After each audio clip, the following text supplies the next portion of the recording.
Good evening. Jesus. Okay. I went right in when the music was going off extremely. That's nice. That's nice. Hi. We are back once again with Ace Attorney Chronicles. Excuse me. What a great start into the game. Because last time I stopped because I was so tired. Not of the game itself, but like tired. But like, when am I not tired, you know?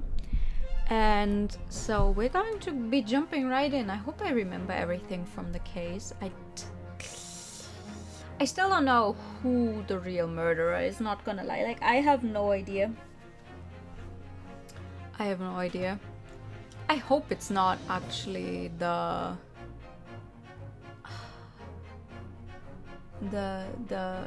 recently married couple, you know. So we're going to See. start playing from this save game. Sure. How far did I get, actually? I don't remember.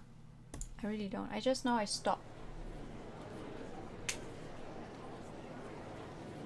No way. Hey! That's me. Moshi moshi. Moshi moshi police desu. Hi. Good evening. I've considered the defense counsel's request for further summation examination of the jury. I hate that word. And I've determined that the court must uphold the defense's judicial right to this procedure.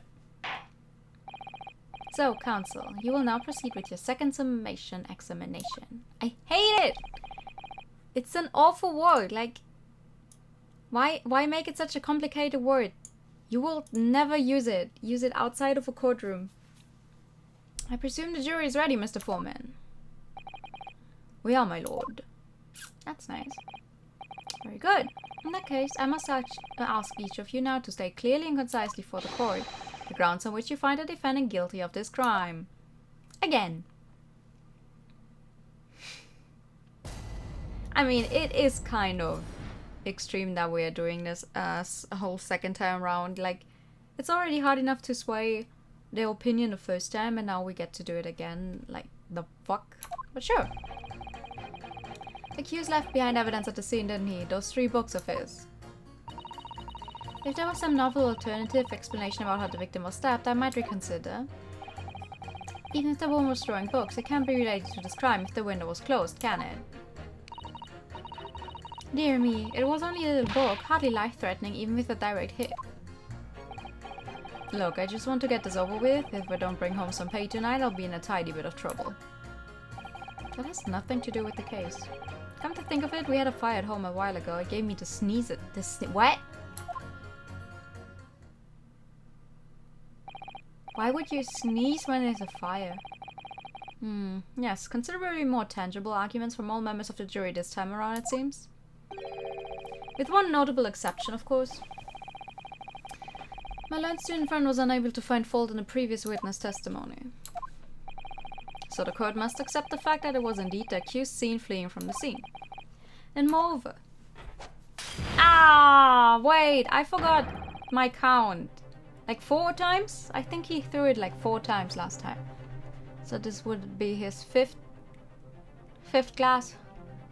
Maybe. No one else was even at the scene to commit the crime. Are you sure about that? Well, if the eyewitnesses are correct, it would seem as if the conclusion is somewhat set in stone. I fail to see how it can be argued any other way.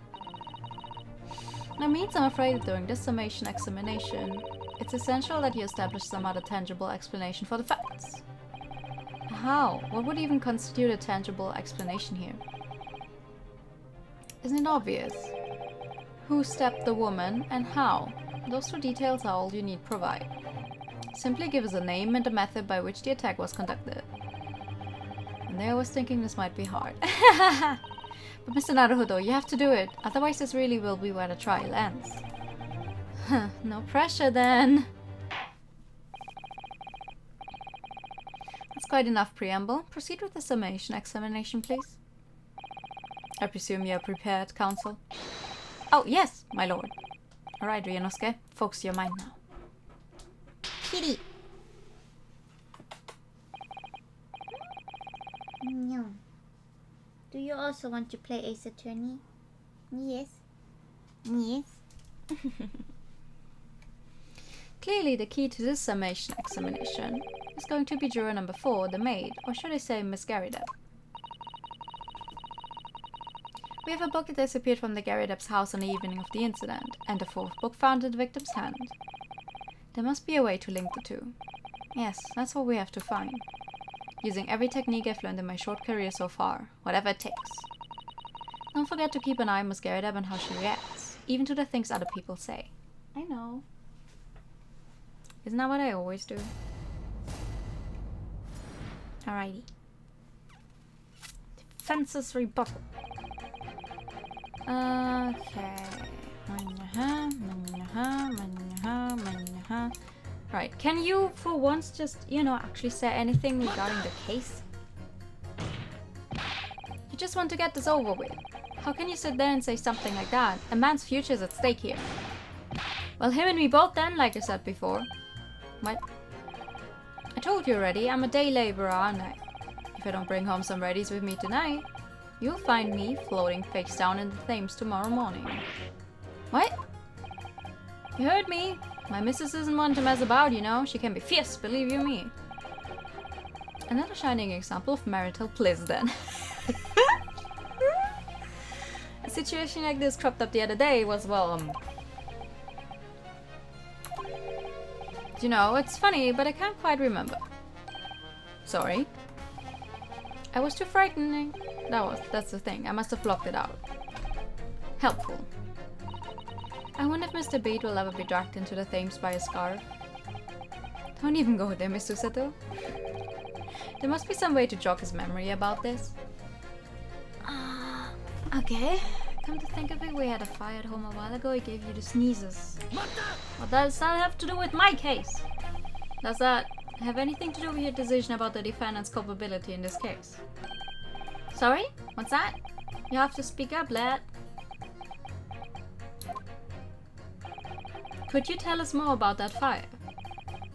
It was last winter. My grandchildren baked me a lovely cake on my birthday. It had 75 candles on the top, it did. What a sight to behold it was. 75! That was a candle with a top of cake.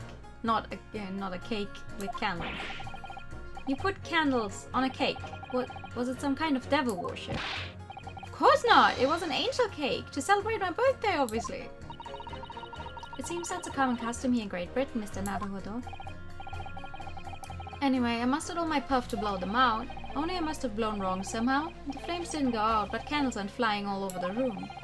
The furniture caught and everything went up. The whole place filled with smoke. It definitely sounds like devil worship to me. And by the sneezes, I presume you mean a cold. But how do you catch a cold from a fire? What a fiasco it was. The grandchildren, blast them, threw water over me as they tried to put out the flames. And then, because the whole room had filled up with smoke, of course, we had to open all the windows to clear it. The windows. The biting winter air rushed over me like the devil dancing on my grave it did. I caught a terrible cold from it. It put me in hospital for a while. I won't forget that birthday in a hurry. I knew it was devil worship all along. But something about this old man story is playing on my mind for some reason. Yeah, that they had to open the windows because it was burning and there was smoke everywhere, right? We need to demonstrate who, apart from Mr. Natsume, could have attacked a young woman on the street. As well as how he or she could have done it. Yes, but once again, the jurors' statements are full of personal prejudice. Prejudice. A lot of them seem convinced they're right, even in the face of logical arguments to the contrary. I think you're going to need to pit them against each other to force them to accept an alternative explanation. Yes. I don't necessarily need to find contradictions between their assertions, just a connection might do the trick. Alright, let's see what I can do. If anything stands out, I'll go in for a strike. That's the spirit. I know. Alrighty, then. 1, 2... Nope. That was one too far. Even the room was throwing books, it can't be related to this crime if the window is closed. So, who says it's closed?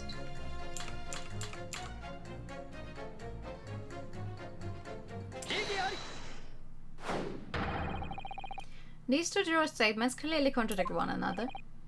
They do? How exactly, counsel? Don't point at me again, I told you it wasn't me! What's that? You say, speak up, lad, speak up. Juror number 3, do you see? Oh, me! See what, sir? Did you hear juror number 6's account of his birthday celebrations last year? It seems, despite being a Londoner, he once opened his windows in the middle of winter. Well, yes, of course, because it was an emergency. I mean, obviously, if the room was filled with smoke from a fire, then you'd be mad not to open the... Oh! Exactly. On the day in question, at the time of the incident, there was a fire in the Garrideb household, and Mr. Garrideb had the following to say about it. The whole place filled with smoke. Oh my Oh!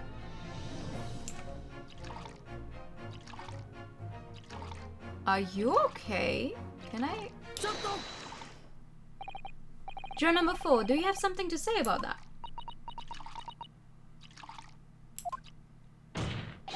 Miss Garrideb. Oh dear me. What is the meaning of this? How dare you imply that I'm hiding who I really am? It's imperative that you confirm something for the court. So please, it's time to drop the pretense now. What is it? When the fire started in your house that day, did you or your husband open the window? What? I beg your pardon. What are you insinuating? The room would have been thick with smoke after the carpet and bookcase caught fire as they did. In a situation like that, it's inconceivable that you wouldn't have opened the window. And what if you did? Alright then. Yes, you're right. My husband was frantically trying to open the window. Which can't have been easy since I continued to give him a justly deserved poke battering. Even though your house was on fire. Oh, you never stop throwing until the anger subsides. It would be terribly bad for the nerves to do otherwise. Of course, I should have realized. That's a significant step forward, Mr. Naruhodo. You've managed to establish that the window was open. You simply must have that added to Miss Garrideb's formal statement. That's true.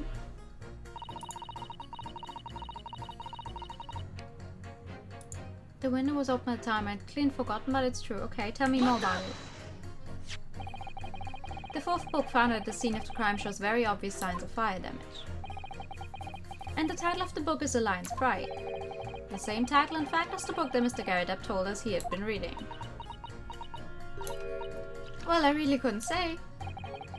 On the day in question, did you or did you not throw at your husband the copy of The Lion's Pride that he had been reading?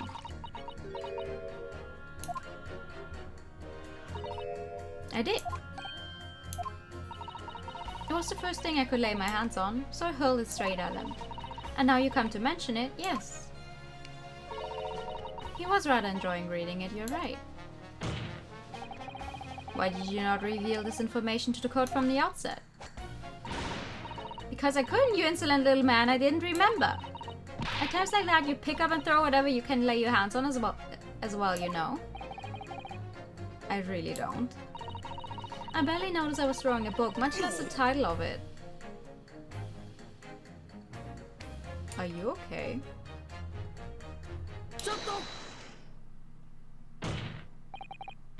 What is it, drawer number 5? You know something? I remember what it was. The memory had blocked out. Ah. I was listening to what this granny was saying, brought it all flooding back. Who are you calling a granny, you cheeky devil? I'm as scared about the maid, I'll have you know. The man doesn't even flinch. Please tell me that's not because he's so used to being hit all the time. It was about 2 weeks ago now. I just got back home after work, like. I put my hand in my pocket for the wages I just earned that day, and I nearly died. There was a hole. Every last penny had dropped out. Oh dear, what a disaster. You haven't heard the half of it, boy. Oh. The wife was cutting up some chicken at the time. I could hardly get the words out, but I told her straight. I've lost today's wages, love. Next thing I knew, the blade was whizzing past my ear. Stuck in the wall next to me, it did, about an inch deep. No words, just terror. I could smell it then, you know, that god-awful stench of the Thames. I wish I was going to end up face down in the muddy banks that night, I can tell you. Now, that's a real disaster, isn't it? I never used the word lightly again. Anyway, the point I'm trying to make is this. When women lose their rag, they throw anything at you. Knives, hatchets, hammers, you name it. Naruto, you mustn't think that all women are so short-tempered and unrefined. No, I wasn't thinking that. Throwing household objects as people's, well, it's so uncivilized. At least attack with honor, using a bow to like... Susato-san! Susato-san! Please don't! Please don't! Don't throw stuff at me. What? Attack? Who are you going to attack? Never mind. Anyway, this man's words could be rather significant, I think. Alright, we come back to the bow and everything later, if we're there. Okay, so... you...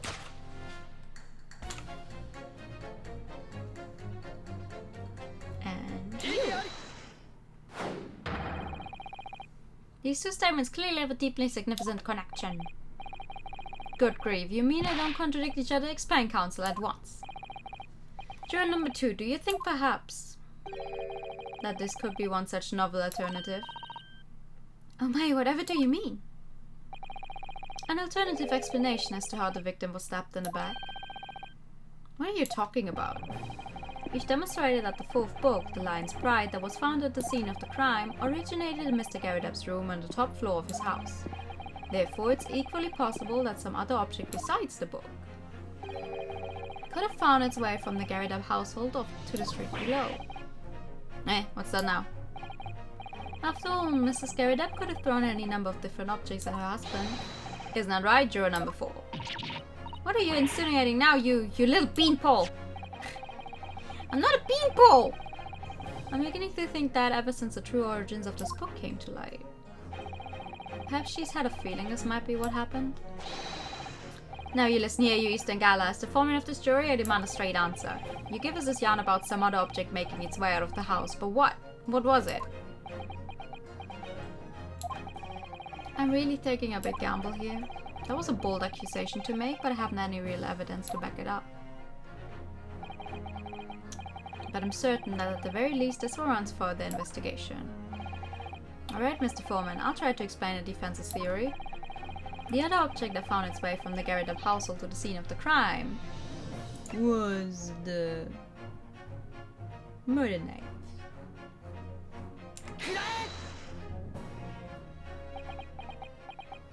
No? Juror number 4, Mrs. Garrideb. What? What now? I must apologize in advance for this, but I need you to confirm something else for the court. This knife, Have you ever seen this knife before? Good Lord, Counsel, what on earth are you doing? That's the weapon that was lodged into the victim's bag, man.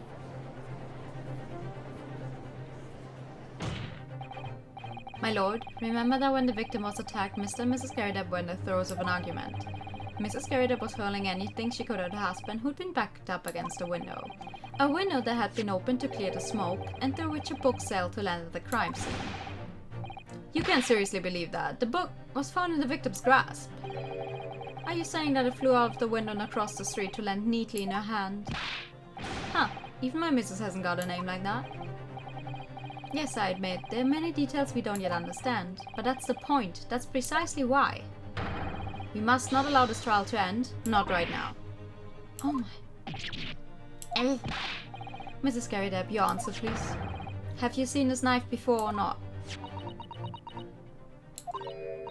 Oh, Oh, she's on a... Woman down! She's on the ground!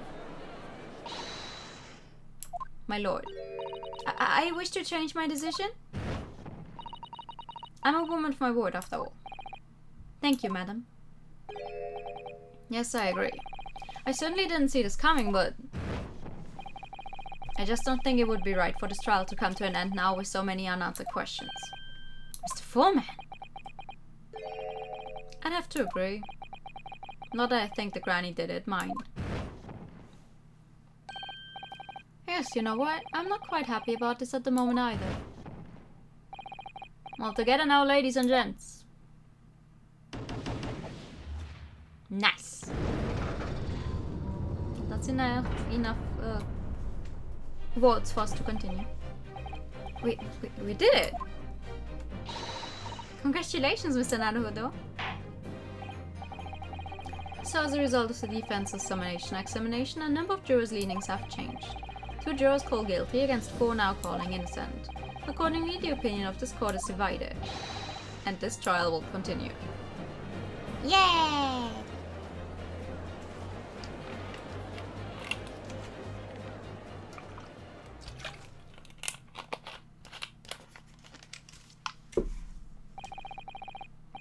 Now then, Lord Van Zieks, how does the prosecution wish to proceed?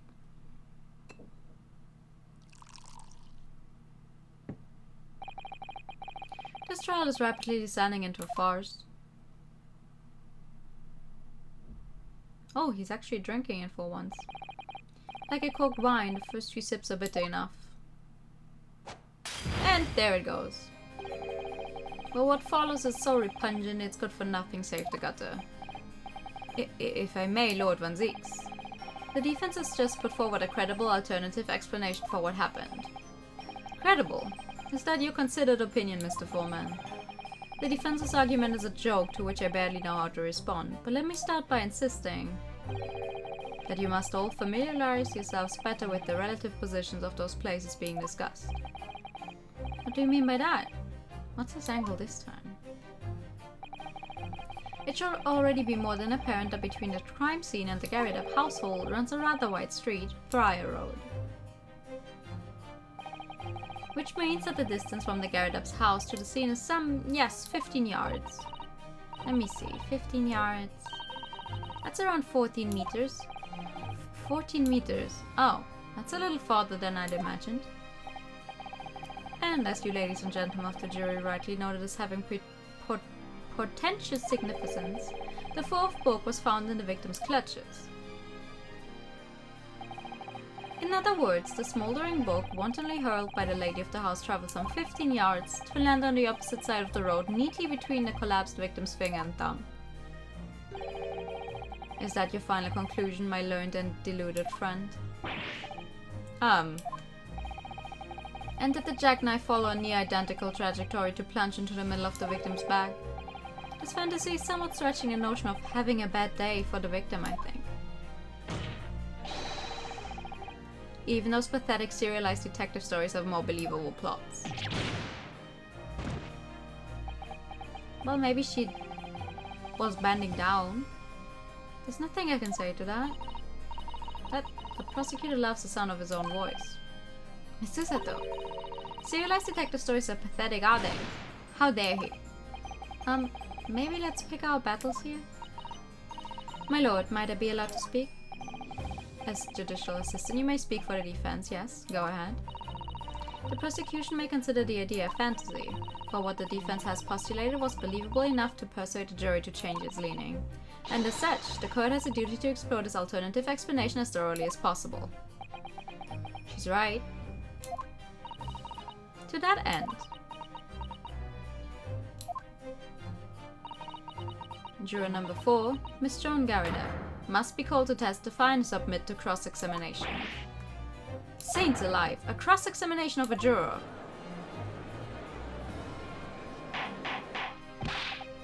Order! Well, this is highly irregular. It is unprecedented for a member of the jury to be summoned to the witness stand. There goes the entire fucking bottle. And unnecessary. Lord Van Zieks. There are already witnesses in the stand whose testimony the defense may further cross-examine. If my learned friend's partial theory has any truth in it, then both the burning book and a jackknife must have flown through the sky before this couple's eyes. And we must assume they would be able to testify accordingly. What say you, witnesses?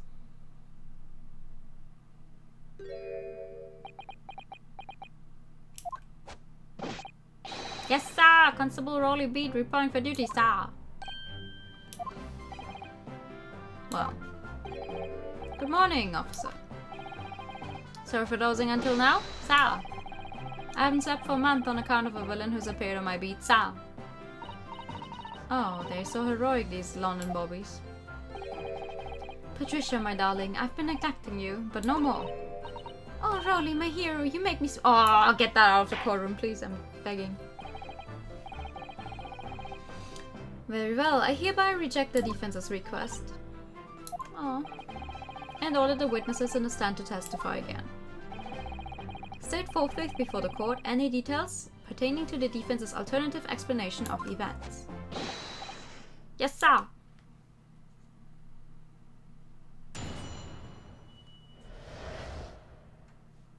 Constable Beats report. This case has nothing to do with Mr. and Mrs. Garrida, believe me, and London Bobby is good for his word. You see, sir, the windows on the top floor of the Garrida house are top hinged casements. Obviously, if anything had been thrown out of the window, we would have seen it. I did leave the scene to go and fetch help, but my trusty Rolly was there to make sure nothing was disturbed. I didn't take my eye off the crime scene for one moment, sir. Nothing strange to report on that front, sir. I thought you didn't sleep for like a month. I have a feeling that you definitely took your eyes off for a second at least. Well, this is quite startling. Top hinged casement windows. That detail was not in the police report, Constable. Yes, sorry about that. I must have been a little drowsy. You cannot excuse your sense of drowsiness every time, Constable. No, sir. I don't even know what that is. Sorry, but... What exactly is a top hinged casement window? And you cannot excuse your ignorance with such trite remarks, my learned friend. I don't know what the fuck that kind of window is supposed to be either, so... Of course, sorry. I found it, Mr. Nanahodo. Cast your mind back to the windows of Mr. and Mrs. Garrida's room. Alright, I'll try. So the window opens in order to allow air to circulate inside the house. Ah! But as it's a top hinged casement window, it swings open along the upper edge, you see.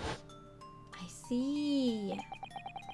I'm glad you've rectified your ignorance. A casement window's most prominent feature is its stay, a metal bar which prevents the window from being opened beyond a certain amount. It prevents it opening. This is all news to me. Absolutely correct, sir. In other words, if a book or knife were to have been thrown through the open window, it would have clattered against the pane and fallen straight down to the pavement below. There goes our theory. You see the problem then? Good, the education of windows is complete. There was never any possibility of either the book or the knife traveling 15 yards over the road. That is, unless the window pane had been shattered, something we discounted already. That can't be. You see that, Rolly? That young Japanese man just collapsed in agony. Yes, my darling, I saw it. I saw how he crumbled before me. Oh, Rolly, you're so strong. And annoying. How's this happening? I haven't even started the cross-examination yet, and already my argument's been destroyed. Counsel, if you could drag yourself upright again, the court awaits your cross-examination. My lord. Oh good, another desperate situation. It's okay. We've been in so many desperate situations. We can do this. We can do this. Constable Beats report. Okay, let's see.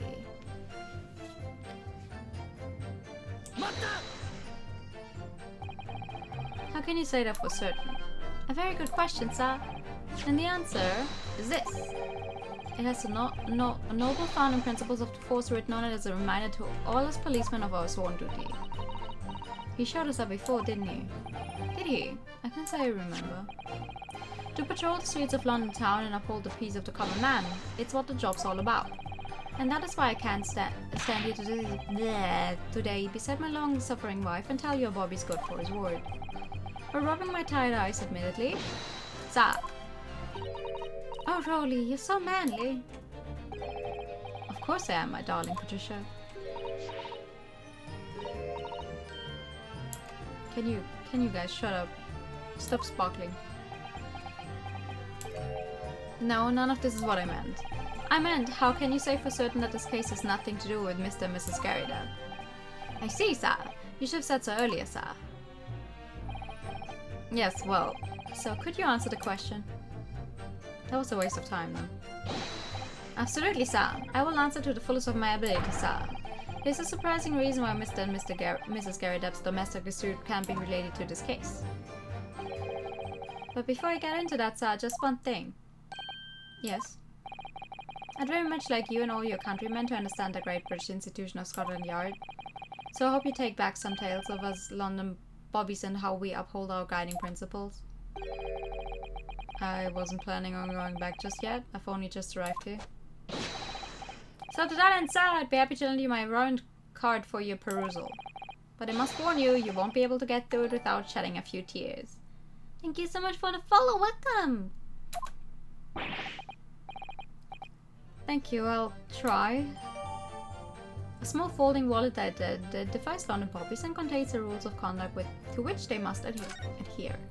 Okay, thanks. The windows at the top floor of the Garrydale house are top hinge. By which you mean they don't open fully, is that correct? Yes, sir. They're just there to allow a bit of air through the house, you see, so they're restricted as to how much they open. And therefore anything thrown out the window from inside the room would simply strike the pane and fall to the street directly below. For clarity, allow me to mark the map. Oh, sure. Here's the location where objects would have fallen. Yes, directly opposite the scene of the crime on the other side of the rather wide road. Would have been so hard for somebody to mention this top hinged casement thing before. Well, it would have been too easy, right? Well, I have another question for you, Constable. And what would that be, sir? How do you even know? Why would you have any idea what sort of windows Mr. and Mrs. Garrydale's house is furnished with? Ah, well, sir, that's very simple. You see, I helped with the investigation yesterday. You did?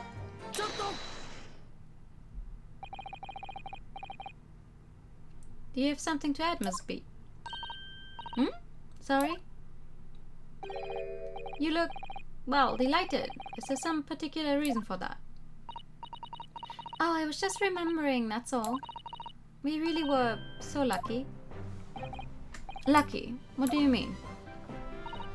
Well, of course I feel terrible for the poor woman who was attacked. Don't misunderstand me, please. But we're just so lucky it didn't happen on Rolling Speed. It was so close, you see. Oh, I hadn't realized. Oh yes, that street, Briar Road. That's the boundary between Rolling Speed and the next one. Isn't that right, my love? He's fallen asleep again. Constable Beat. Oh, yes, that's right.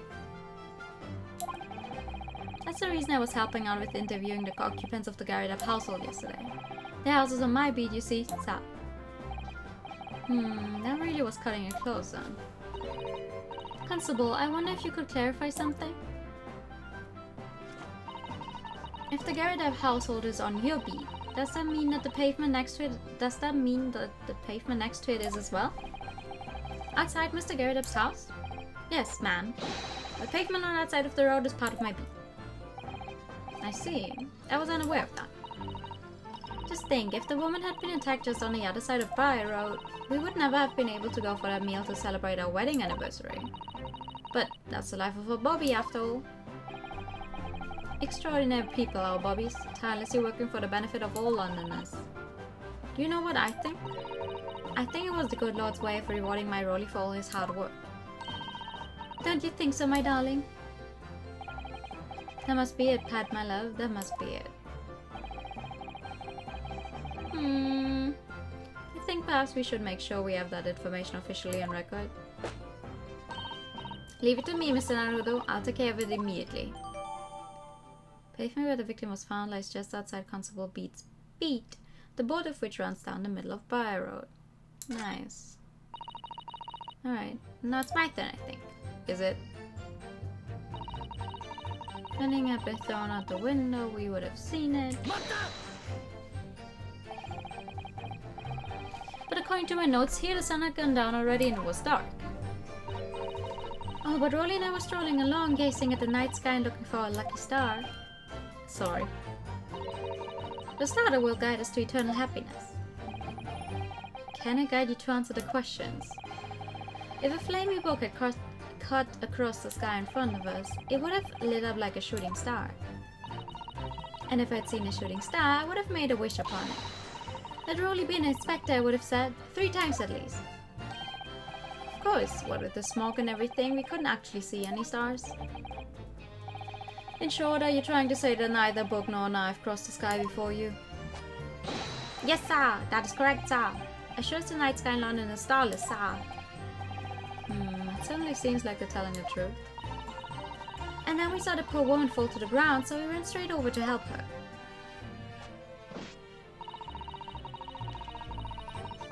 I mean... Couldn't she have been on that side? Like, if these two are lying, couldn't the woman have been on that side of the road and get hit by the book on the hand? And when they realized, oh fuck, this is on his beat, they brought her over to the other side. Well, that doesn't explain the knife yet. I just, let's just continue. We'll find it out soon enough, I guess. Yes, you said that you went to a nearby police box to fetch another officer, is that right? That's right, yes. If it had been on Rolly Speed, I would have known exactly where I was going, of course. Don't feel bad, my love. You can't be expected to know the location of every police box on every beat. Sir Rolly told me the way, only I sort of got a little lost on the way. Patricia, my darling, that's why I love you. Your terrible sense of direction is bewitching to me. Is it?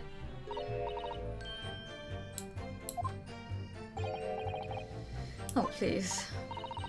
So I suppose I was gone for about 15 minutes? But like I said, my Rolly was at the scene the whole time, making sure nothing was disturbed.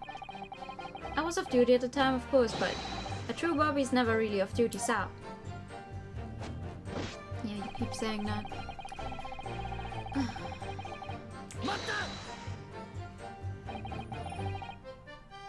Nothing to report. That's correct, sir. I had my eyes wide open the entire time. Never looked away for a second. No one else approached the scene and nothing was removed from it. I can swear to that on the yacht's honor, sir. Really, that seems a little strange. Beg your pardon, sir. Strange, sir. Seems altogether regular to me. This burned copy of the Lion's Pride was originally in the Gary Depp household, so the question remains, how did it find its way into the hand of the victim? Can you shed any light on that, seeing as you were at the scene of the crime the entire time? Aha! Could it be a different copy, sir? One that just happened to be burned as well? Even if that were possible, why would the victim have been gripping a book like that in her hand? As you can see from this photographic print, she had a bag over her shoulder. Well, sir, that book was in a lady's hand from the moment we arrived at the scene. Is that so? There's something about the statement that's not sitting right with me. The two mysteries of how the knife ended up in her bag and how the book ended up in her hand. There must be some common thread between them. Can I ask you something? Please, Mr. Lawyer, sir.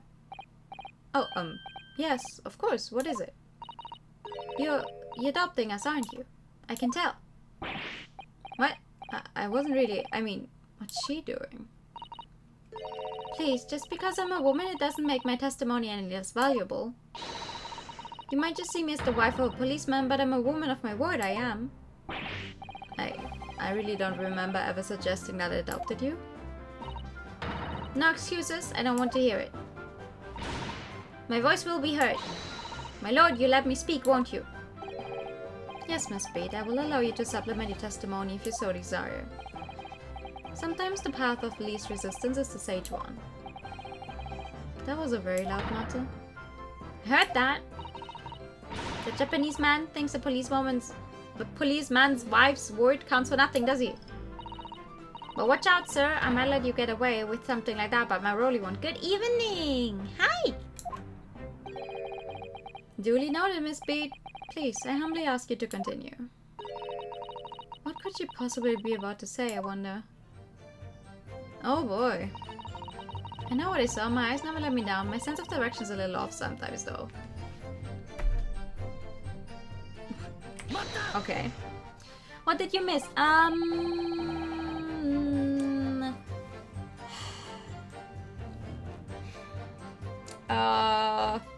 The maid, who's also the wife, finally admitted that she is the wife. We won that summation examination so that we can continue. We wanted to try and have her testify, but we were denied. Instead, this pair, the beat pair, is once again testifying. We have now found out that the beat that Mr. Beat is on is the side where the Gary Depp household is, and the woman was struck in the back on the other side of the road, which is not his beat. And also Miss Beat's direction is apparently very terrible, and it took her like 15 minutes to catch a police officer at the police box, and he stayed back there. Also, the windows in that house only open, I don't know the exact word for them again, but like only the upper part of it opens to a specific extent. And then it like stops. So if you throw something out that window, it could only like hit the windowsill, or not the windowsill, but like hit the window and then fall straight down. And it's like 14 meters or something in between that window and the actual scene of the crime. So there's no way the book or the knife would have flown all that way. That's what you missed. So now we're still in the middle of pressing them for more information and seeing where we can get with it. I saw it, I did. That evening I saw it clearly. That little Eastern man with the whiskers and the funny curved bag slinking away from the scene.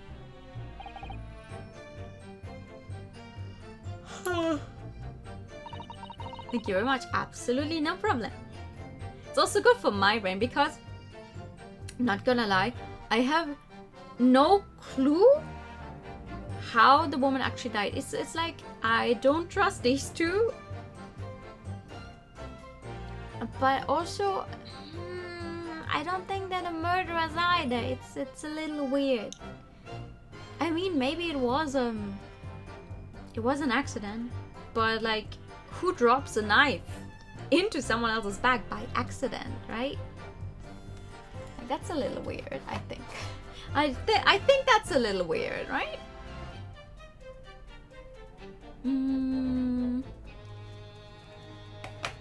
Okay, and I know what I didn't see as well.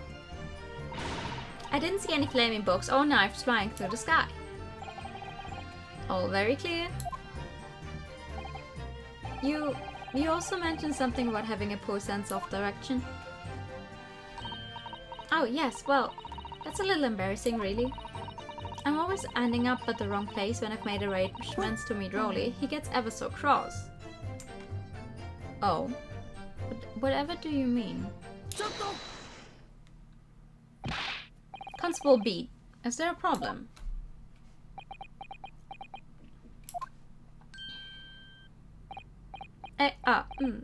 No sir, no problem sir.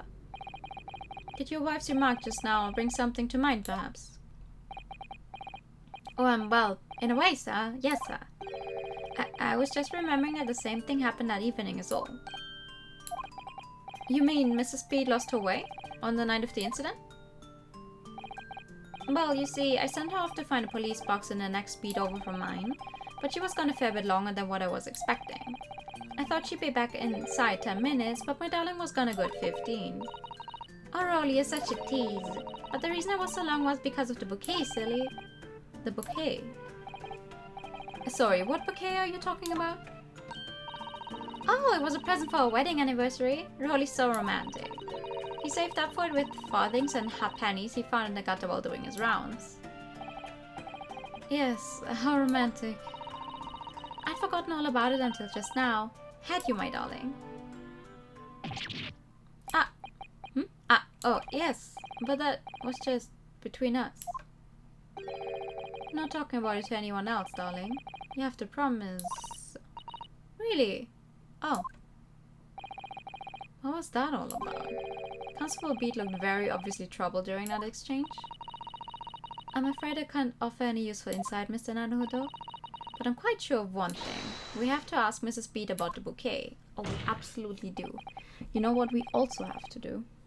Well, me, I have to do. Wow. Just a sec.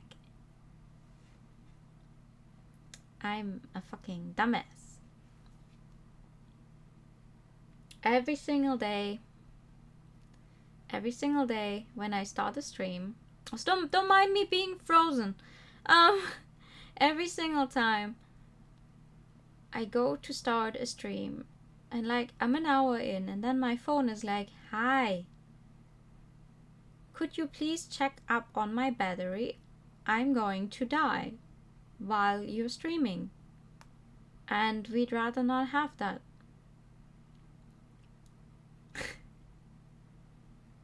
And you'd think I'd learned by now that I'd also turn on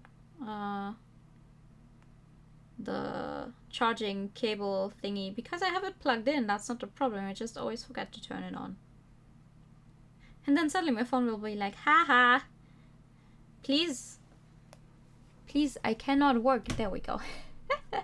Here we go. Hi. Miss Beat, this bouquet you just mentioned, I'd like you to add details about it to your testimony, please. Oh, really? Yes, I'd love to.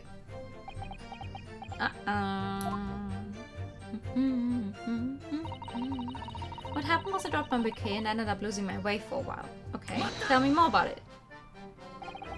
You mean you dropped the bouquet at the scene of the crime? Yes, that's right. I was so upset. When we ran over and saw it was a woman with a knife in her bag, I was so shocked I dropped the bouquet Rolly gave me. It was in a dark spot where the streetlights weren't casting any light, so I didn't notice at first.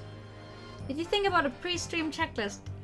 Yeah, I think I think I should write that sometime and just paste it like somewhere here at my desk where I can actually see it. And then you entered a police box to report to the policeman whose beat it was on? Yes, and I came back to the scene together with the other constable, you see? That's when I spotted my bouquet again. But the funny thing was, when I went to pick it up, it was nowhere near the victim's body at all. In case you need reminding, Miss Pete, the victim is not deceased. I was all flustered for a moment before I heard a voice calling me from the other side of the road. Your husband, presumably. That's right, silly me, I'd gone over to the wrong side of the street. Aha!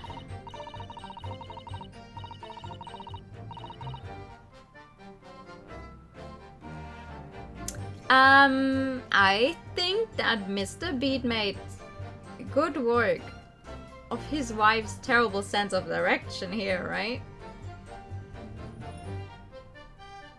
And he moved the body. I think it's... Oh wait, I forgot to actually read it out loud. Although I'm going to blame the bouquet this time, I can't think how it got there, I really can't.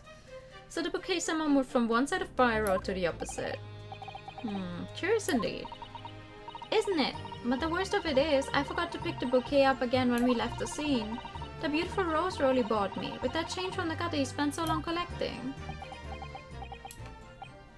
By bouquet, do you perhaps mean this sorry solitary rose? Oh, yes, that's it. Thank you for the hybrid time. That's the bouquet Rolly bought me for our anniversary, with old bits of change he found in the gutter.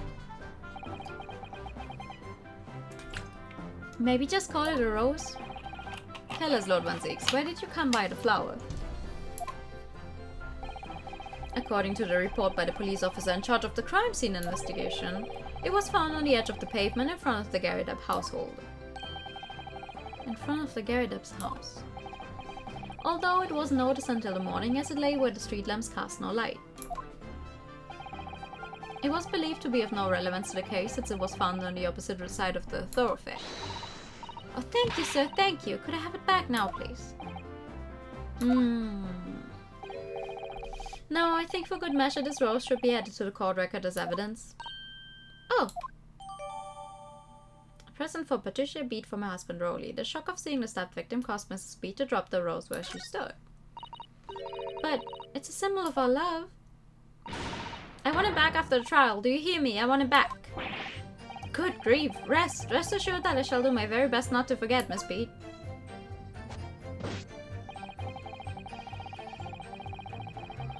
Didn't take my eyes off the crime scene for one moment, sir. Nothing strange to report on that front, sir. Okay. Nothing strange to report, okay. What about your fucking... rose? Huh? Isn't that something strange?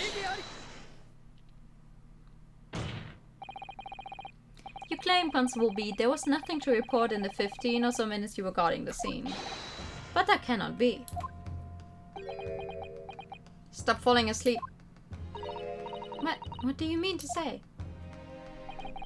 In your testimony just now, Miss Beat, you explained to the court that when you arrived back at the scene of the crime with the policeman assigned to that beat, the bouquet you had dropped at the victim's side was no longer anywhere nearby. Yes, on the opposite side of Briar Road to where the victim was attacked. But considering the size of that meager bouquet, if a single sorry bloom can be so described, no doubt it was blown in the wind across the street back into the gutter where it belongs. Meager? But if that were the case, why did Constable Beat not testify to the fact? No one else approached the scene and nothing was removed from it. Constable Beat swore to that on Scotland Yard's honor. But the bouquet belonged to me, it has nothing to do with the case. That's why Rolly didn't mention it, I'm sure. No, because sadly it's not only your bouquet we're talking about here. More than one thing in this case is mysteriously the wrong way round. What are you talking about? Think about it. The rose won't be looking any good at the end. No! It definitely won't. Besides Mrs. Beat's bouquet, there's Mr. Gary Depp's book. Mr. Gary Depp's copy of The Lion's Pride, which was thrown out of the window by his wife. Would have struck the pane of the casement window and landed here, on the west side of the street. And yet... it was actually found here on the opposite side of the road in the victim's hand. Meanwhile, according to the testimony we've heard, Mrs. Speed's bouquet should have been dropped here at the scene of the crime on the east side of the street. But in fact, it was actually found here on the opposite side of the road in front of Mr. and Mrs. Garridup's house. Also, a single rose is not actually that meager if you consider how expensive a single red rose is. I worked in a flower shop for a while as an intern. I don't know if you actually call it intern, but like to test it out. And it was during the time when Valentine's Day would come around, so we had special options for, hi, do you want a special bouquet? Blah blah blah. We have some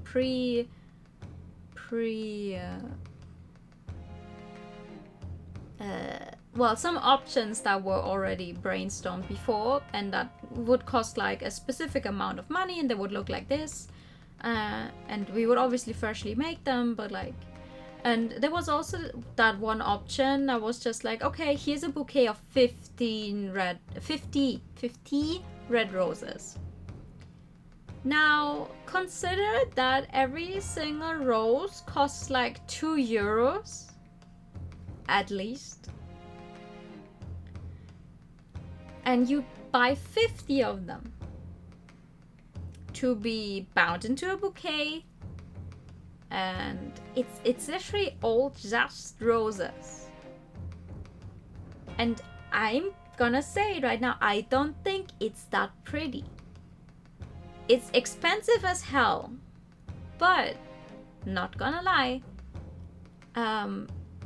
using different flowers, a lot of them with like other kinds in between and other colors, you could get for less money, looks even more amazing, and is not such a waste as like 50 roses you're just going to throw away in like 3 days because they're not going to look good anymore afterwards. At least other colors, yes. Like, you can barely hold a bouquet of 50 red roses. I know, because I had to hold it so the other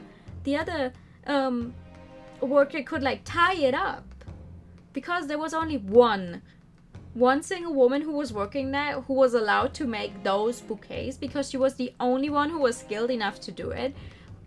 Because if those fell, like, it gets very hard. The more flowers you have in your hand while trying to make a bouquet, because you have to hold them in one hand, add others, make it look good, and then tie it all up with just, one hand, it's really hard. Like, it starts getting hard when you reach 20. And then you have to add another 30 roses. And it has to look good. And you need to be careful not to destroy any of them or squish them. But yeah, that was... I was there for 6 weeks. It was interesting. Now I know I don't ever want to work in a flower shop. So that's fun.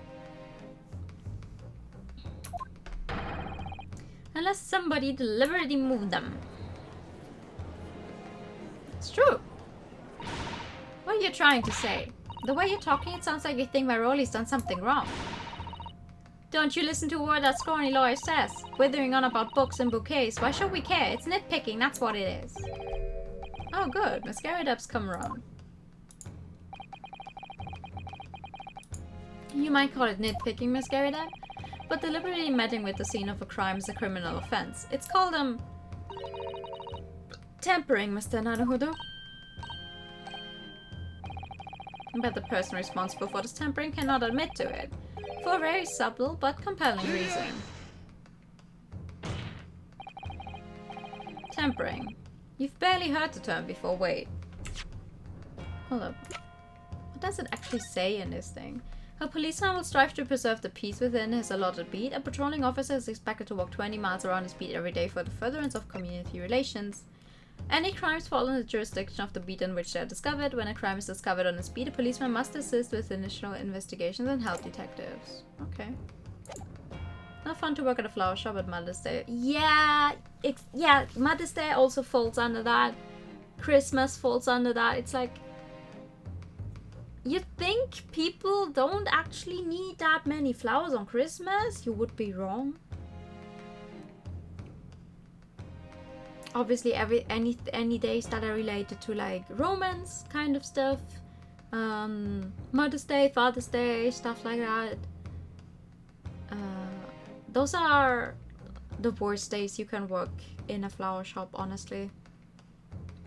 Like, listen, everyone that was working there that I talked to, they were all like, we love this job, which is fine. I just knew that I didn't like it. I went, after those 6 weeks, you know what I got from that job? This aside from never wanting to do it, I got a fever. I got a 39 degrees fever.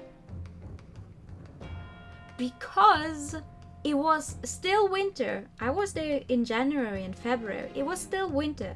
It was cold as fuck, outside and inside. And inside a flower shop, it's wet. It's always wet because everything you're working with is standing in water.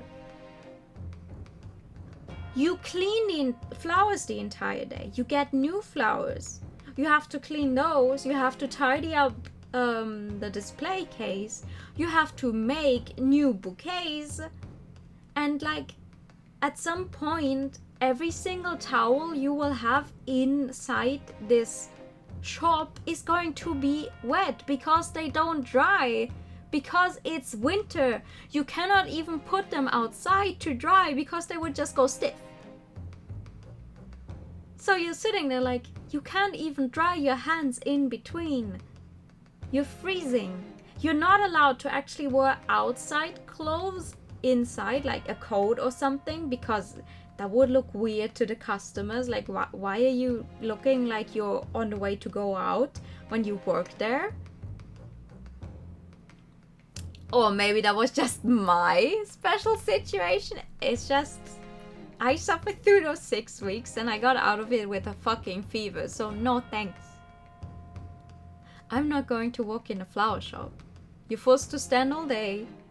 I much rather watched other people make the bouquets than make them myself, because they would always fall out of my hands. Like, the one good thing about working there was that I learned how to cut a flower when you buy them, when you buy any kind of flower, so that they will keep fresh for longer. Thank you for the pad, by the way. Like how to cut the stems and stuff. And I can very, very well cut off and clean the spikes from a rose now. So that's the one thing I learned from working in a flower shop. Yes, it's not my kind of thing, no.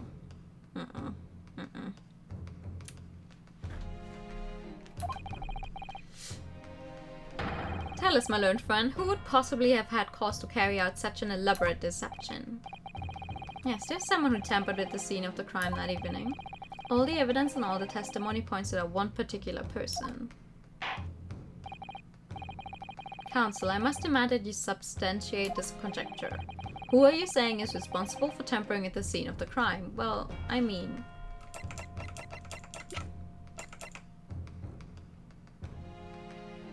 there's only one person. Obviously, there's only one person it could have been. Constable Rowley Beat, it was you. What? A policeman? A member of Scotland Yard? What nonsense! Why would my Rowley do something like that? There's no one straighter than my husband. Nobody works more tirelessly for the people of London. Miss B. You said in your testimony that your husband asked you to go to a nearby police box to fetch the officer on duty. The 50 minutes that you were absent from the scene is the only opportunity anyone had to tamper with it. The reason he would do it, like, it wouldn't necessarily have been because he murdered the woman. The reason he would tamper with the crime scene is so it would not be on his beat. Because then he would have had to assist with the initial investigation. which would have been right after they found it, which would have meant you couldn't have gone to celebrate your anniversary with that fancy dinner or whatever they had been doing. I don't know. You're making it up. It's all nonsense. It's all lies. What about the Japanese one with the whiskers? I bet it was him. He did it. What whiskers? If that was true, Constable Beat would have seen him do it. Oh. And forgive me for pointing it out, but when you dropped your bouquet, Miss Beat, it was after the defendant had fled the scene. Well. First you make accusations about the landlord and his wife, and now you incriminate a policeman as well. Yeah. But your accusations lack one very important thing. Evidence! You claim the crime scene was tampered with, but there's only one reason anyone would commit such a reckless crime: to hide something. That's right, he's right. But my husband and I just happened to be there, that's all. So why would we have anything to hide? It doesn't make sense. You've offered no motive for this alleged tampering, and until you do, the accusations are nothing but empty threats. Oh, I know. Constable Beat had a very good reason for wanting to tamper with the scene of the crime. That's the key to this entire affair. Mr. Naruhodo, have you managed to solve this mystery? Well, this one at least. I still don't know who actually killed it. Or I mean, she's not dead yet, but... Who stuck the knife in a poor woman's back? Counsel, you have made a very serious accusation against a London police officer. And I'll do it again. If you're mistaken, I'm sure I need not point out that your reputation as a lawyer will be irrevocably damaged. With that stark warning in mind, he will now explain to the court the motive for this alleged tampering. Yes, my lord.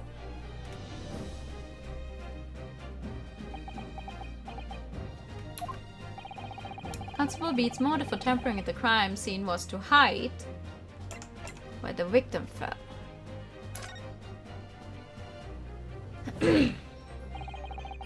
Where the victim fell to the ground. That is what this Bobby had to cover up at all costs. What? Where the victim fell? You mean where she was attacked? What are you talking about? We told you at the very start, didn't we? On the pavement of Briar Road. We saw it happen, remember? It was right here, as if anyone didn't already know. That's certainly what everybody has been led to believe. But in fact, that isn't where the victim was stabbed at all. What? What? That's what I've been saying. I'm beginning to wonder where this tumultuous trial will end, Counsel.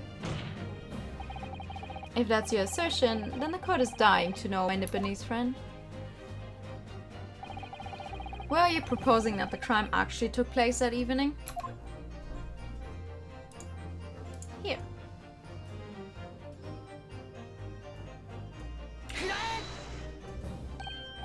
But that's on the opposite side of the road. I don't understand. On the evening in question, Mr. Garrett's book fell directly down from the open window above, and your bouquet, Miss Beat, never moved at all. What did move was the scene of the crime itself. Good gracious!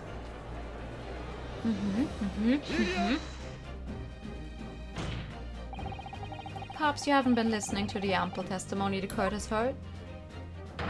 But these witnesses both saw the moment the attack took place.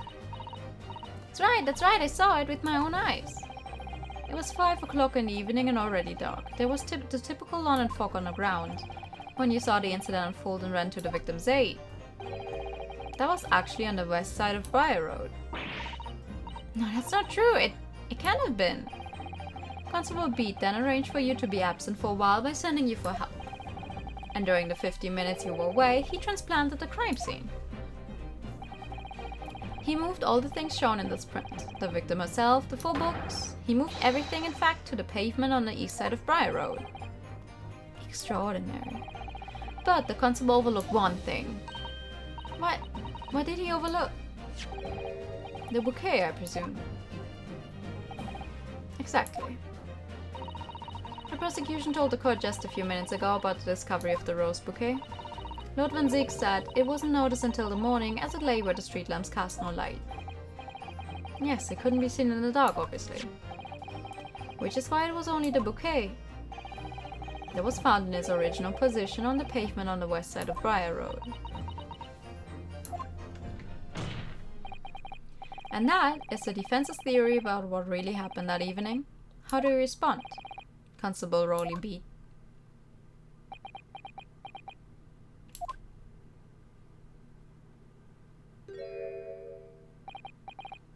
Well, I'm very sorry.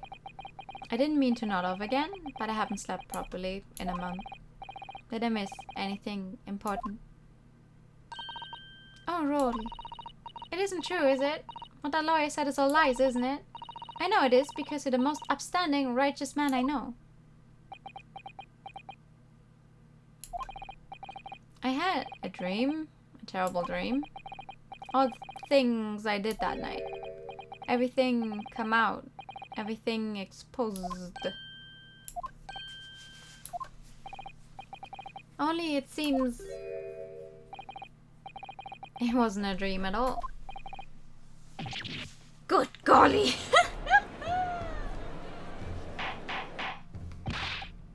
Order! What on earth is the meaning of all this? Rolly, why? Why would you do something like this? Moving a corpse is a criminal offense, isn't it?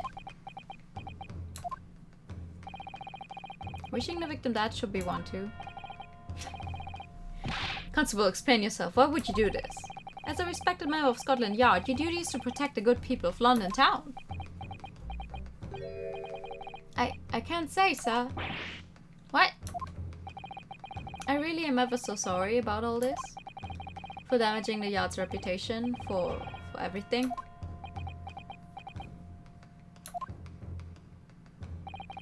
I have a possible explanation. For why, on a particular evening, Constable Beat felt compelled to move the scene of the crime. I can't think of one reason. What? How could you possibly know? You, a foreigner, presuming to understand the mind of a Scotland Yard policeman. And yet Lord Van Ziek it is this foreigner who has uncovered a startling truth of the matter thus far. I believe it would be beneficial to the court to hear this extraordinary young lawyer's theory. Jesus Christ. Counsel for the defense, if you please. Yes, my lord. Now then, I think you had better show us some evidence. At once, my lord. England, Japan, it makes no difference where you come from. Human emotions are the same. And I think I have a fairly good idea of the feelings behind this man's actions. What gives away the motive for Constable Beat's unthinkable actions? His funny book.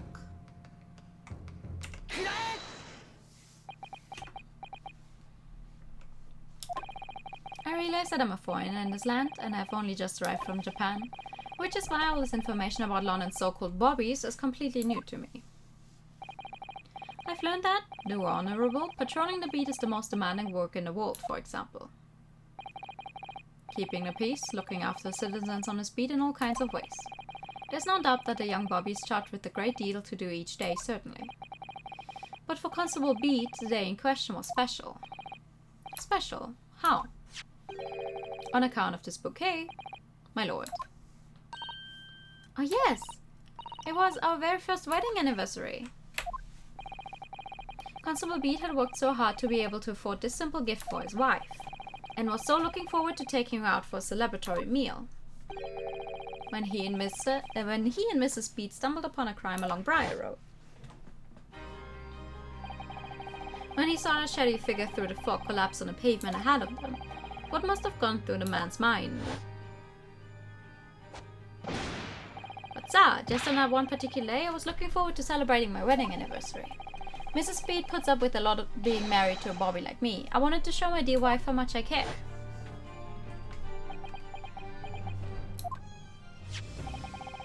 This is the warrant card the Constable Beat offered to lend to me earlier. Inside, among the rules for patrolling policemen, it says, when a crime is discovered on his beat, a policeman must assist with initial investigations and help detectives. Aha! Constable Beat. Is that, or is that not the reason why you moved the whole scene of the crime that day? Yes. Everything you said, it's alright. So that's it. It was all to do with the boundary of your beat. Oh! Exactly. To summarize, the incident actually occurred on Constable Beat's beat. Good gracious. Constable, do you realize the gravity of what you have done? It was the first time since I became a copper that I'd ever cursed God. Stay close to me, Pat. The criminal could still be lurking somewhere. As we ran over to the scene, I had every intention of doing my duty as a police officer. I got to report this to the station as quickly as possible. But then it dawned on me. I realized where we were, where the victim was lying, and what that meant for me. When a crime is discovered on his beat, the policeman must assist with initial investigations and help detectives. Why here? Why did this have to happen here? Oh, excuse me. And why tonight of all nights? Why?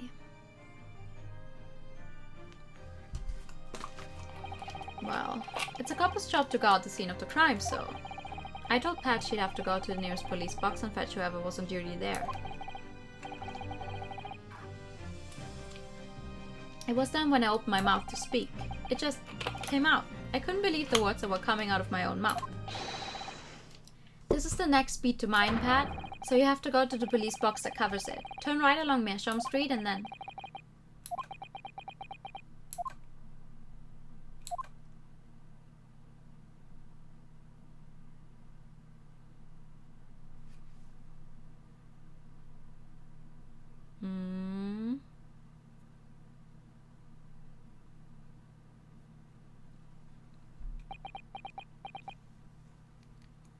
Ouch. Aww.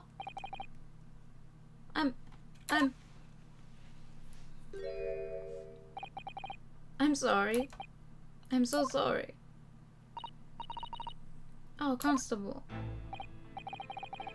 I just wanted, just that one night, to take my Patricia out for dinner. Oh, Rolly. Just that one night. You knew that if the incident was on your beat, your even a grave celebration would be ruined. And so you decided to move the entire crime scene outside your jurisdiction. Just across the street to the east pavement of Briar Road, which falls under the neighboring beat's care. You see, I thought... Well, I was sure the victim was dead, you see. I beg your pardon? Of course he did. Otherwise my Rolly would never have left the poor woman on the freezing cold pavement. I see your meaning now. But God got me back for my sins, didn't he? That's why I missed the rose I bought for Pat. Oh no, Rolly, that was all my fault. I should never have dropped it in such a dark place. I'm so sorry, Rolly.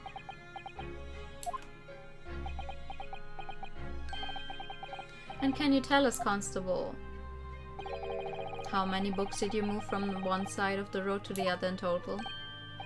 Hmm? Oh, 4 it was. Yes, definitely, 4. The earth one dropped by Mr. Natsume, and the 4th being the one that fell from the window upstairs in the Garrideb household, of course. But what made you place the book in the victim's hand? When all the others were scattered haphazardly around, I mean. Oh well, sir, that's because that's how I found it. How you found it? What do you mean? When we first ran over to the scene, the victim was already holding the book. So when I moved everything, I made sure it was still in her hand. You sure it was this book, The Lion's Pride, that the victim was holding?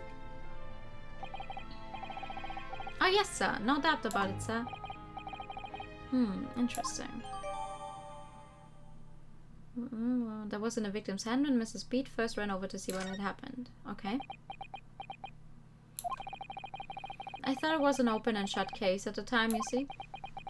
There were only the two people at the scene, and Pat and me both saw it happen. However, which way you looked at it, it had to be the fellow who ran off who done it, I thought. I couldn't see the harm, really. I didn't think moving it all over the road would make a jot of difference. I suppose this is it for me now. I've had it. My lord. Yes, Lord Van Zieks.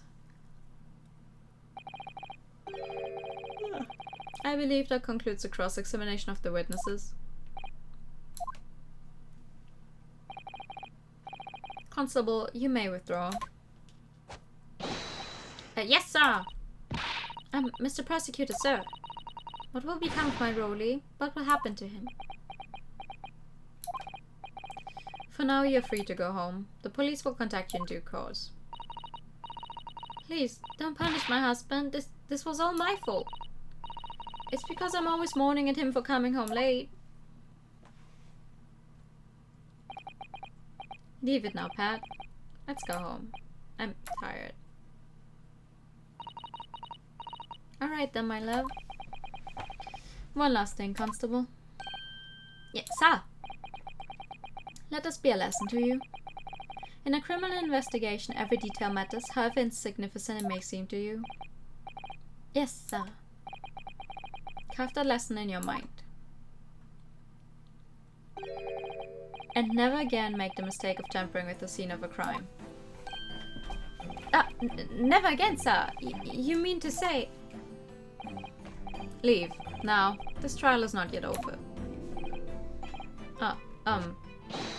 Sir!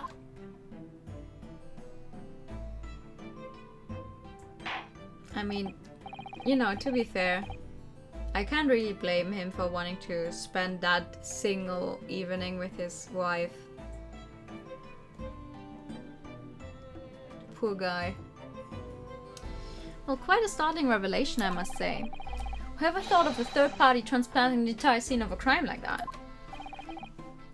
Indeed, my lord. Nevertheless, there are some immutable facts here, principally that the accused, Mr. Soseki Natsume, is the only person who could possibly have committed this crime. No, I disagree. Now that we know the true scene of the incident, there's someone else. Another person who could be responsible for the knife in the victim's back.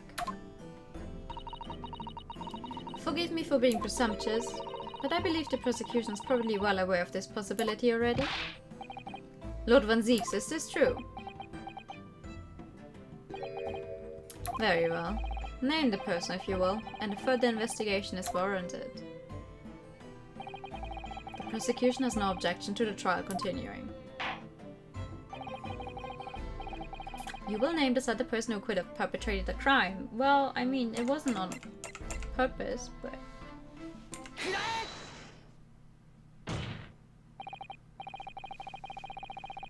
The defense would once again like to request a cross-examination of a new witness, my lord.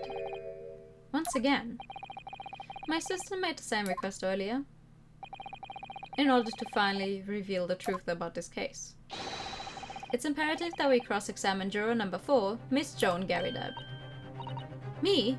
Me? Oh dearie me. Didn't you literally just say you didn't have anything against it? That request has already been denied. But the situation's very different now. Mrs. Garrideb, answer me this. What do you want now, you little toad? At the time of the incident, you were engaged in a violent argument with your husband, Mr. John Garrideb.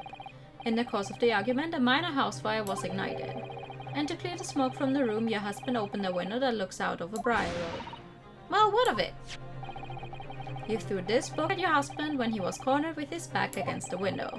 Upon striking the pane of the open-topped hinged casement window, the book plummeted directly down, finding its way to what we now know to be the true scene of the crime. Yes, and as I said, what of it? During the argument, you were beside yourself with rage. As such, you threw not just books, but anything you could lay your hands on. So, let me ask you one more time, Mrs. Garrideb. This knife, the one removed from the victim's back, Have you really never laid eyes on it before? Ah.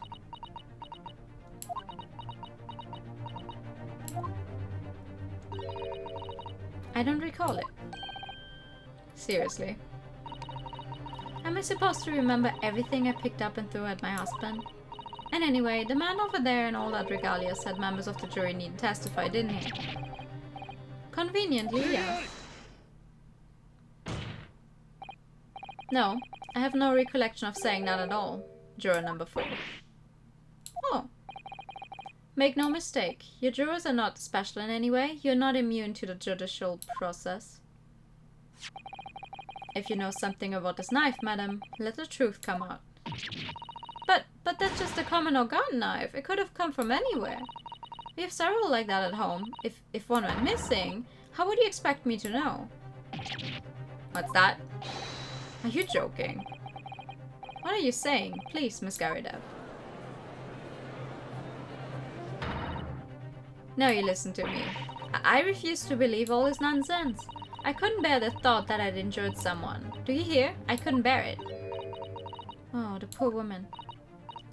So yes, I want evidence. I want to see hard evidence if you're going to insist on this being my fault. You're going to have to prove to me that I threw that knife if that's what you think. Come along now, chop chop. Do your worst. Well, Mr. Naruhodo. If I had evidence like that, believe me, I would have thrown it at her already. Then take the stand, juror. Oh! The prosecution does not object to the defense's request to cross-examine this woman. Thank you, Lord Van Zieks. I'm going to have to testify. Juror number 4. As I'm sure you will appreciate, having observed it with your own eyes today. Witness testimony can lead to the most extraordinary truths being unearthed. Truths of which the witnesses themselves may not even have been aware. Oh dearie me. So I demand your full and unadulterated testimony, Mrs. Garrideb. And mark my words, in this court of law today, we shall extract the truth. Do you concur, counsels? Certainly, my lord. Oh, that's what I'm hoping for, my lord. I like it. Hello, good evening. I like it. I like that Van Zieks, he's not helping us in that sense, like, but it's the same as with Clavier mostly in the older games, and also sometime on Edgeworth as well, when exactly what you're saying, the truth is more important than winning these cases. So if both the defense and the prosecution can work together, it doesn't matter which one wins. The only thing that matters is that the truth comes out. This is such a strange feeling. For the first time since arriving in this country, it actually feels real. What does? I'm here in the Old Bailey, and I'm a lawyer. Yeah, that's what you are. Witness, state your name and occupation. Oh, yes, my name is John Garrideb, and I'm a juror and such like. It sounds like even she doesn't know if she's a housewife or maid or what anymore. The court has decided your testimony is required in order to clarify matters in this case. Do you understand, madam? Yes, my lord. You will tell the court everything that took place in your household on the evening in question. And I warn you, do not attempt to hide the truth. Oh dear me. Chin up, Joni. Nothing to worry about now. What the fuck? What? Oh, I didn't know you were here, John. How the fuck did he get in here? It wasn't only you in the room that day, old thing, was it? Well, I think I ought to testify as well, don't you? But what about your knee, dear? Don't you worry about that. Hardly notice it. I'm not the sort of chap to leave a comrade to face disciplinary action alone. Oh, John, how the fuck did he get in here? Like, How did he get by the leaves and everything? The fuck? I presume you're Mr. John Garridab.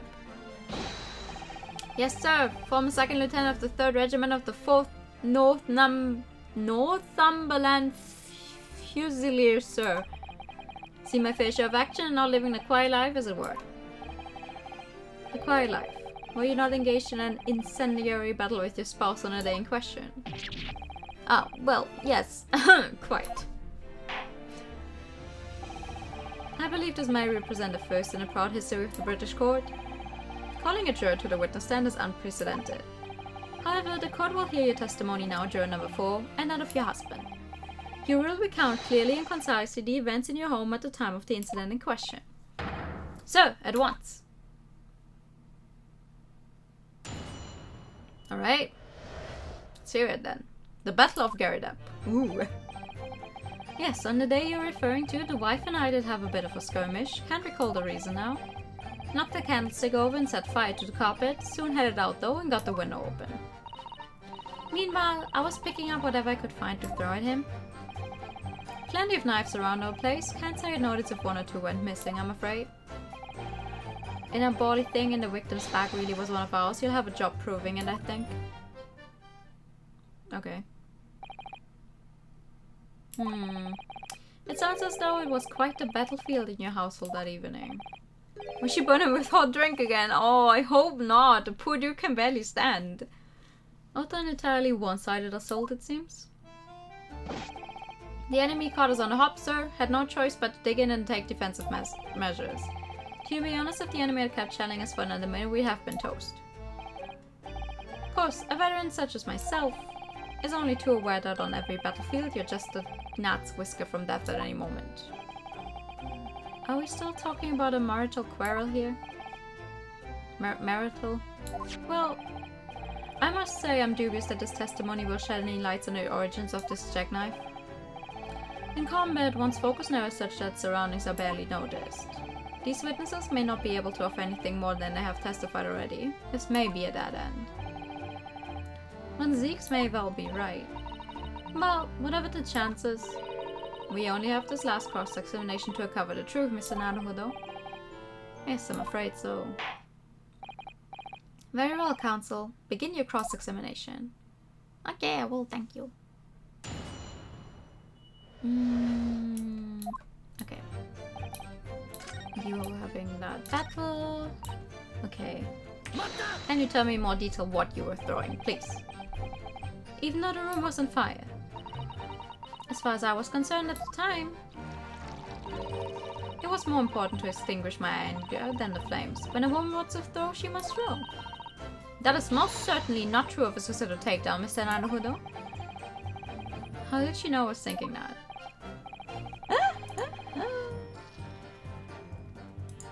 Ah! No! Game! Game, where did you go? There it is. I clicked on the wrong thing. So, please cast your mind back and try to remember. Was a knife among the items that you threw at your husband that day? In all honesty, I don't recall. But I feel I must point out that I'm no monster. Let me see. Some bread, a cabbage, garlic, a towel, and a sponge, a napkin. What's that? What's that? Do you have something to add, sir?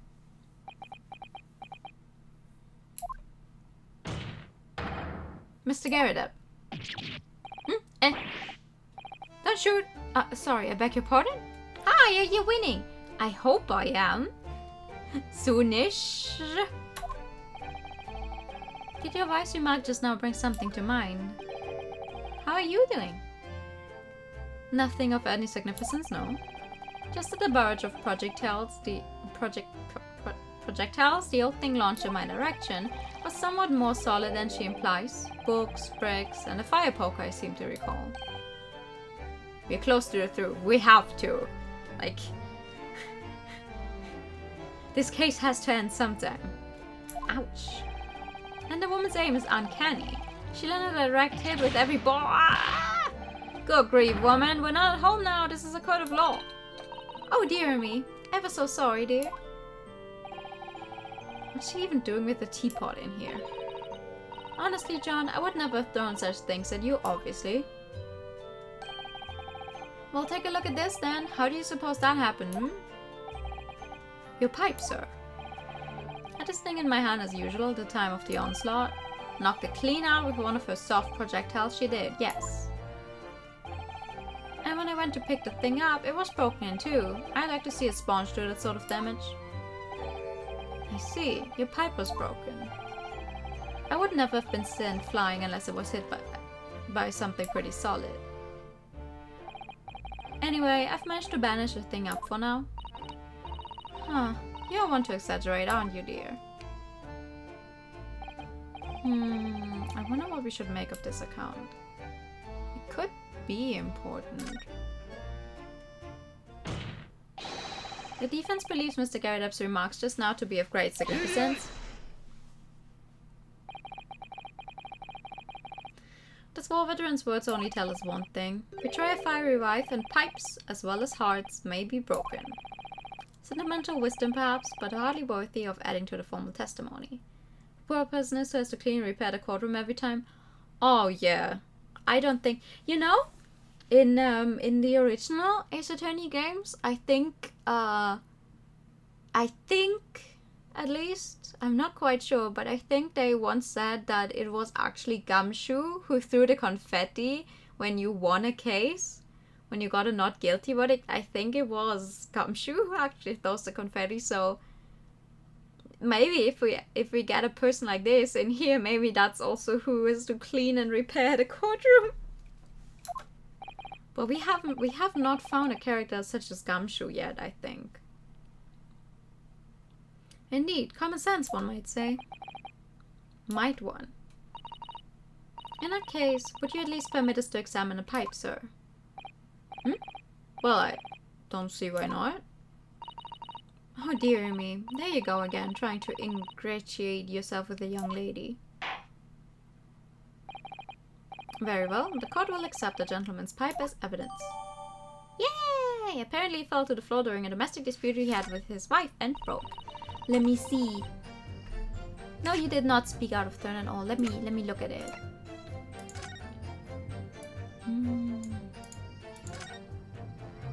What the fuck is that?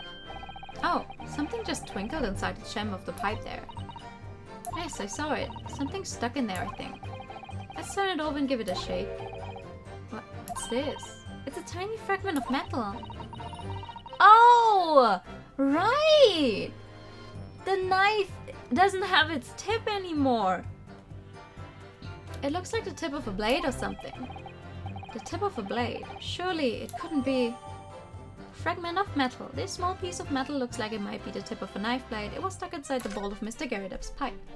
Can I look at anything else? Can I look at this? It looks to be in a sorry state out with the bandage around, doesn't it? But for some reason it feels slightly ominous to me, like it's trying to shout out a warning. Probably because it's the same blue as Mr. Garrett's dressing gown. I suppose it must have considerable sentimental value to Mr. Garrett, given that he's gone to the trouble of repairing it like this. Either that or he can afford to replace it. Oh! Yeah, that was really early in the case. I see.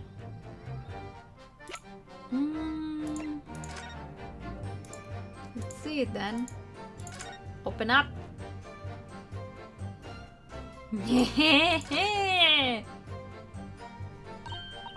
Oh, look here, Mr. Naruhodo, just at the tip. A small piece of the blade appears to be missing. Wait, part of it's missing. I could be wrong, but I've just got a feeling... You remember this? Ah, that's a tiny fragment of metal that we found inside Mr. Garrett's pipe. Hi! Good evening. Yes, and just maybe... Oh my, it's a perfect fit. Somehow I just knew it.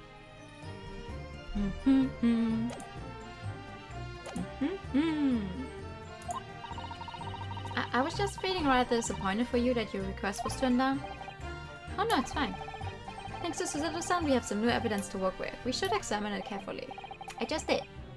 Well, thank you for that rebuttal, Mr. Garrett. Now, if we could return to the crux of the matter, what can you tell the court about the knife used to attack the victim? Body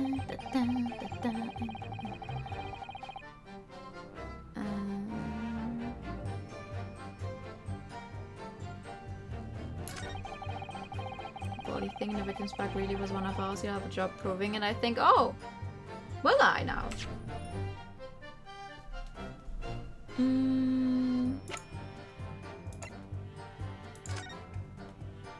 Oh, no, I wanted to present it.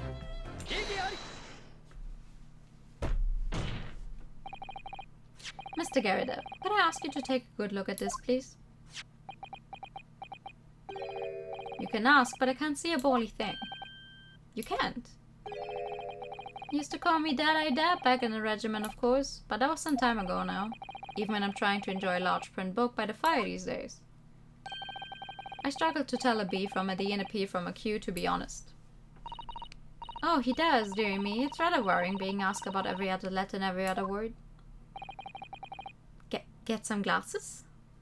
You must be very busy. What is that? A tiny scrap of metal. Yes, almost certainly from the tip of a blade. And what may appear at first to be just a tiny scrap is in fact a crucial piece of evidence. Interesting. And where did the defense come by this evidence?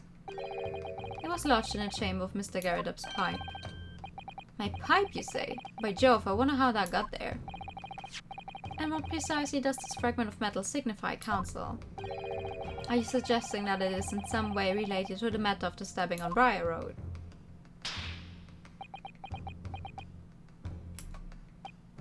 I am. What? When put together with another piece of evidence already in the court record, I believe this tiny fragment of metal will unravel the whole truth of this case, my lord. His code! His code is burned in the back, where he was standing with his back to the bookcase while it was burning. We can see his underwear.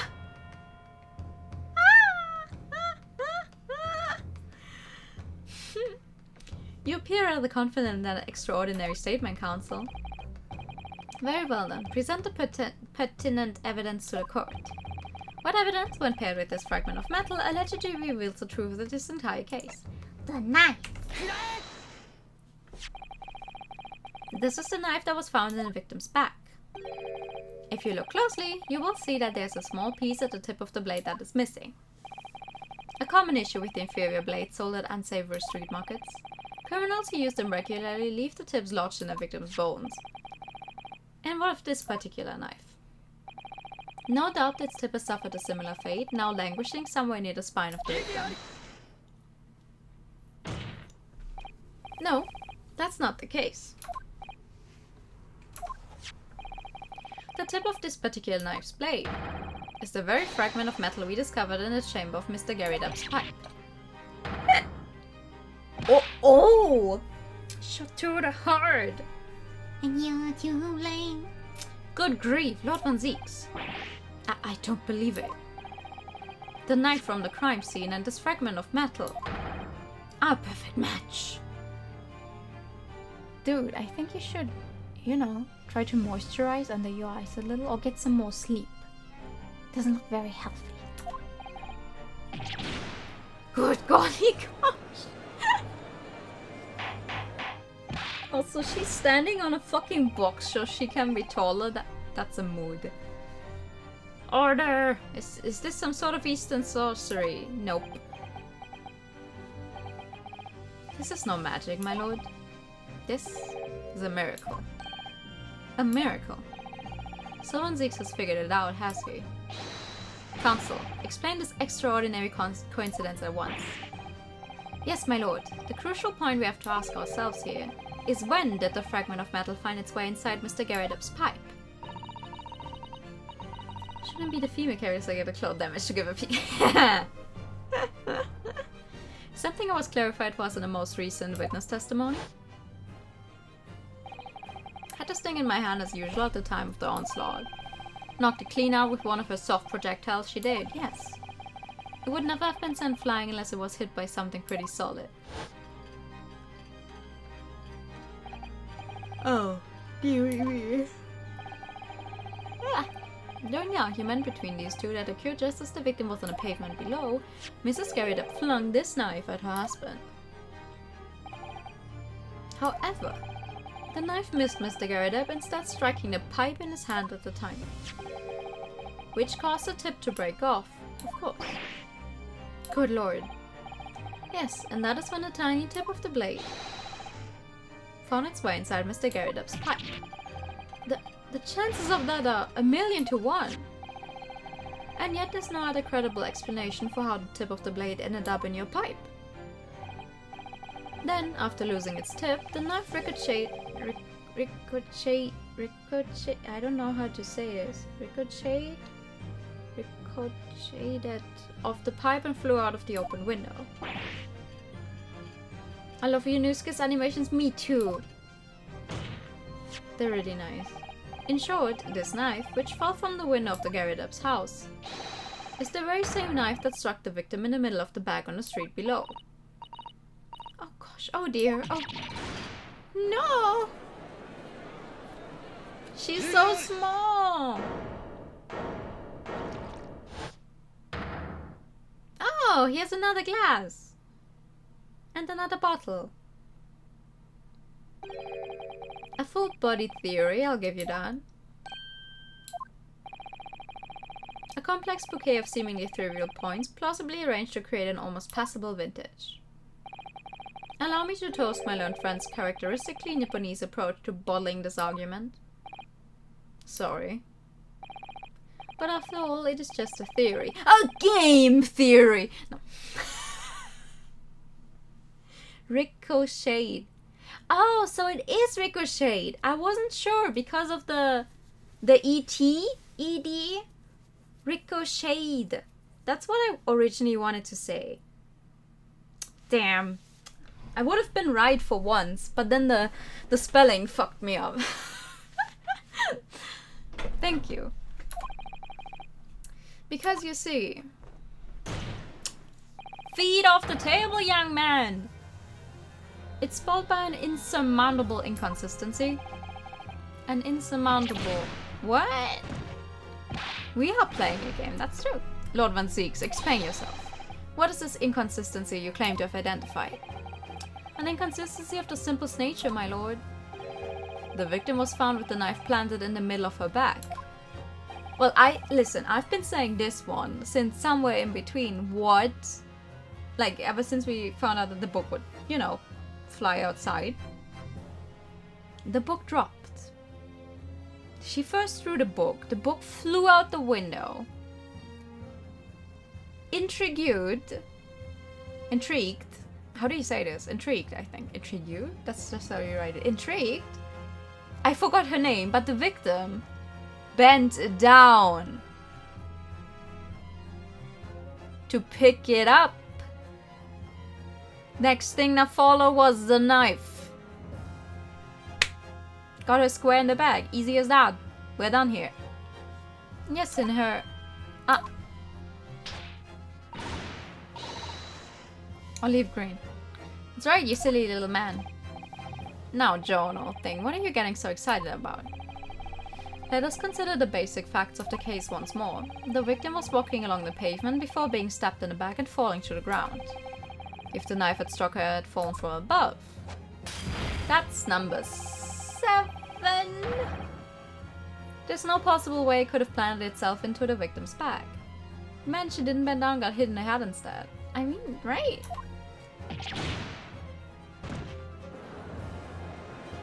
Let me speak! Let me speak! Order! Quite right, you see, that's exactly right. If the knife had fallen on her from above, it would have struck her on the top of her head. Well, she's lost for words, look. I knew it. I never liked this theory in the first place. I don't know, though. What really did happen? I'm not done yet. Ow! But I sure am good at hurting my hand tonight. It would appear the defense is my rather spectacular blunder.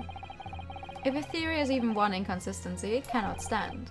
Your theory, my learned friend, is history. It's not! I'm not done yet! We were so close, I could see the truth. I was so sure we were on the right track. But now the way has been blocked completely, by just one simple inconsistency. Or in other words, we simply need to eliminate our one inconsistency, the theory will stand. Miss Susato. You mustn't worry, Mr. Nanahodo. You were just caught off guard, that's all, and your mind went blank. But if the path you were on is indeed correct, then a way will present itself. The key to this is in a court record, I'm sure. All the information you need is there. I know. It seems you have nothing to say, my Nipponese friend. Well, your silence speaks volumes. A tacit acceptance that your theory is fatally flawed. Is it though?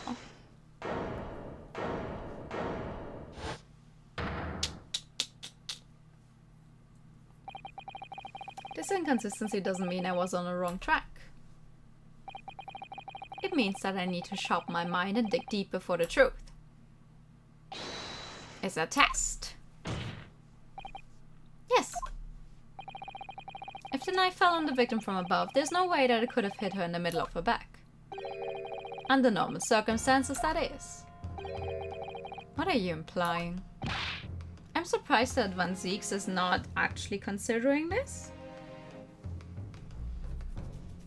Because, like, this is the first thing I thought of. And he's a intelligent man. You know. Counsel. There's a piece of evidence in a court record that can explain this inconsistency. That can explain how the knife that fell from above could have pierced the victim's back.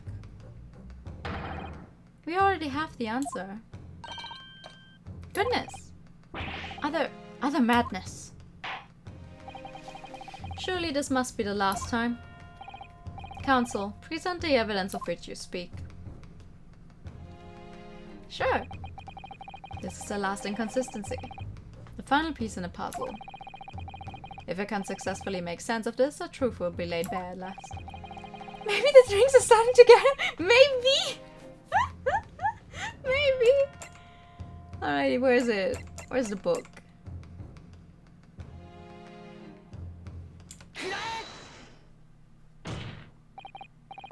This, the fourth book found at the scene.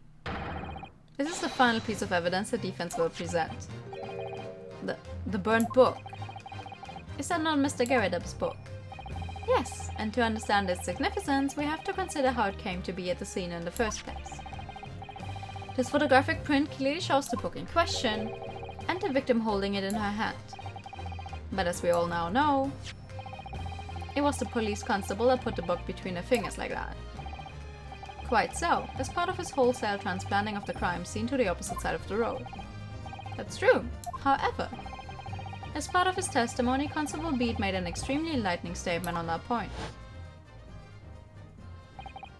But what made you place that book in the victim's hand? Oh, well, sir, that's because that's how I found it. When we first ran over to the scene, the victim was already holding the book. So, when I moved everything, I made sure it was still in her hand. In other words, the victim had already picked the book up of her own volition. And clearly, that must have been before she suffered the knife wound. Well, I should say so. After being attacked with a knife, I don't imagine she'd have been doing much of anything.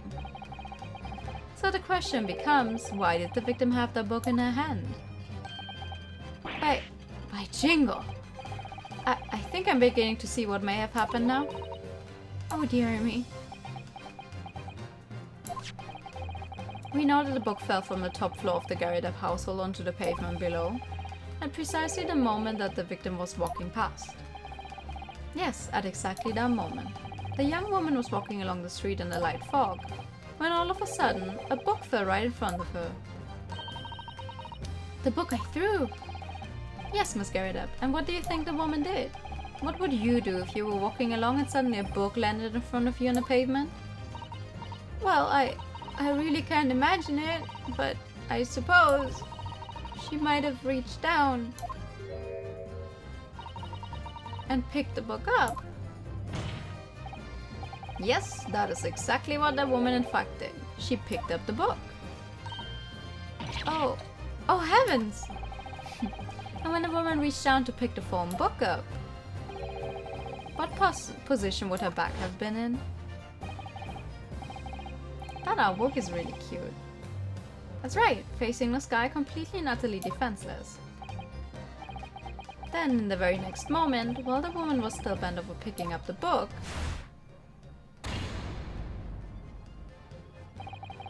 the next object fell from the room above, the jackknife, straight into the middle of her back. Damn. The poor woman really had one heck of a day. And at the same time, walking by chance directly behind Mrs. Green, was the defendant Mr. Suseki Natsume. Well, It appeared to Mr. Natsume that the woman simply collapsed on the floor. In the dark and the fog, he didn't see the knife falling on her from above. And from the other direction, the constable and his wife saw no one but the victim and her apparent attacker. So there never was a real culprit to run from the scene in the first place. No, this was nothing more than a series of unlikely events that culminated in an unfortunate accident. And that is the real truth behind this case.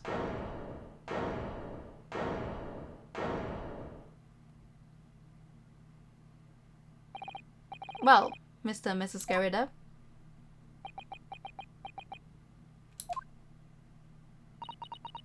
The very first time you showed me that knife, I had my suspicions. I wondered if perhaps it might have been something like that. There, old bean. Poor Mrs. Garrida. Of course, I never meant for anything of the sort to happen, but it was all my fault, wasn't it?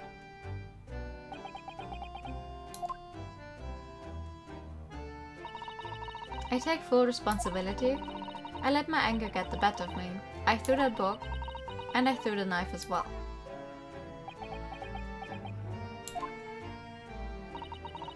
John dear, it's alright, I know. I'm ever so sorry. Truly. I'm sorry! Well, I mean, the good thing is that she's not dead, so you're all good.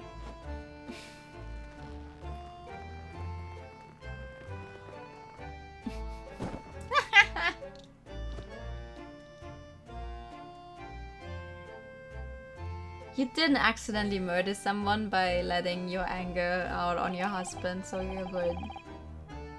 Lord Van Zeeks, what news of Mrs. Garrida? She's been taken to the infirmary. It would appear that today's events had left her in an especially flustered state.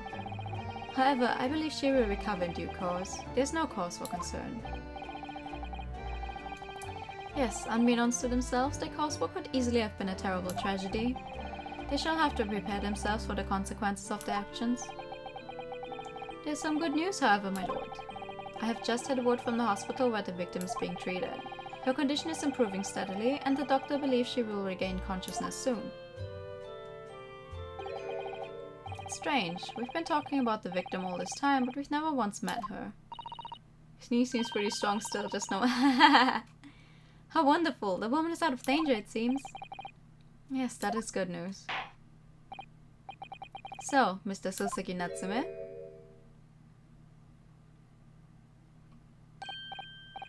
Yes. On behalf of my fellow countrymen, I would like to take this opportunity to beg your pardon, sir.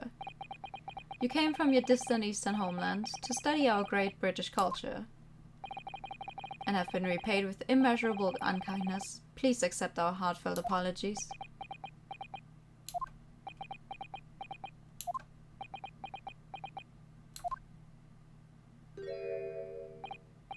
No, it is me who should be begging your pardon.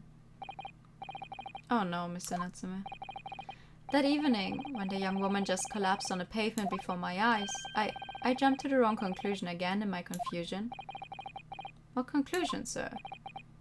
I was sure that the woman was dead. Yes, Constable Beat said the same thing, didn't he? He thought she had been killed too. I suppose she must have looked completely lifeless.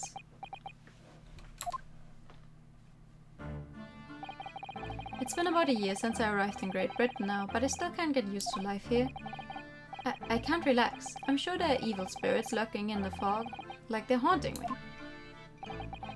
Poor Soseki-san. His imagination really has got the better of him. Yes, poor man. So when it happened, I thought the young woman had been taken by the fog spirits. I should have never dropped my books like that and run away. I should have called for help, for doctor, for the police. Instead, I've managed to create a rift in a relationship of trust between our two empires. And for that, I'm truly sorry. Oh. One could indeed say that some sort of mischievous spirit has been at work here, I think. One that created a chain of unfortunate mishaps.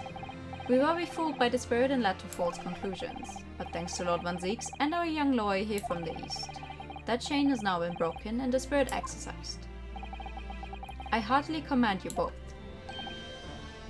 Oh! Now then, ladies and gentlemen of the jury. Yes, my lord. In concluding this trial, I must ask one last time for your decisions regarding the defendant's culpability. Are you ready to present your findings to the court? As the foreman of this jury, I can assure you we've reached a fair and just conclusion. I do declare the truth can be extremely cruel at times. Well, I didn't suspect the woman next to me, that's for sure. Sitting in for the old bean while she's out of action, you know, but I know what her decision would be. Does this mean I'll finally be able to get out of here and start work? Well, it's about time. I say I'll have a cork of a story to tell the grandchildren when I get home, won't I? Very well, ladies and gentlemen of the jury, I hereby demand your final decisions. Mr. Foreman? Guzai. Uzai. Uzai. Huizai. Dun dun dun dun dun dun dun.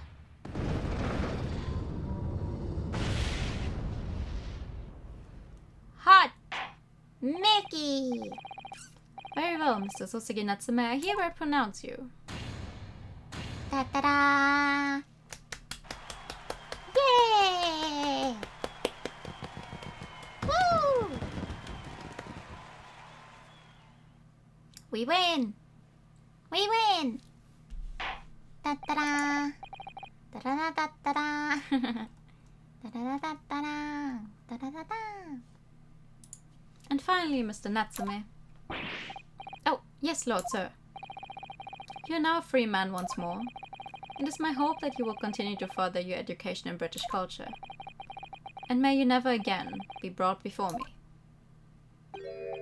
Oh, yes, sir, of course. On my life, I swear I'll never set foot in a courtroom again. I'm transported to tears. Hello. Good evening. I'm good. How are you? Thank you, counsels. Court is adjourned. We did! Woo! Fine. Oh, yeah. 2 hours. Yeah, it's a good thing I stopped last time. There's no way I would have finished that last Saturday. 20 February, 3:17 p.m. The Old Bailey Defendant's Antechamber. Oh, locum. I'm sorry, what? Wait, you mean me? Of course! Is there not a locum here? Is there even one? Let's hope he doesn't get killed now. Oh, right, there was that thing. Fuck. Compared to the original locum student, Mr. Naruhodo Esquire, your name has become rather short, hasn't it? Es geht mir super, that's nice. I'm glad you're doing well. What's wrong with using my actual name? Oh, at last. I'm free. I'm free. Joyful, joyous, jubilant, jubilation. Heady, hardy, happiness, hurrah! Oh, I am pleased. Mr. Natsume is delighted. Would it be so hard just to say that then? Locum, you did it! You saved me from the brink! Well, what happened to the poor woman was in no way your fault after all. I'm just glad everyone can see that now. No, not that. Lovely lawyer, locum lawyer. Yes. I mean, as I said before, I have just never got used to life here in Great Britain. Every time I look over my shoulder, I see foreigners. I see towering brick buildings. And from high windows, I see them looking down on me laughing. Look at that little hunchback. Oh. Oh dear, I'm sure it's all in your head, Mr. Natsume. But today, you, locum lawyer, gave my gloom the boot. You stood firm behind that baronial bench before all those babbling British. You battled to the bitter end, laying bare the baffling truth. And when I beheld the blinding fireworks among the beams of the Bailey's roof, I bellowed, "Behold the best barrister ever born." Can you stop saying what's be now? Well, it's very flattering, and we're very pleased for you. This has given me a wonderful anecdote to recount to my old friends back in Japan. An anecdote? Is that what's to become of all my hard work? There you are, my dear fellows. I apologize for keeping you waiting. I rose late this morning. Oh, Mr. Sholmes, what a pleasure to see you. That's Mr. Writer's books, that he does. I see, I'm here not a moment too soon. A disaster has been averted, I'm glad to say. Oh. The trial shall begin presently, Mr. Naruhodo, and I wish you the very best of luck. It's just finished? What? No! Then my haste was in vain. Ah, it's you! Herlock Sholmes! Oh, have we met, sir? This is Mr. Natsume, the man you had arrested, Mr. Sholmes. Ah, I see. I failed to recognize you at first. Our previous encounters have taken place in the gloom, either of your bleak lodgings or the prison cell. I simply couldn't place a curious face in the light. Charming. This is all your fault, Herlock Sholmes. You're the reason I had to go through this terrible ordeal. I'm going to give you a piece of my mind. My apologies, sir, but I assure you, I have placed you now. You're the fellow who abandoned that poor young lady and ran off, are you not? Ah. Had she been taken to the hospital more urgently? I feel perhaps she would have regained consciousness by now. Oh. But it was unavoidable, I'm sure. We are but human after all. Anyone would have been shaken by such an experience.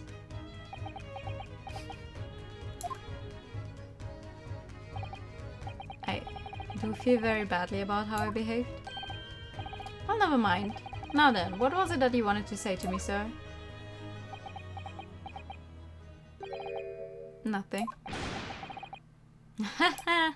Priceless. Oh, I'm sorry, really, but that was quite priceless. Poor Soseki-san.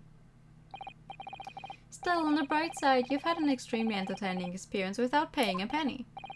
And it would seem you were not even found guilty. But there's no bright side. Whatever do you mean, Mr. Natsume?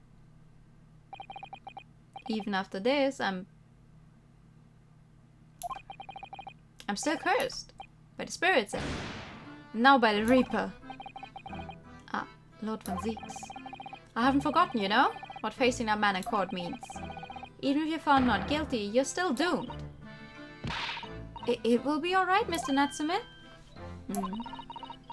If the Reaper appears trying to make trouble, I will protect you. Yeah! What? Wait, what? With a perfectly executed Susato takedown. Are you trying out all of the German you can speak? I don't drink coffee, I'm sorry. Much as I like being turned on my head, a bit of warning might be nice next time, Miss Susato.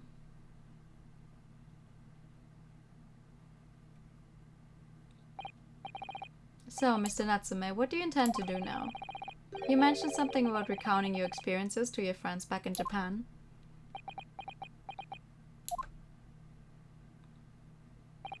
Yes, I intend to return to my homeland soon. Oh! I was asking you out on a date. Ah!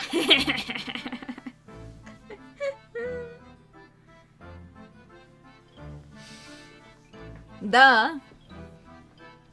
It's already been a year since I arrived here in Great Britain. I've visited universities, libraries, bookshops. I've been over with the tutelage of professors. I've learned so much about the wealth of literature here and the city it has shaped. And I've come to realize that it is my calling to sail home and tell my fellow countrymen about it. It's very touching, Mr. Natsume. Or, in perhaps less veiled terms, you wish to withdraw halfway around the world to escape the terror of the Reaper's curse. That's not it at all! The more I learn of the literature, the more the strange feeling claws at my insides. I feel compelled to return to my roots and attempt to pen a work of my own. I see. A work of literature by Soseki-san. Could be an interesting read. Ha ha! Ha ha! Ha ha! And what about Miss Susato and yourself, Mr. Naruhodo? Sorry, what about us? Will you return to Japan alongside your mustached compatriot? Why would we? A week has not yet passed since we arrived in London, and only now does it feel as though we finally found our feet. And you're accommodated in a hotel at present, are you not?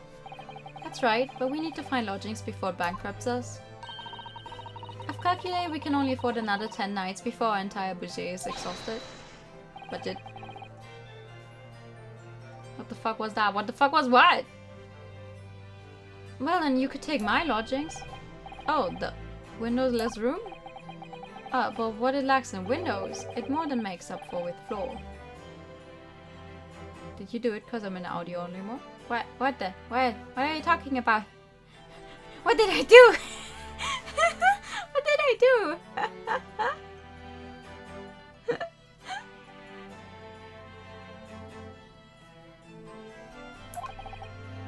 Listen, I forget everything I've ever done like 2 seconds after the fact. You ask me, and by the time you see or hear me do something on stream, I will already have forgotten most of the time.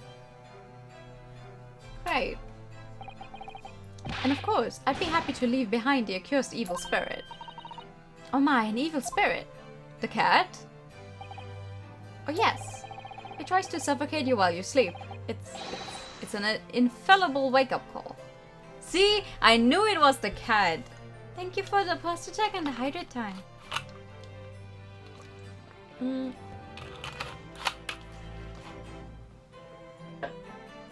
You know what my cats always do? My cats, every time when any of us actually have to get up, that's when the cats would come into your bed. Oh my, what the fuck is that? What are you?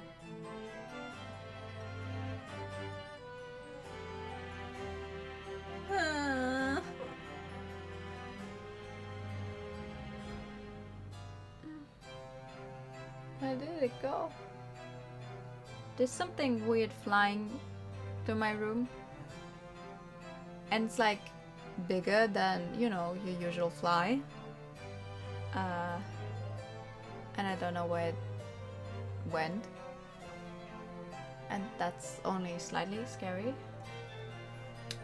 What I wanted to say was the cats would always, like, if they're already in the bed with you, that's when as soon as they notice that you try to get up, they would lie down on top of you again and snuggle into you to you know, tempt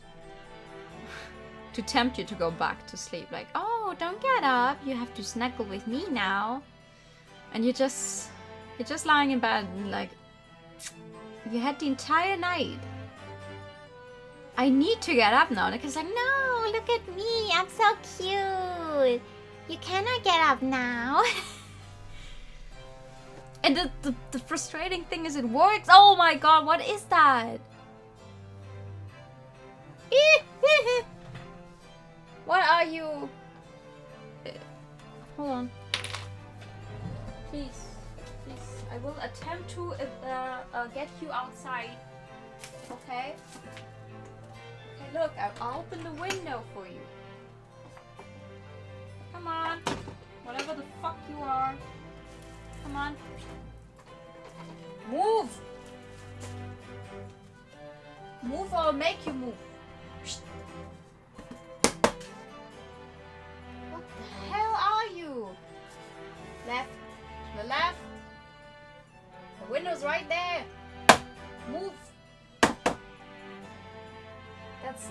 the window is? Do you not speak English? Bitch. Ah. Come on.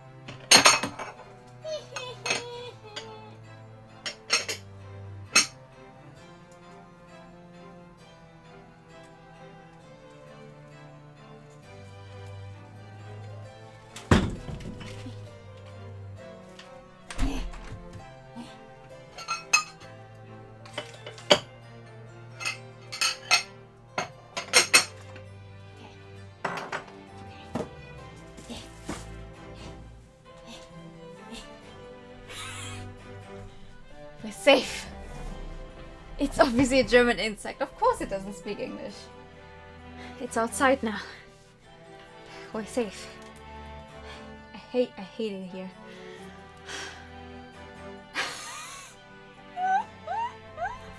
I hate it.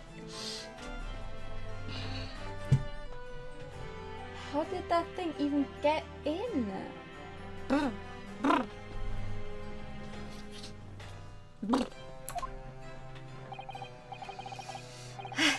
You'll think about it if that's alright. Perhaps I can offer a more welcome alternative. Would you consider taking lodgings with me? There's another one, I'm gonna fucking cry. Really? Well, a vacancy has conveniently presented itself. Though it is up in the attic, I might add. Are you sure it isn't just a storage loft? I spoke with the landlady this very morning on the matter of price, and Iris is cleaning the room as we speak. You must come at once. I presume you have no luggage to speak of. You know, I managed to take 2 spiders in my hands and...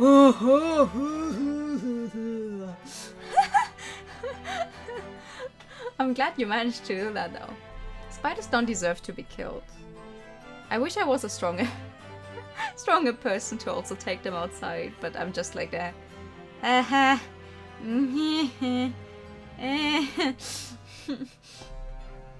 This is simply wonderful. What an honor to be invited to take in lodgings in a great detective's office's attic.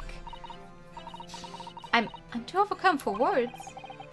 So suggesting we look elsewhere is out then. Then it's settled. Iris will prepare a welcome dinner this evening. And you must come too, Mr. Natsume. I insist. I don't know what to say, but thank you, and yes. Wonderful. Then I'll go and complete the paperwork for your formal release, Mr. Natsume. It shan't take long. Somebody's happy. She's so cute. I love her. She's so cute. Loco. I knew that you wouldn't let me down. I'm truly delighted to have met you here in London. Likewise, Mr. Natsume. It's been a privilege meeting you too. It's a shame that we're going to have to say goodbye so soon. Well, I've come to realize that I belong in Japan. But Locum, we'll meet again one day. Yes, I'm sure. And hopefully by then, I'll be a successful lawyer. Hopefully by then, I'll be a successful author. Well, my dear fellow, our carriage appears to have arrived. Shall we go, Mr. Naruhodo? Yes, Mr. Sholmes. I've little doubt Mr. Natsume will be released in time for dinner this evening. Hopefully he'll still be alive by then. And so, Mr. Oseki-san's innocence successfully established. We rode with Mr. Sholmes to what was to become our new home, 221B Baker Street. Do we get a cutscene? Oh! Okay. 20 February, 4:41 p.m. The attic room. It could be worse, arguably. So this... Finally! A house! Is to be our new office, yes. Our office. I rather like the sound of that. Me too! It's simply wonderful, isn't it? I hope you can see this, Kazuma. It's only a small step. But I'd like to think we're getting a little closer to your dream now. So, my dear fellows, do you like the place? Mr. Sholmes, Yes, thank you so much. It's a delightful room, Mr. Sholmes. I simply adore it. Good, I'm pleased to hear it. Iris and I are delighted to welcome you. I hope everyone's hungry. It's nearly time for dinner. We'll eat as soon as Mr. Natsume arrives. We have a lot to celebrate. Iris, you must let me help you. Alright then, Susie. You can be in charge of the salad. Splendid! If it has a roof, isn't falling apart, is dangerous, I'll take it. That's a big mood. So, Mr. Naruhodo, how does it feel to have your own office in the capital? It's very exciting, actually. I can't help wondering what adventures await us. Those were precisely my sentiments when I first established my office at these premises. Until I discovered the dark truth about the city of London, that is. Oh. Sorry. London is a glorious place, full of wonder, opportunity, prosperity, and mirth. But the brightest of lights casts the darkest of shadows. Shadows? What do you mean? Why is he so buff? Well, I believe you're well aware of the murkiness that lies behind London's facade already. So once again, Mr. Naruhodo.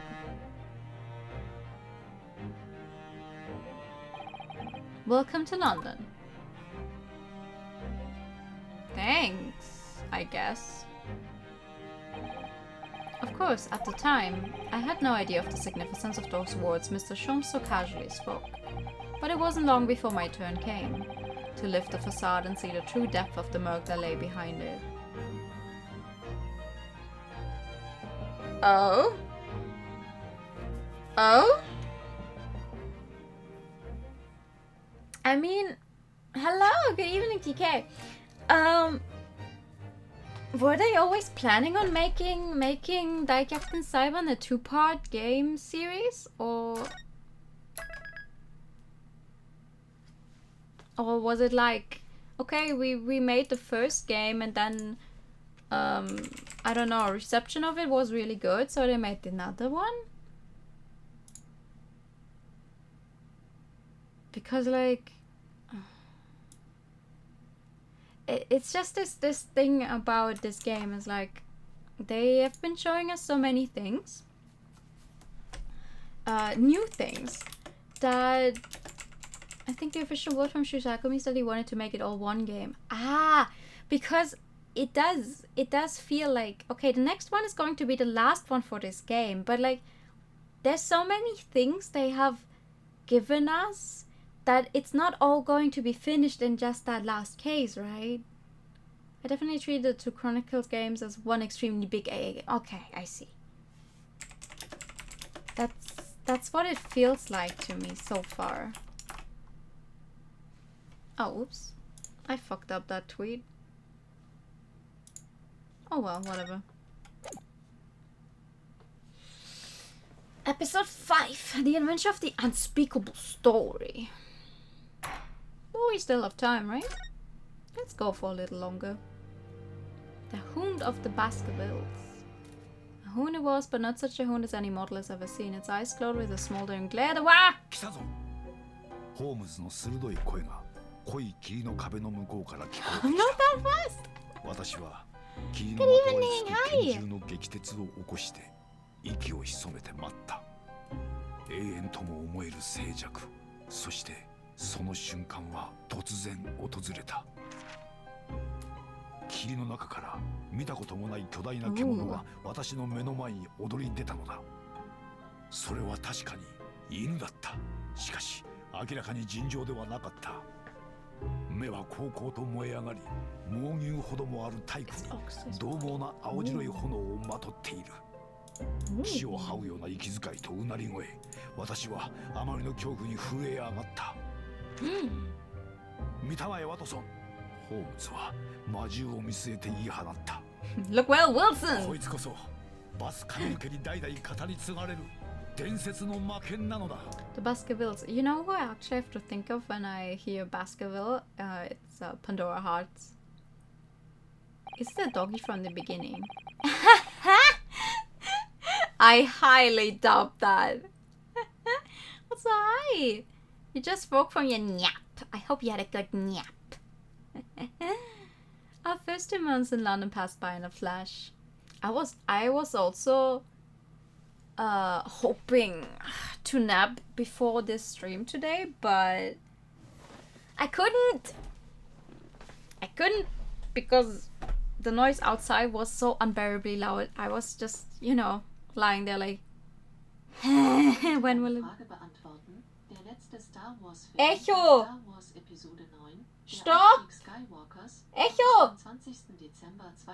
What the fuck? Echo! Stop!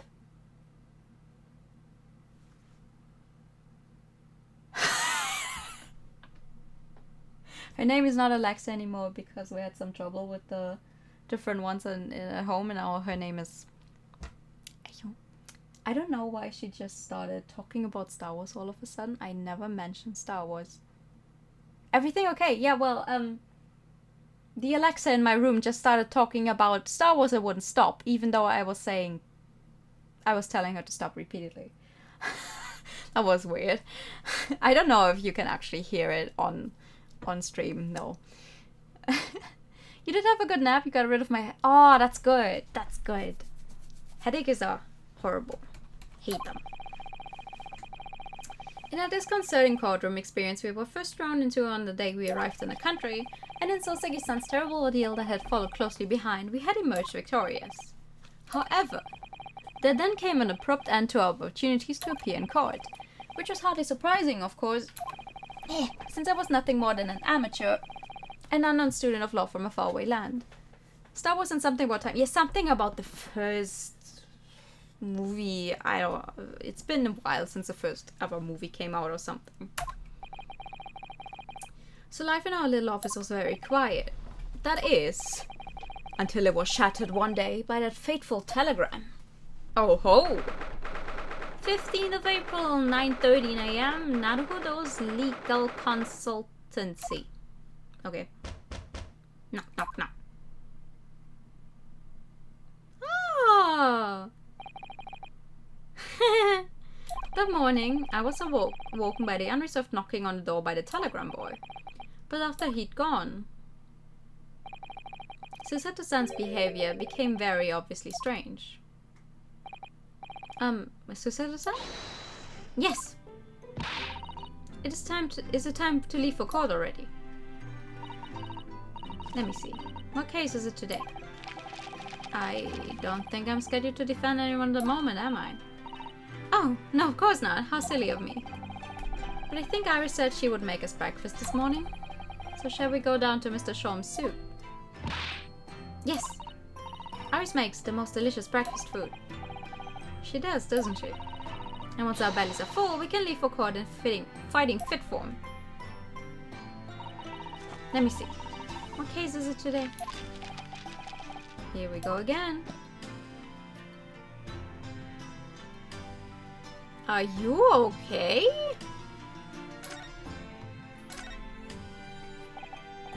So, what was it about? The telegram that was delivered this morning, I mean. Oh, a telegram. I don't know what you're talking about.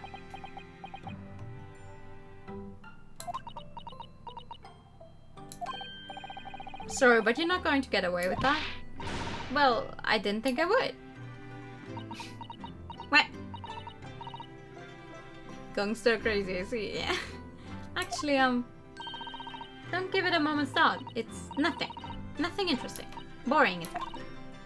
It was just a boring old telegram.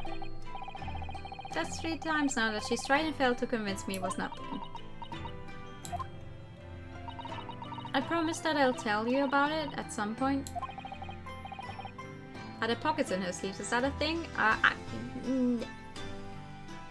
I'm not quite sure if it's a thing in real life, but I've seen it in lots of Chinese transmigration novels, where they have kind of unlimited space in these pockets. I'm just wondering how that would hold. Like if you put a book in there, how that would hold, but because you just have one arm that would weigh more than the other, right? Susato. Okay. Did someone die? I suppose Soseki-san will have arrived back in Japan by now, won't he? Yes, I should think so. He left immediately after that terrible ordeal. Which would mean he should have completed the voyage already, or be just a few days away. A fortnight ago we had a very long telegram from him, do you remember? Complaining of seasickness. Oh, he's still alive at least! Yay! But by and large it seems the voyage has been going well. Better than ours at least. You did it with pencils in your jacket sleeves. Ooh. I sometimes try to, you know, put my phone in when I need both of my hands, but I also don't want to leave my phone behind, and I don't have, you know, pockets in my pants or something. Or I'm wearing a skirt or whatever. But it doesn't work very well. Because the chances of you losing whatever you put in the sleeves are just too high. Fortnite dance. Yeah, that's exactly what he means. Something wrong, Naruhodo-san. I was just wondering, what might have become of Soseki-san had he stayed in London, that's all. You mean as regards Funzix, the Reaper? Yes, I can't help wondering if seasickness would have paled into insignificance in that case.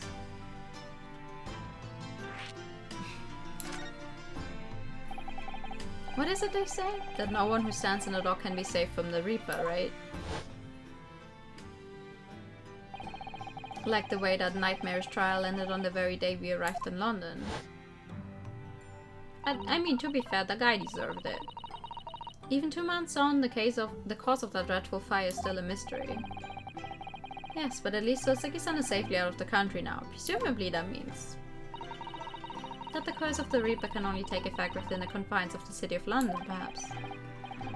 Even if that's the case, it's little comfort. I have a terrible sense of foreboding. If the legend of the Reaper is to be believed, it would mean he wields a sort of justice himself.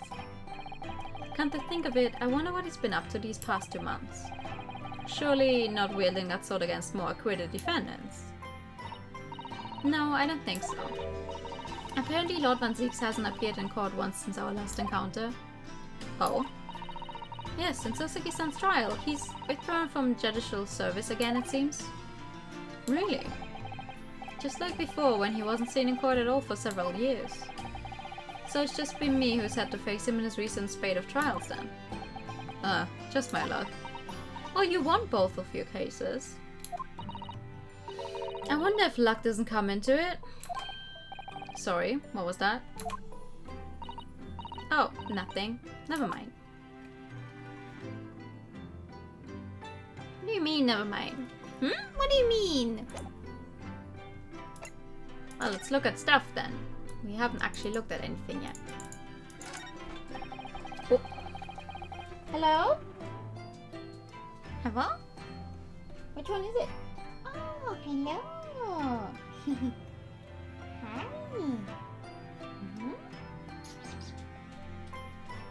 No? You only wanted to say hello? Oh, okay, he's gone now. Okay. He literally just went up to my hand, got a few scritches in and left. It's spring at last and the weather's warmer now. But I love the smell of the fire and the steam rising from the kettle. Oh, would you like some tea, Naruhodo-san? Thank you, Susato-san, but I'm alright for now. With the green tea Susato-san makes me from time to time and Iris's unique herbal infusions, this place is paradise for a true tea lover. Green tea is such a wonderful accompaniment to British tea cakes, don't you think? Is it? I actually haven't really had the chance to drink green tea. So this is the tea set that Susato-san brought with her from Japan. Let's hope she hasn't noticed me slipping sugar and milk into my cup when she makes it. It's just so bitter. Ha! Tea is a drink to be enjoyed, Naruhodo-san. You really don't have to force yourself to drink it, you know? I don't like to see you screw up your face, so... Aww.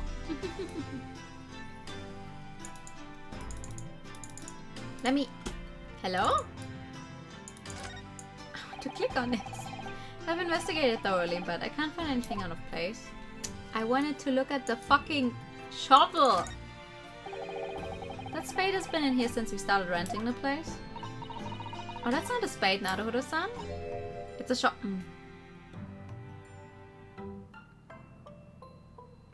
Is that your ladder argument? It's a spade. No, it's a shovel. No, shovels are for digging. That's for scooping up loose materials. It's a spade. No, spades are for digging. That's for scooping up loose material. It's a shovel. I don't want to dig a hole for myself, so let's leave it. Ah! Are you kidding me? Alright, what else is here? No. The desk maybe? We've only been here in London for about 2 months, but my desk is starting to look a little messy already. You could tidy up once in a while. Suzuto-san, I always say, making a mess is a small sacrifice to pay for being able to further your studies. And time spent tidying up is time you can't devote to the same cause. And time spent on ridiculous arguments is time that could be better spent on some simple housework. She's right. She wins, but I'm supposed to be the lawyer here. She's right. There's a fucking Daruma doll there. Ah, the Daruma doll I brought with me from home. Still with only one eye colored in. I said I'd color the other eye once I won my first court case here in Britain, but... But you have won, haven't you? Twice, in fact. Because I feel as though I'm still lacking as a lawyer. I'll tell you what, why don't you color the other eye and once you think I'm a proper, fully fledged lawyer? Finally, the important debates. Yes! If you insist. Oh, that's nice. Seen messier desk, at least there's some space in the middle there. That's true. At least there's some way he can still write. It could be worse. Alrighty. Oh, desk. Ah, this must be the telegram. Let's see. Ah! No, you mustn't look at that. Not under any circumstances. Alright, I won't. I cannot actually see it. I think we should actually look toward the right before before we look at the desk. I'm sorry, Naruto-san, but you can be very mischievous at times. Then put the telegram away if you don't want people looking at it. He's right. Ah, I see. There's... okay. This is one orange. One little orange. Okay, what's this?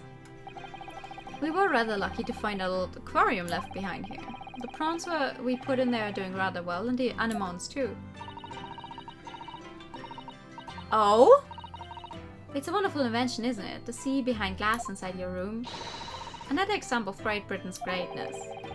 Have to clean it out and change the water isn't so great though, is it? I mean, that's part of the job, isn't it? What about this door? Do you know, I've never seen inside your room there, Suzuto-san. I've never even peeped inside. I should think so too. A young maiden's private chamber is a place of bittersweet secrets, you know. Whatever you say, young maiden.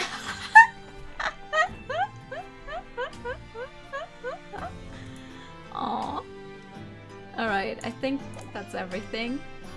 So let's move.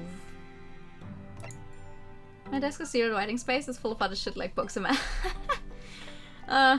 My desk technically would have writing space, but that's where I put my graphic tablet. And my desk is actually too high. It's like because I'm a very small, when I sit down, I'm a very small person. All of my height is in my legs, so when I sit down, I'm like really small. So to comfortably have my legs under the desk, my chair is pretty far down, so I cannot comfortably write on the desk because my arms are not at the right height anymore when I do that. It's good for making another room would use up too many depth resources. Aha! True. Wow, that knife is still stuck in the wall, is it? 15th of April, Shomsuit. Morning, Nuno. Morning, Susie. Good morning, Iris. Iris. What is it, Bruno? What is that terrible noise? It sounds like a cat being strangled. Yes, you noticed that, did you? Hurley isn't in the best form this morning, it seems.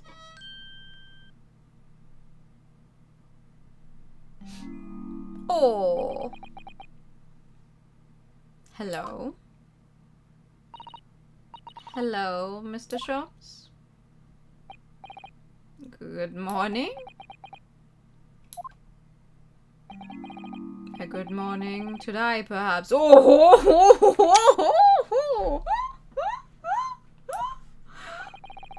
Has something happened, Mr. Shops? You look miserable, and where you were playing the violin before. My analytical mind is dead. Music is dead. The world is dead. Damn this blanched existence! That's all it is, my dear fellow. Nothing of consequence. Hello? I'm afraid I don't understand. Well, Iris, isn't it time we ate? Some dry toast and insipid coffee for me, if it's not too much trouble. Why is he so... Meow. Kitty! Oh look, it's Vaga Height. Good morning, boy. Meow. Meow, it says. Meow. There must be some sort of tiny door for cats to use. But how did it get there? I love him. I love him as well. He's so cute. Kitty. Shh. Kitty. Well then, everyone, time for breakfast. As soon as I Get this bottle open. Oh, wonderful. Let me help you, Iris. It would indeed be a fine day to die.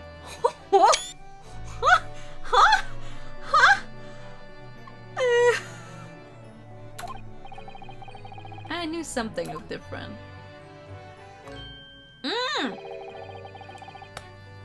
Where's his machine thingy? Wait, first I don't get it open, then I don't get it closed. Jesus. Something's missing from Mr. Shulman's desk. Is that why you're so upset? Is that why you're so wanting to die? You seem to be very unhappy this morning, Mr. Shulman. What's happened? It used to be the case that in my hands, this violin sung like the dawn chorus. Its melissonant tones would make flowers bloom. It would. But now, the muses are unamused with me. The goddesses of music have thrown me over. Whatever do you mean, Mr. Shones? For hours I've bowed, for days even. Through the night I've endeavored to no avail. That sound, my tone, is lost. The brilliant, clear, unwavering tone. Gone forever. No more recitals of unbridled emotion. Unbridled? Whatever. Well, you haven't been practicing much lately, have you, Hurley?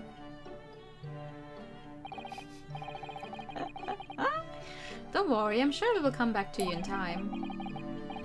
Heed my words, Mr. Naruhodo. The goddesses of the arts are fickle. One day they bestow genius on a man, the next they unmercifully withdraw it. Oh, dear. Why is this happening to me? If they take the turner for the violin from me, what is left for pity's sake? What is left? Deduction perhaps? Isn't that what you're known for?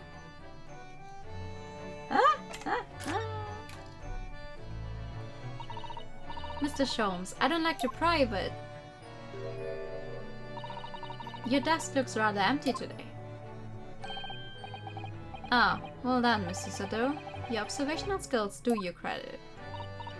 Oh, no, Mr. Sholmes. They pale into insignificance when compared to yours. You struggle not to notice, wouldn't you? You mean Hurley's great analytoscope? That's a Winnie Bank's now. Sorry, it's a Winnie Bank? No, Winnie Banks. The pawnbroker. Pawn? What? You mean you've pawned that enormous machine of yours? It has some considerable value, you see. Quite undeservingly. But isn't it a very important machine for your work? I do wish you had consulted us if your situation had become so desperate. I should have gladly passed what little income I have to you. Dear madam, things are far from desperate. But the pawnbroker has your wonderful machine. How can it be anything but desperate? Making use of a pawnbroker is quite ordinary here in London, I assure you. It is. It doesn't sound ordinary at all. It would seem that neither of you fully understand how pawnbroking works. Oh, what's to understand exactly?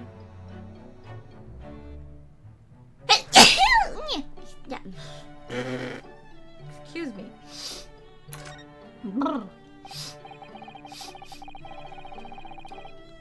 What did you mean when you said we didn't fully understand how pawnbroking works? Thank you. To the people of London, pawnbrokeries are akin to banks. Bless ya. Thank ya. Banks. On Mondays, merchants relinquish their finest jackets and trappings to the pawnbroker of choice. With the money they receive in return, they are able to trade happily through the week. And then on Saturdays, they go to recover their things using the money they've earned. I had no idea. This has been a fascinating lesson for us. Everyone does it, you see, especially people in inner London. And should they have money to spare, they would purchase another fine jacket. Not to wear, obviously, but to pawn, should the need arise. Oh, how ingenious! So whenever we have something that's getting in the way, we leave it at Winnie Bank's, you see? A pawnbroker can be thought of as an extremely secure vault. Who would have thought that even pawnbrokers are different here in Great Britain?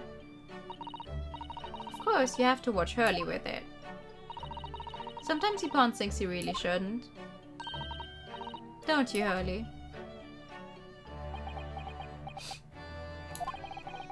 What does it matter? The world is that to me now. Damn, boy. Alright. Hi. Hi. Tell me about the cat. Mr. Natsume's cat seems to have settled into his new home then. Oh yes, and I've become very attached to little Waggy.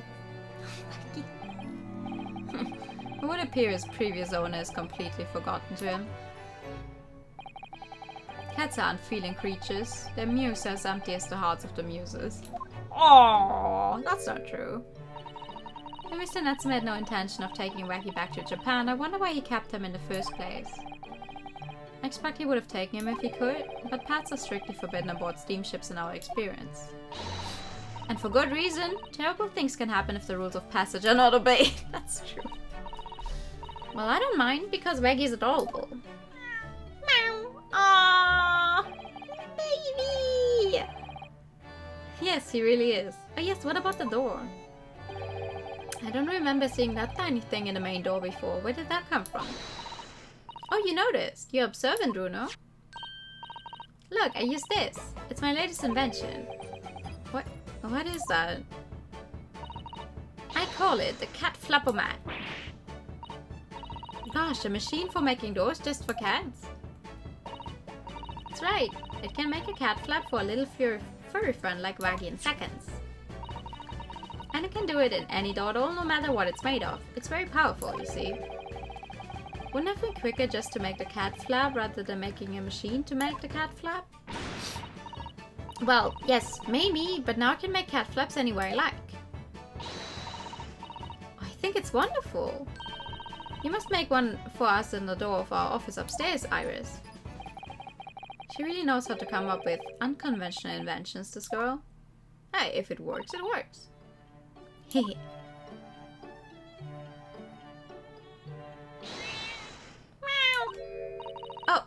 that? Wagenheim. Ew.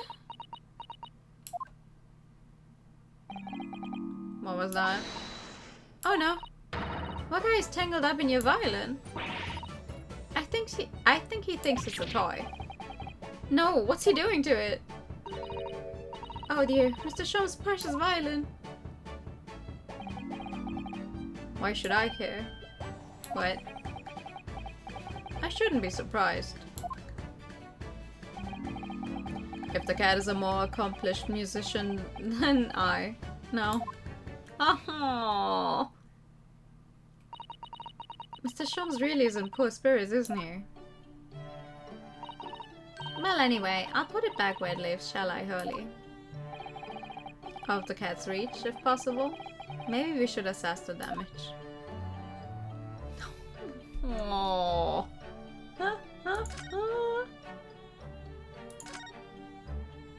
Where is the violin? Oh, there it is.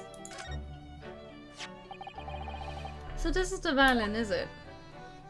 Oh, one of the strings is... It's a Stradivarius, one of the finest violins in the world, made by the renowned Italian luthier Antonio Stradivari. I probably butchered a bunch of those words. Oh, I see. It doesn't really look like anything special to me. I happened upon it covered in dust, languishing in a pawn shop down a nondescript back alley. The broker had no idea of its value, so I was able to purchase it for a mere 55 shillings. Okay, I get that you're in bad spirits or low spirits or whatever, but can you talk a little more quickly? How honorable of you. And until today, it has been my faithful companion in every great Paganini-inspired performance I have made. I ask you, is there a reason to live in a world devoid of music? To tolerate this blanched existence? No! There's none!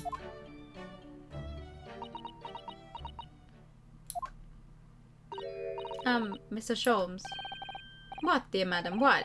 My thoughts are preoccupied with fancies of release from this dull routine. Well, it's about the violin. It looks very different to normal, don't you think? What do you mean, Mr. Sitter? Oh, Susie's right.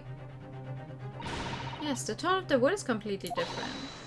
And that's not all. I'm sure there was no crack here before. Wait, it's not even the right size, is it? What is this? Did someone take your violin? I'm terribly sorry to have to tell you this, Mr. Holmes, but that instrument isn't a violin at all. Then what? I believe it's an entirely different instrument called a viola. What? He's down on the ground! You're right. You're quite right. This isn't my faithful Stradivarius. So what, pray, is this piece of string flotsam? You were right, yes! You were right. Not your faithful performing partner, then. I see what must have happened. You do, Iris. This is just a simple mix-up. It sounds like Iris might be able to tell us exactly what's happened if we ask her. He probably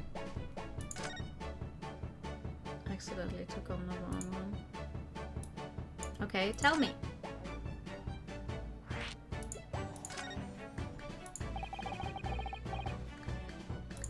What do you mean by a mix-up, Iris? Well, you see, this viola, I mean, was at Windy Banks until last week. At the pawnbroker's. Not Mr. Shom's beloved musical partner. There's a proverb from the East, with which you are no doubt familiar, my dear fellows. Always let a beloved child travel. Yes, indeed. So you sent your beloved violin to the pawnbrokers in the hope that it would experience personal growth? Oh, what a wonderful idea! Last week I pawned my great analytoscope in order to release my precious instrument. But it would appear Mr. Winterbank mistakenly furnished me with his tawdry fiddle instead. But my ears cannot be deceived by the hollow timbre of this piece of timber. No, but your every sense was deceived by the fact that it just had strings. Psha! A fine state of affairs this is, and why I always say, Mr. Naruhodo. Never trust a pawnbroker, they will try to fiddle you every time. But earlier you told us that you could think of a pawnbroker as an extremely secure vault. That was then and this is now. Come, Mr. Naruhodo, dilly-dallying will get you nowhere. Sorry? Crunching your toes with a vacant aspect, thrusting your coffee so obtusely. Are you not a little embarrassed by your own conduct, considering the urgency with which we are faced? You must visit Mr. Windybank's brokery at once. That's right, isn't it, Mr. Sholmes? Precisely, Mr. Zato. Without a moment's delay. But I haven't finished my bacon and eggs. My dear fellow, surely you do not still intend to crunch your bacon with an increasingly vacant aspect, to thrust your egg ever more obtusely. Alright, say no more. Let's go then. Don't worry, Runo. I'd be happy to heat up for you again later. Oh, thank you, Iris. As it happens, I'm rather curious to see what a British pawnbrokers look like. True. Me too. I'm also very interested in seeing the brokery. A new location has been added. Well, we could go to Baker Street as well, but we want to go look at the pawn shop, right?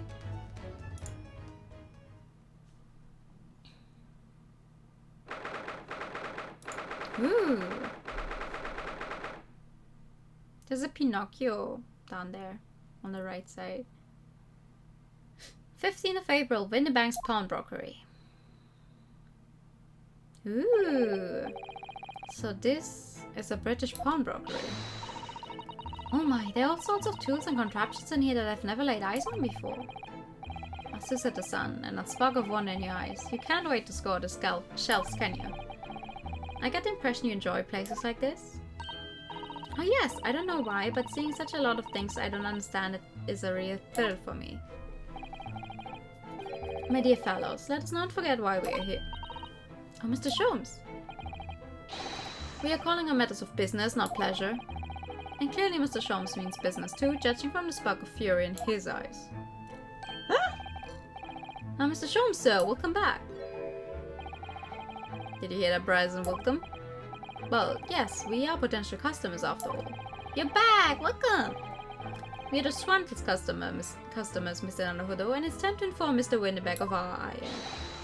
Come! The fight is afoot. Hi!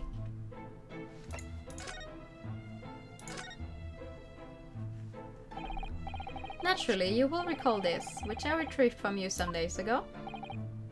Yes. This second-rate fiddle is not my faithful instrument, Mr. Windybank. The color of the wood is different. It has holes in it. It's not even the same size. A wonderful summary of our observations, Mr. Sholmes. I'm so very sorry, sir. How utterly unforgivable of me. An inexcusable mistake for a pawnbroker. There's only one way to make amends. Wait, what? I should have to take my own life. What? Hey. Don't think that will be necessary, do you? If I may just say one thing before I pop off. Yes? It was you, sir, Mr. Sholmes, who took it upon himself to remove the item the other day, I believe. Sorry? As I recall, I entered the storeroom to fetch your violin when I heard, here it is. You did? And when I turned to controvert you, you had taken the viola and left, sir. However, there can be no doubt that the blame lies firmly at my own door for allowing you to leave. So I shall not grumble or grouse any longer.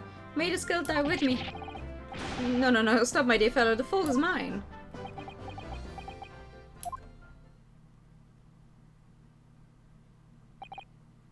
Yeah. It would appear that the fight is over. I do humbly apologize, Mr. Windybank. Evidently my questionable disposition precipitated this tragedy. Well, you wouldn't be Mr. Sherlock Holmes without that questionable disposition now, would you? I do believe you may be right, sir. It's either laugh or cry, I suppose. You are, it must be said, one of my more challenging customers. I need to remind you of the peculiar collection of items you've brought through my door in the past. Oh, peculiar items. In the extreme, ma'am. For example, the unpublished manuscript of an eponymous work, the novels of Sherlock Holmes or some such. Oh my, a new full-fledged novel! And unpublished! A story I've yet to read, you mean? Ah, forgive me. Wait, before you die, you must tell me more. Unpublished story? I must know more. Tell me everything. Wow, so Citizen is really fired up now. Is there really an unpublished story under this very roof?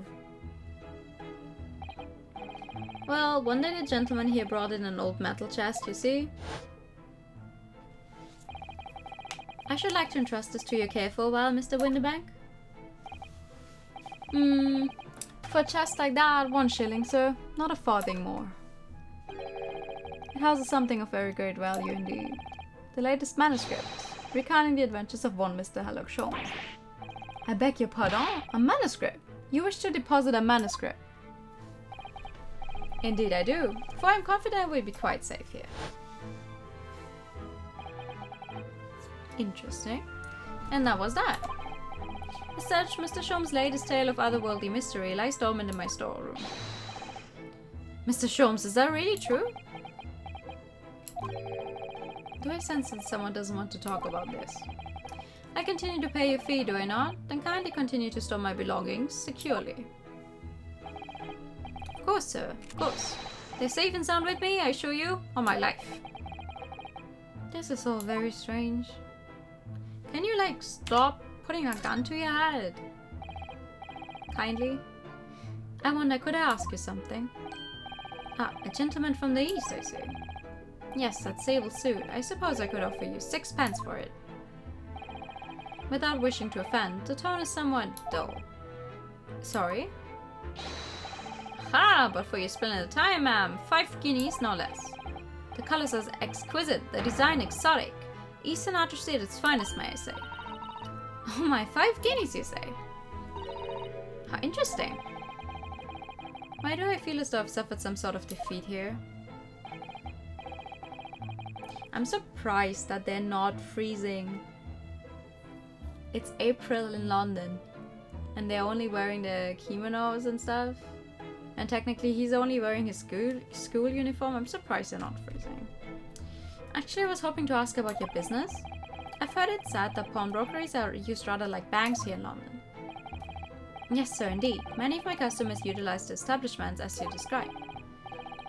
I appraise their items and offer them a proportionate loan and 2 months of secure storage. If in that time they repay the original sum to me plus the agreed interest, the items are happily returned.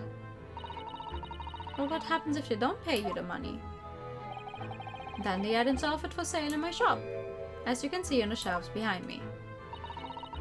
So you never sell items before the 2 months has passed then? More so an insult. That's right, ma'am, that's right. Which means some considerable responsibility rests on my shoulders. Should a customer's precious belongings be lost, the only recompense is for me to earn it all. The very idea, Mr. Wenderberg, is an absurdity. One should never talk of one's demise so casually. Says the man who was telling us all it was a good day to die only this morning. And let us not forget that I have already helped you take measures to ensure such a tragedy never occurs. Oh, what sort of measures? I engineered a simple device which Mr. Winderbank has installed here in the shop. I call it the red-handed recorder. Is that not so, Mr. Winderbank? What was that deep sigh about? The red-handed recorder. What on earth is a red-handed recorder? Use your eyes, my dear fellow. There are 2 just below the ceiling. I can see what appears to be a camera attached to some sort of timing device. Very astute. It is indeed a camera furnished with some 100 pieces of celluloid film, and every 30 minutes precisely, the camera automatically records the appearance of the shop. Here, I have an example I can show you. Oh! Ah yes, a print from the camera set to record activity at the shop counter. I developed a special type of film so sensitive it produces a crystal clear image even in darkness. Really, that's extraordinary. Yes, you can clearly see the counter and the door behind it, look. Surprising. So you see, were someone to enter the premises with ill intent, his identity would be summarily exposed.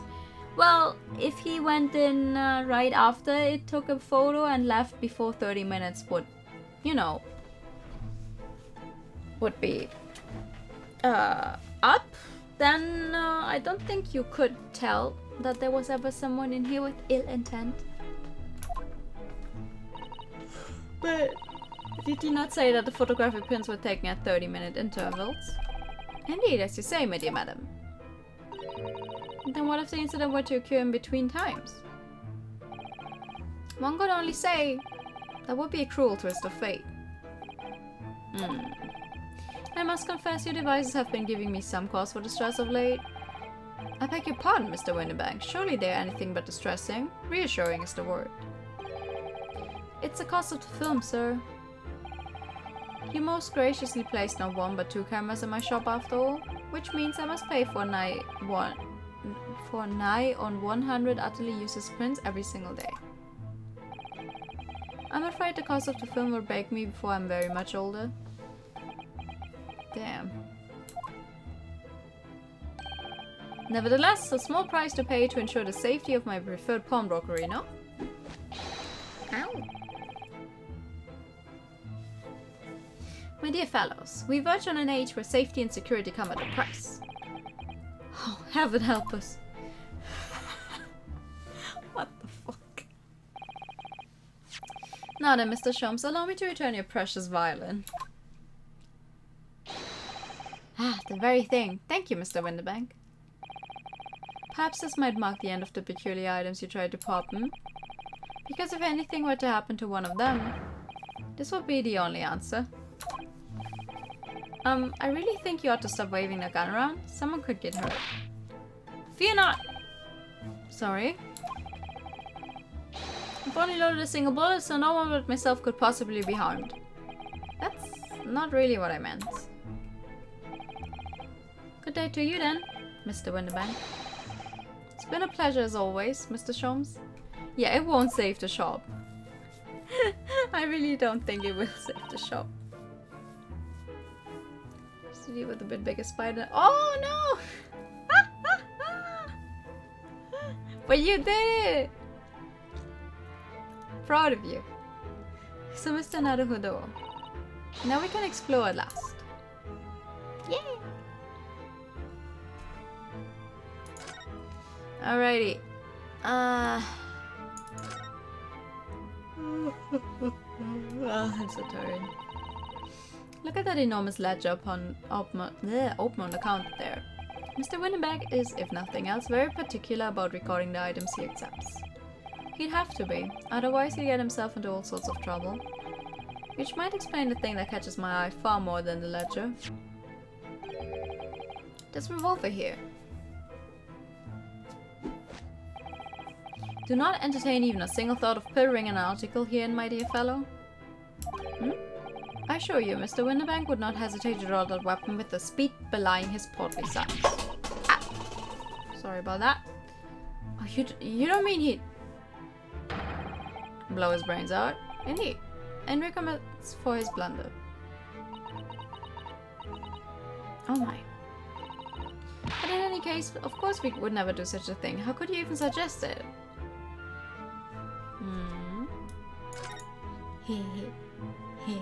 No, no!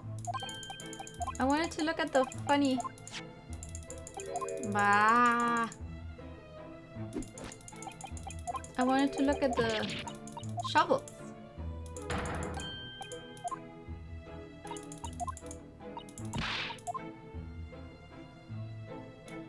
I'm not allowed to look at the shovels. Okay.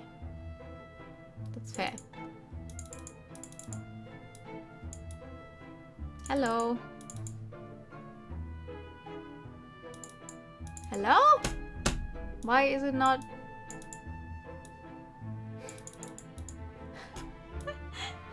It's not working! Let me look at this. The fuck?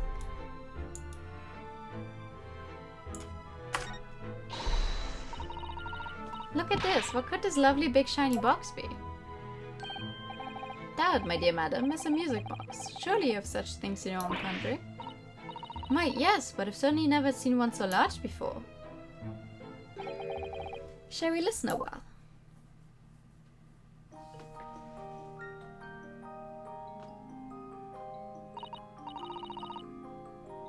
Ah, what a sublime sound.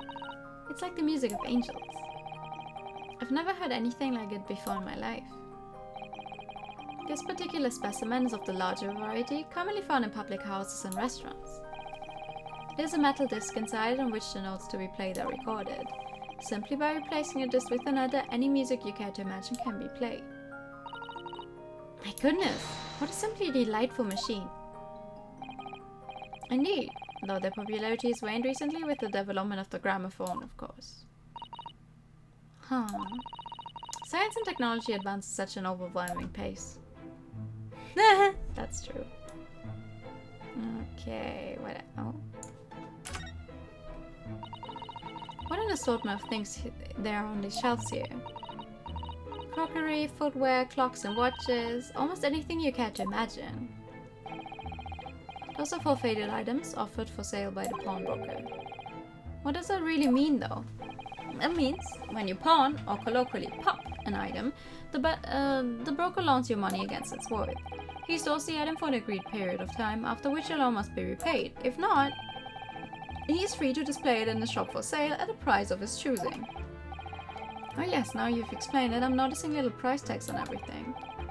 Of course, simply by paying the agreed interest on the loan, one can extend the period of safekeeping.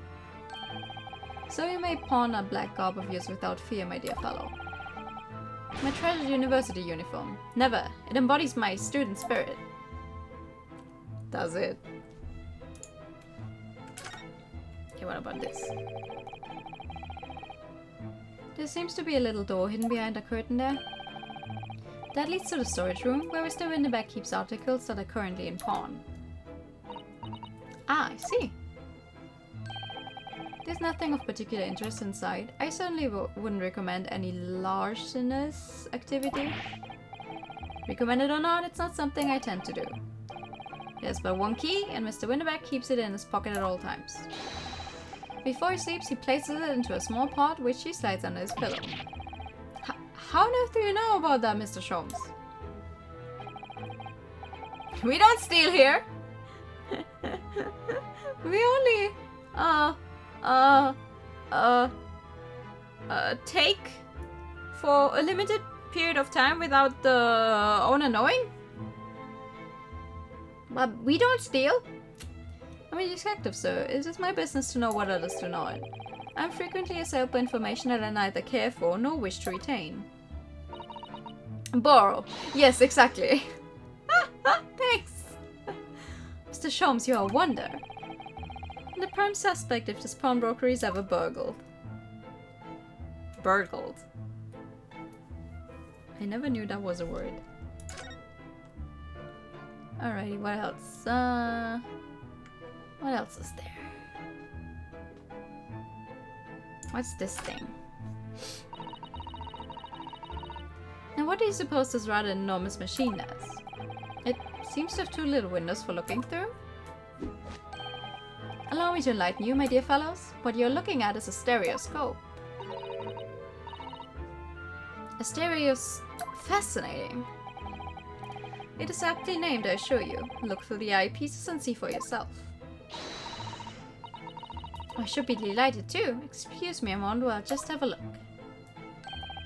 Just before you do, there's something I should point out. My dear fellows, in order to see the image properly, stereoscopically as it were, you will need to be cross-eyed. However, if that is beyond you, it is of little consequence today. What? Alright then, I'm going to try it.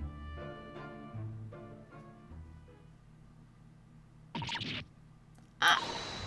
Senator Hodo, you must see! At once! Alright then. So I need to be cross-eyed, like I'm trying to look at my own nose? Wait, what's happening?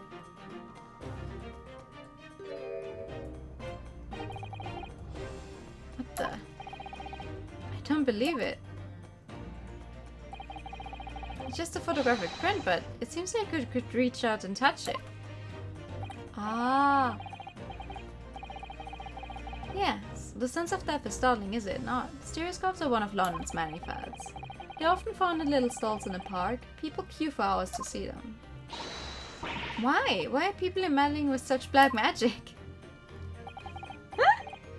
It is no magic, my dear madam. It is, well, far too complicated to explain at present. We shall save this lesson for another day.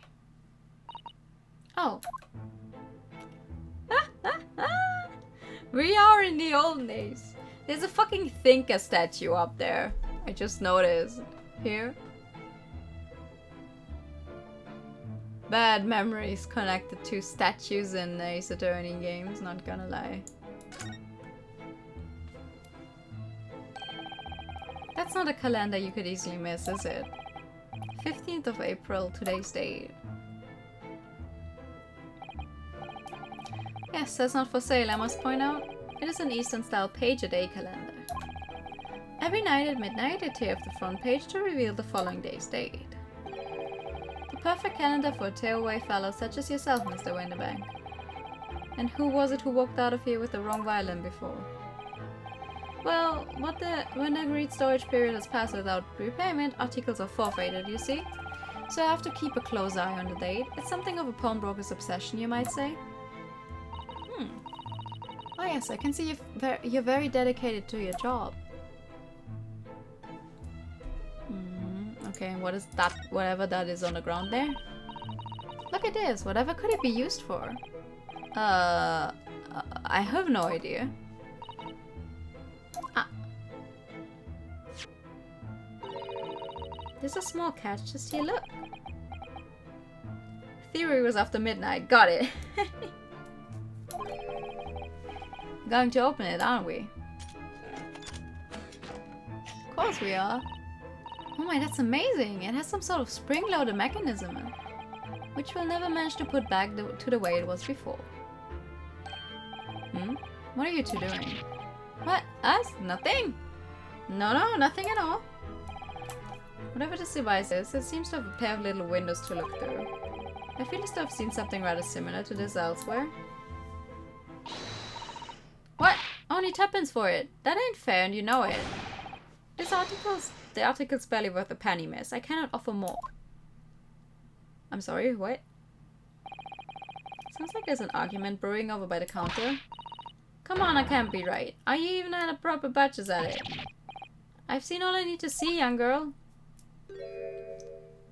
Hi. Wait, don't we know? I'm sure I recognize her.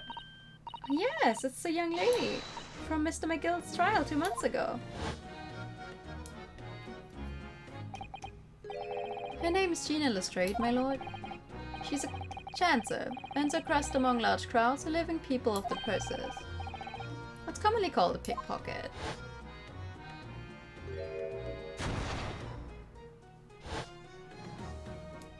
Hi!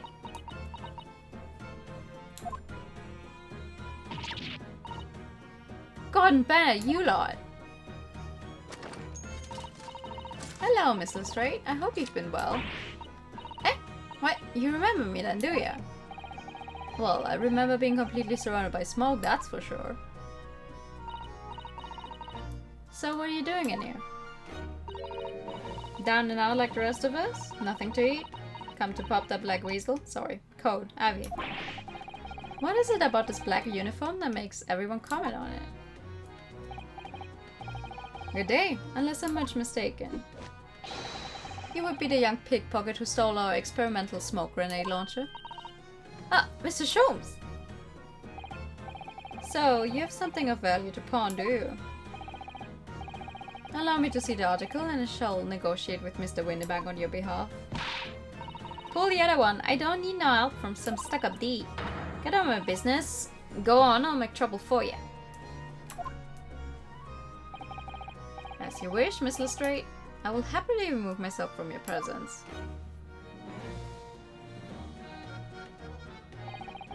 He's really done it. He's gone. I'm sorry, but as I said, there really is no room for negotiation here. What is that thing he has in his hand? Some kind of metal disc. She has big, okay, boomer energy. She does. I love her. And you, go on. Leave me alone. Oh, Miss Lestrade, just pretend we aren't here. We shan't be offended in the slightest. So Citizen can really stand her ground when she wants to. Whatever.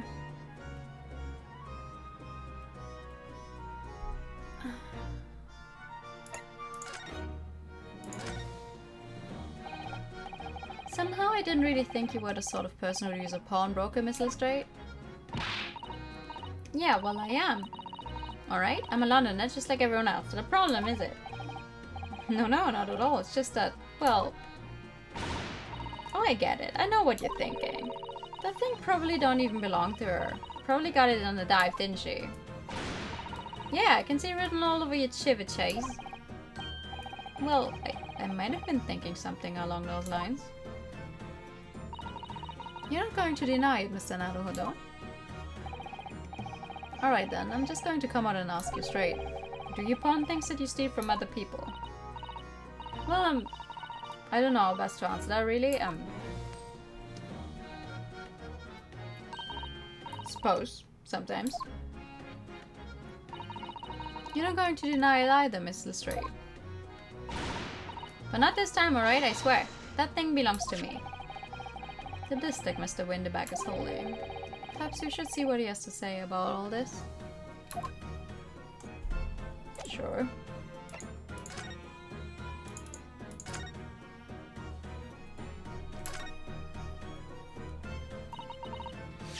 Mr. Winterbank, what exactly is this metal disc that Miss Lestrade has brought in? It seems to have hundreds of tiny little bumps on its surface. Ah, this is a music disc, you see? For use inside a music box. In a music box? What, you don't even know what a music box is? You're still not into Saber, yeah? I know what a music box is. I've just never seen one of those discs before. The small protrusions on a metal disc encode the tune to be played by the music box. You simply insert the disc and set the machine going, and beautiful music plays. It's so incredible! Tell us, what tune is on this disc? Well, I'm afraid I couldn't tell you that. There are so many different types of music box, you see. British made, German, Swiss. I have no way of knowing which particular machine this disc was made for. I see. And that's it in a nutshell. I wouldn't have any customers for an item like this, even if the young lady forfeited it. Really, I'm already offering more than I should at a penny. That's a packet of lies. He told me he did. He said it was, well... He? Who? Hee-haw. Hee-hee-haw. Never you mind. It just ain't right, that's all. That is worth good money, I know it is. Well then, you have to try your luck at another pawnbrokers, won't you?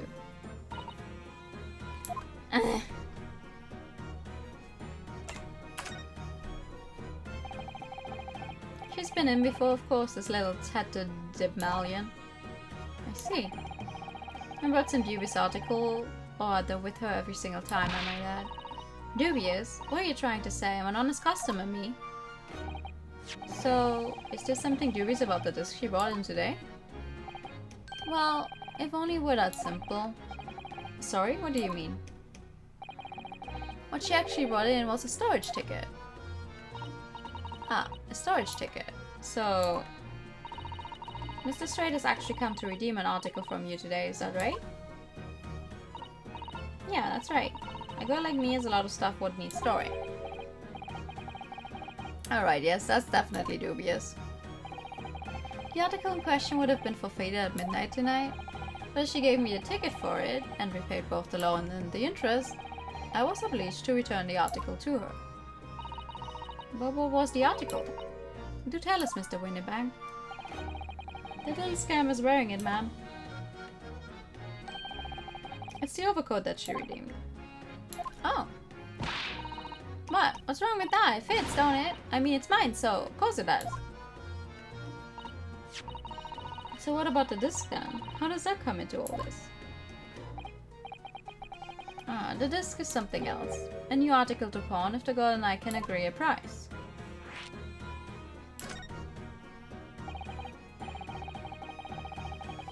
I'm confused. I thought you said that Mr. Straight brought in a storage ticket today. It's really quite simple. Yes, the child brought me a storage ticket and the money owed on it, as you say. But this heavy black coat which you returned to her care as I'd understood it. That's right, yes. And rather unsurprisingly, as soon as the little ragamuffin put the thing on, she went rifling through the pockets. Oh, you mean... What? Don't you know it's rude to stare at a lady? I see! So it came from the pocket of the overcoat, did it? If you mean just this, then yes, exactly, ma'am. And she immediately tried to pawn it. For quite a high price as well. So it's all rather suspicious, I think. Give it up, I'm just trying to pawn something like anyone else would. Mr. Straight, may I ask who deposited the overcoat here in the first place? Well, me. It doesn't really appear to be your size. Me, old man! It's me, old man's, ain't it? Is it Miss Lestrade? Yes, this is definitely all rather suspicious.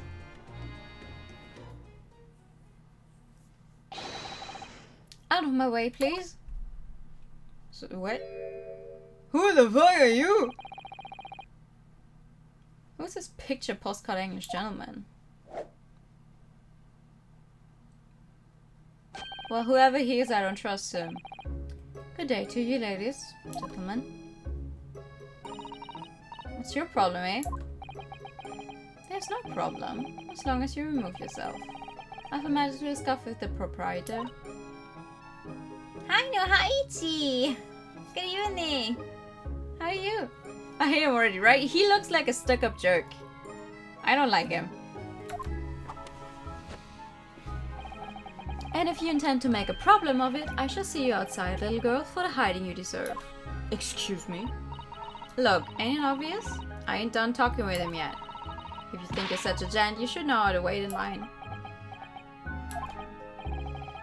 Well, you're an impudent little rat, aren't you? As well as a pickpocket. Eh? Who are you? How do you know who I am? I'm good, how about you? Me too. I'm good. The question is, how do you not know who I am? You haven't the courtesy even to remember the faces of your victims, it seems. What? You mean from you? Broker. Yes, sir. I believe this filthy pocket thief has just redeemed an article from you, no? Yes, sir. The article in question belongs to me. I demand for it to be returned at once. Oh my. Now that's a lie. What are you trying to pull? Give me back my overcoat, you wastrel. And needless to say... Any music box discs too? No, you can't have that. You just can't. It's me old man's. Oh, it was. Now it's mine. Okay, now it's getting complicated. Goodness, Mr. Naruhodo. This is a very awkward situation. Yes, I think perhaps we should hear both sides of the story in a little more detail. Sure. Oh.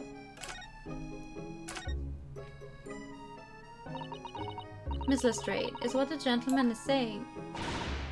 What do you think? It's all lies, ain't it? Obviously. I swear in my life, I never laid eyes on a dandy before. Let's hear it now, you little ragamuffin. You stole it, didn't you? The ticket you brought in here just now? No, I swear it. I swear to God. It was barely an hour ago. I was walking along the street minding my own business when this little gutterling ran into me. I knew at once what had happened. I've been robbed yet again, I thought to myself. Those wretched pickpockets. Yet again. Oh yes, as you can see, I'm a man of impeccable style. No, you just look weird. Guessing she's telling the truth and it's complicated? Yeah, probably. This isn't the first time that I've been targeted by these back slum scoundrels.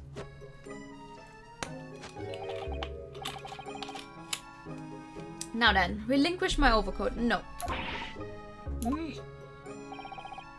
Come along now, Miss Lestrade. Give the good gentleman his coat back. If you're going to cause trouble, I shall have no choice but to call the police. Hold on, why does everyone think it's me? Just look at this dandy cove and you think I'm the dodgy one? I'm sorry, but no one's going to believe you. Well, what about evidence? Yeah. Where's the evidence that I've stolen something, eh? Come on, let's see it. Oh, I have evidence, naturally. You what? He does? He does? Evidence that the article Miss Lestrade redeemed actually belongs to this gentleman. Of course, we need only consult Mr. Winderman's ledger to know the truth. We'll be able to look up the name of the person who deposited the article in the first place. Yes, brilliant. Oh, true. No? I'm very sorry, but I'm afraid that won't be possible. Oh. Why? I never ask customers' names. That's a strict policy of mine. Wait, what? But why not? Well now, as you can imagine, some of my customers have circumstances to consider. A great many of them prefer to maintain their anonymity. Yes, I see. But then how can you know if an article belongs to the person asking to redeem it? Oh, it's quite simple. Good sir, might it trouble you for the watchword associated with the article in question? Of course. It's... Professor. Yes, that's right. And all the evidence we need. This gentleman is the rightful owner of the article, without doubt. A watchword. Interesting.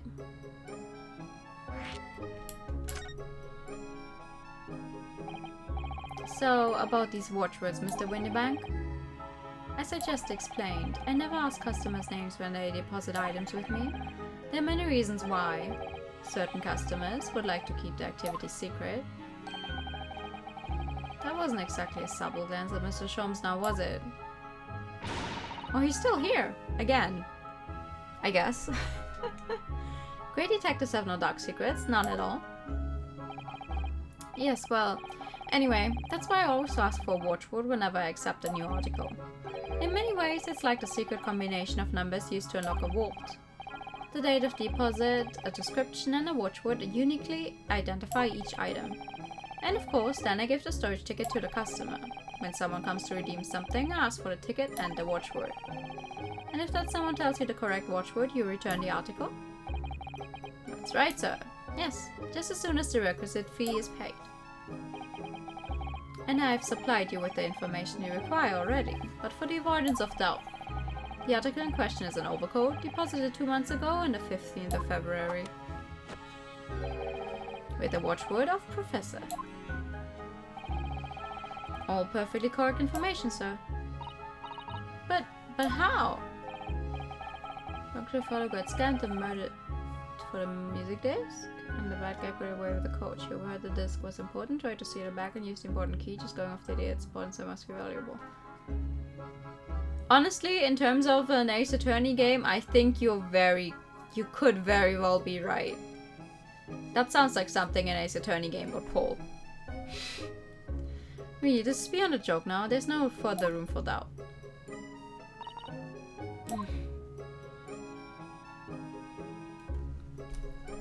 Do I have to talk to him as well? Or do I only talk to her? Hi.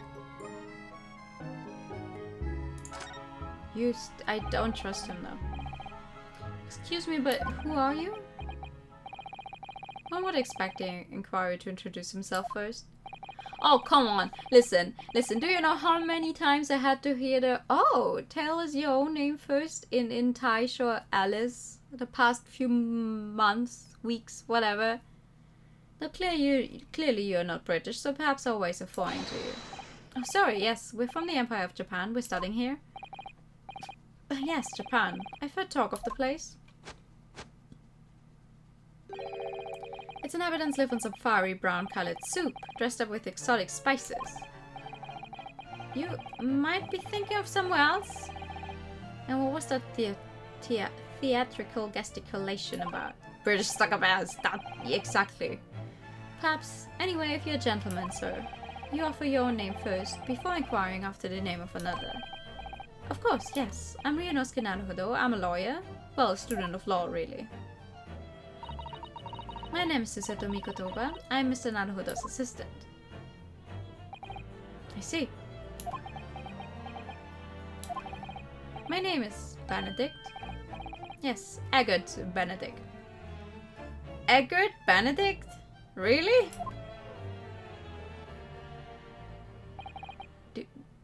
Enchanté. He's very fine in how he holds himself and how he speaks, but the name is suspicious. Yeah, there's no way that's his real name. Eggert Benedict? Really? Now, to the matter at hand. Stop dancing. My overcoat. Return it at once to someone with the style to carry it off. Every move he makes, every breath he takes. I can stand watching him. Da da da da. You belong to me. Da da da da da da da. Da da da da da. Named after Axe Benedict. I mean, on one hand, we definitely have funky names in Ace Attorney, but that one seems a little too fake now, doesn't it? So let that be an end to the matter. And thank you for your custom, Mr. Eggert Benedict, sir. Such reasonable rates of interest, I may even decide to come back. This is why I hate grown-ups. I'll be watching, yeah! Just cause I'm a diver, everything thinks that makes me a liar. And the contents of the coat pockets, if you please, broker. But of course, sir, here's a disc for you. Just this one? Pardon, sir. I was expecting another. That is, I deposited another. Ah! You slipped up there, Mr. Eggert Benedict. Another disc. Oh dear. I regret to inform you, sir, that what's deposited with me was merely the overcoat. The disc happened to be in one of the pockets, but I was completely unaware of it until now. So, Gutterling, you're hiding more of what's rightfully mine, are you? Says who, eh? I don't know nothing about it. Very well.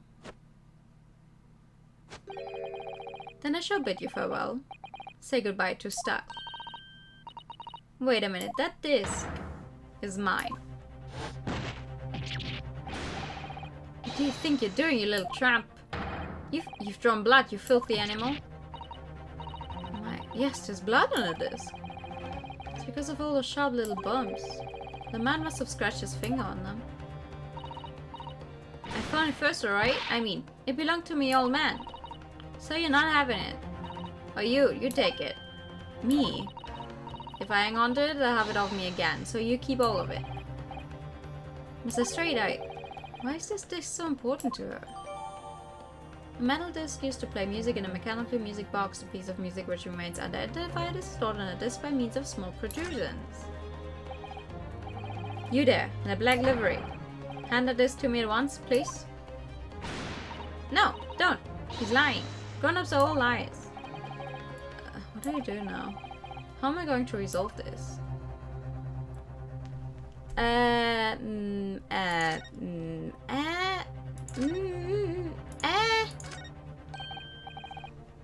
Mr. Sholmes?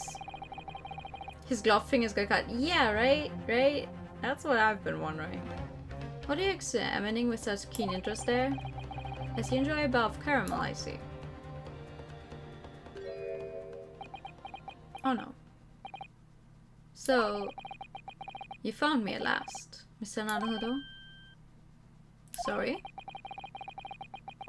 After the young pickpocket sent me on my way, I was forced to lurk in the shadows. Cruelly ostracized as the rest of you, but took in a jovial atmosphere of fellowship. I had nothing to occupy my mind, but was too ashamed to let society see what my downfall had done to me. So feigning mock interest, I pretended to examine the tedious trinkets in this desolate place. Whilst, as you shrewdly observed, gnawing on the only friend I have left, the 7% solution of caramel. Pray, do you claim to understand the depths of my despair, Mr. Naruhodo, but how could you? I was so lonely, so desperately lonely. Then why on earth didn't you rejoin the conversation? Things have gone from bad to worse here, you know. Yes, I overheard much of your conversation. Or rather, in my craving for human contact, my ears devoured every word that was muttered. You really were sad, weren't you? Oh, Mr. Sholmes, I feel simply awful for you. It would seem that my inferences are correct. Oh, surely you're not about to tell us that you've solved the entire case once again? My dear madam, sometimes I wonder, were my genius for deduction to be commoditized, how much could I pawn it for? A penny. It seems Mr. Sholmes has had another of his flashes of inspiration, but who knows if it will help to resolve the situation between Mr. Straight and the mysterious gentleman. What's the right thing to do here? Yeah, sure, let's listen to it. A penny for starts! Well, Mr. Straight, it would appear you find yourselves in something of a predicament. Where the blue blazes have you been, eh? Pardon? When a lady's in trouble, a true gent's supposed to be there to help. Straight away. Not an hour later. Harsh. Wasn't she the one who sent him away in the first place? And who, pray tell, are you? Mr. Agate Benedict. You have in my eyes a veritable encyclopedic array of curiosities about your person. Nevertheless, there are two immovable conclusions I have drawn. I beg your pardon. The first is this. He solved it so we can solve it again. Yeah! Exactly! The true reason for your visit to this pawnbrokery today is something you have not yet revealed. And the second is this. A considerable crime is in contemplation when you will orchestrate with intent to steal a vast sum of money. Well, Mr. Benedict, what say you to my deductions? How? He's turned as white as a hard-boiled egg! It would seem that once again, Mr. Sholmes has made a flawless deduction. Just who do you think you are, sir? Ah yes, as I hoped. That's precisely the pain expression I was looking for. Oh. So, shall we begin? The time has come for yet another Sherlock Sholmes' logic and reasoning spectacular. Yeah, I think I'm gonna... He asked for who someone else is without introducing himself. Yeah! Mystery Man's aim. Excuse me. First of all, we must ask ourselves on what business you ventured to this pawnbrokery today. You claim to have followed this pickpocket here, having had the redemption tickets stolen from you on the street. But that is most certainly a lie. The real truth is something quite different. As revealed by that which you hold in your hand. Yes, what brought you to the shop in the first place is a staff recruitment flyer. No. A piece of paper in your hand is a staff wanted advertisement from this very shop. Yet even the most unobservant would soon realize that a man of your appearance has no need of such employ. In other words, there's some ulterior motive for your actions. The cane which you unwittingly clutch to your person exhibits an incontrovertible contradiction. Well, the rot. I've had this cane for years. The contradiction of which I speak is, of course, the missing ferrule. The end of any walking cane would be terminated with a metal ferrule to protect the wooden tip. And yet, detailed analysis shows the wooden tip of this stick to be utterly bare. Therefore, there is only one conclusion. The rod that you hold in your hand, which appears to be a walking cane, is in fact no cane at all. Oh. You recall, sir? Is something wrong? And in your recalling, you inadvertently facilitate the answer of the next conundrum to present itself. Namely, what is the truth behind this rod you bear? Yes, your reaction betrays the truth. The handle, which you evidently would like to conceal, is the key to understanding this riddle, you see. From the moment I saw it, my suspicions were aroused. What walking cane demands such a stout handle, mused I. Yeah, it's like... Sholmes always talks a bunch of stuff and then we have to fix it. But of course, as I said, this is no walking cane. No, that rod. It's the broken handle of a shovel. Yeah, sure. What? Are you insane? And now, having determined this undeniable truth, the conclusion is clear. Your true motive for coming here was to get a new shovel. Was to take employment at this establishment in order to excavate the ground beneath the premises. What a calculated crime you have conceived, sir. A wickedly calculated crime. Bro, what? What?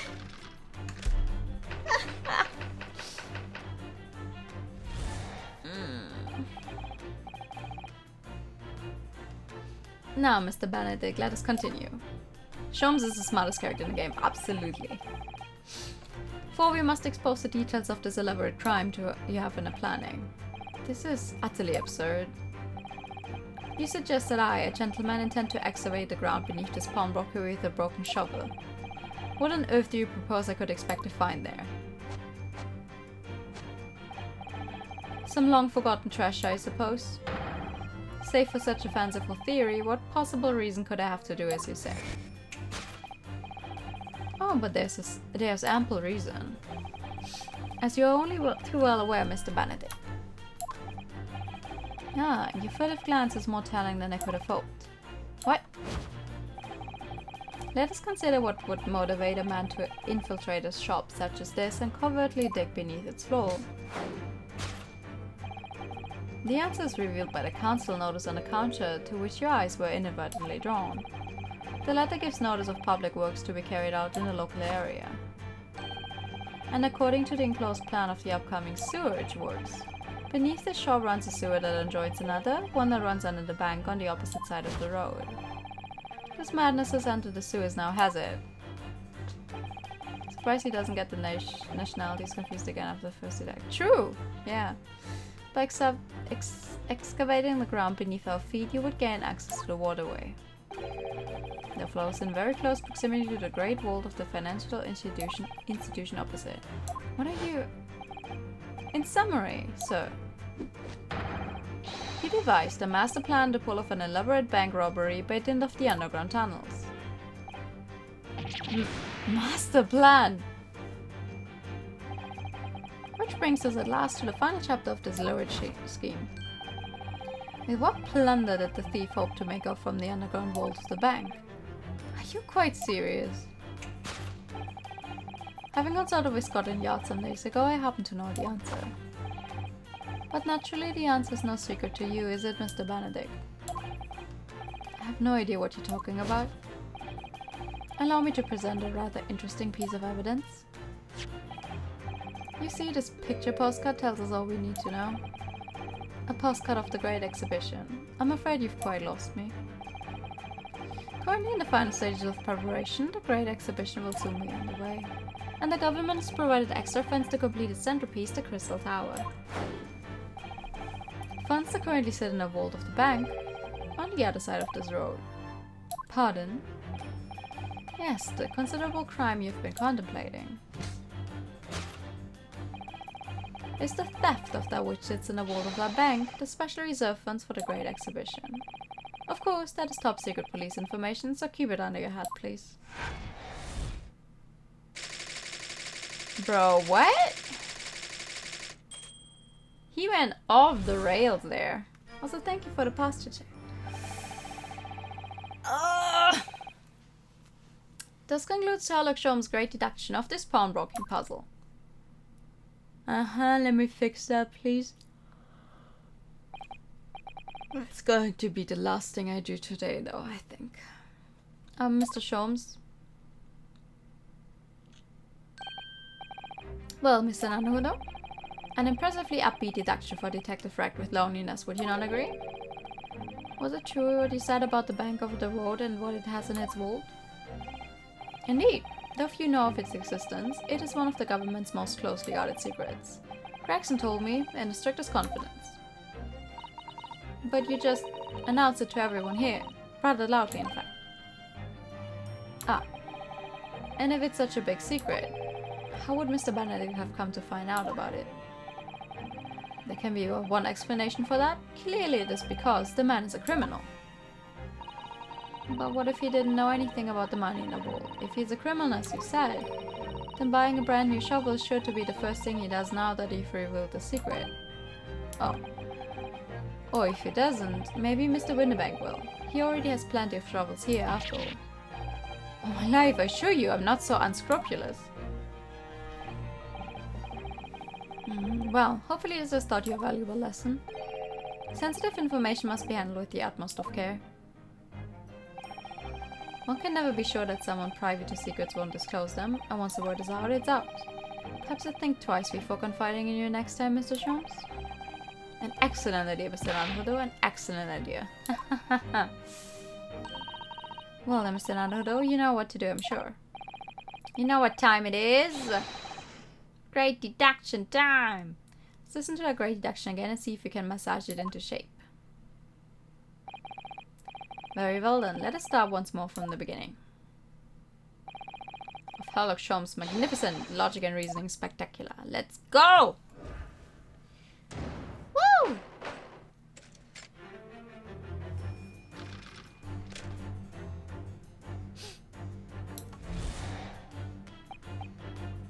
We must have our business. You claim to follow a pickpocket here. It's most certainly a lie to read to something quite different. It's revealed by that which you hold in your hand. I see. So what is it? So, by Mr. Sholmes' reasoning, Mr. Benedict came here in order to apply for a job so he could dig down through the floor. Yes, in an attempt to tunnel into the sewers to gain access to the money in the vault of the bank across the road. But he wouldn't get very far with a broken shovel, would he? No, I think it's fair to say his motives lie elsewhere. The question is where? What did bring Mr. Benedict here at this particular point in time?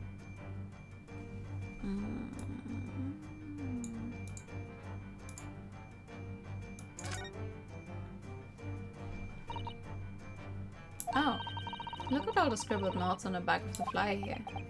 I don't believe it. What is it? Listen to what it says. Name, Gina Lestrade, height 5'2", green cap, scruffy waistcoat, grubby white shirt, blue satchel, red. It's a detailed description of Miss Lestrade. Goodness! There's even a sketch of her hat and all. Although if you showed it to her, she'd fire that smoke grenade launched in his face for sure. And look, the details of the shop have been written down here too. Winterbank's Pawnbrokery, Baker Street. Redemption deadline 15th of April. Which is today's date. Why would Mr. Benedict have all that information scrawled on the back of that piece of paper? That's a very good question, isn't it?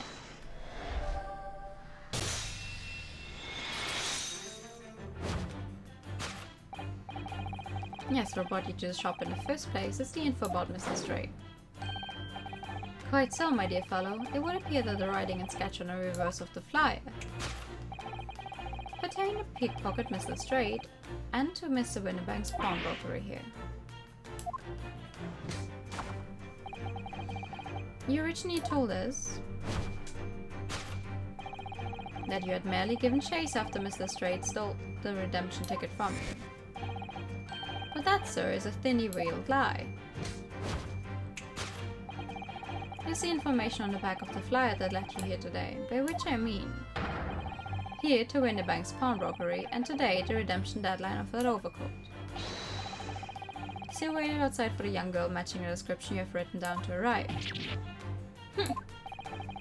And you have gone to some lengths to hide the reason for your pursuit of Miss Lestrade. In other words, there is some ulterior motive for your actions. Oh my god, my eyes are falling close. The cane which you unwittingly clutched to your person exhibits an incontrovertible contradiction. Well, that's right. I've had this cane for years. Have you now? No, I mean, it's got to be quite clearly the initials, right? What's a ferrule? It's a metal cap commonly found on the end of a cane, Mr. Naruhodo. Ah, the bit that makes a nice clacking sound on the pavement. Yes, exactly. Mr. Shams is right. It appears to be missing on this cane. But it doesn't actually look broken, does it? No, it doesn't. Though the gentleman certainly did recall when Mr. Shams identified the cane as suspicious. In other words, there's some secret about the cane that Mr. Benedict would rather we don't know.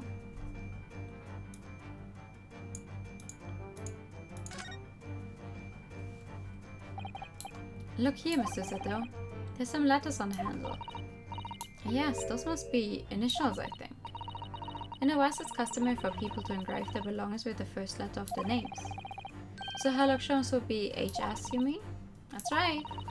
And the initials on this cane, obviously... Oh! AG. Why does it feel as though that's not quite right? I wonder.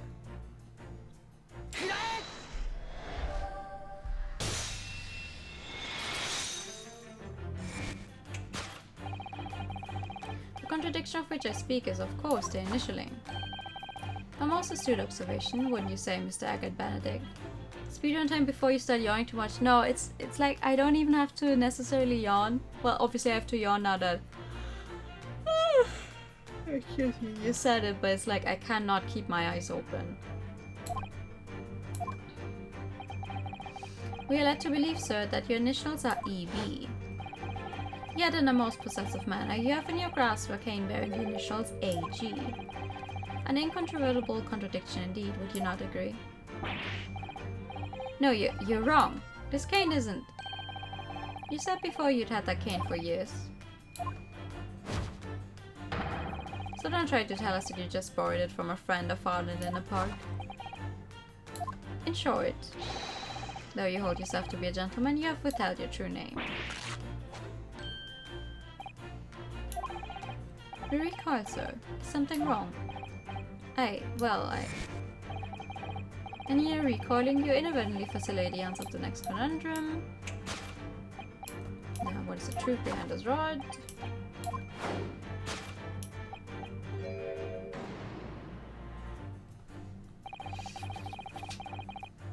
Let's consider the bare bones of what's happened here. Mrs. Stride redeemed that fine-looking overcoat, and now a mysterious man has appeared introducing himself with a fake name, and claiming that the overcoat belongs to him.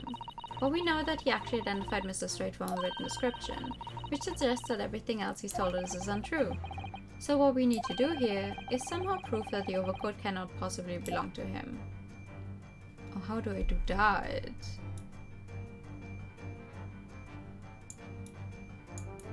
How do I move?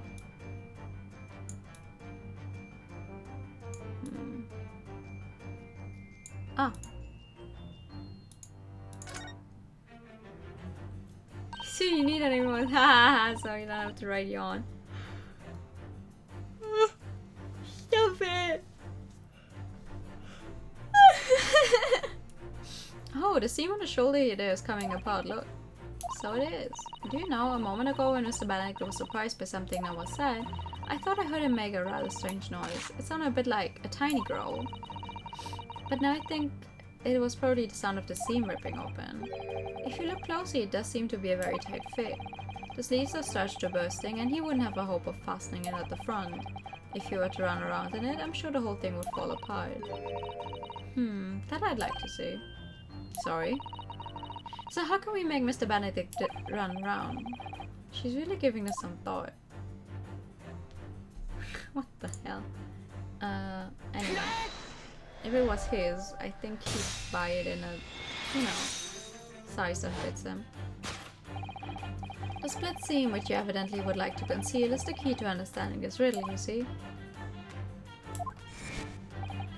Yes, because the overcoat is rather obviously a poor fit. Having forced it over your broad shoulders, the seam is already breaking apart. My suspicions were aroused from the outset. When you so boldly lied about your name and so boldly waylaid this pickpocket. This catalogue of untruths has all been for one very specific purpose. To steal the article that the young girl redeemed from Mr. Windbag.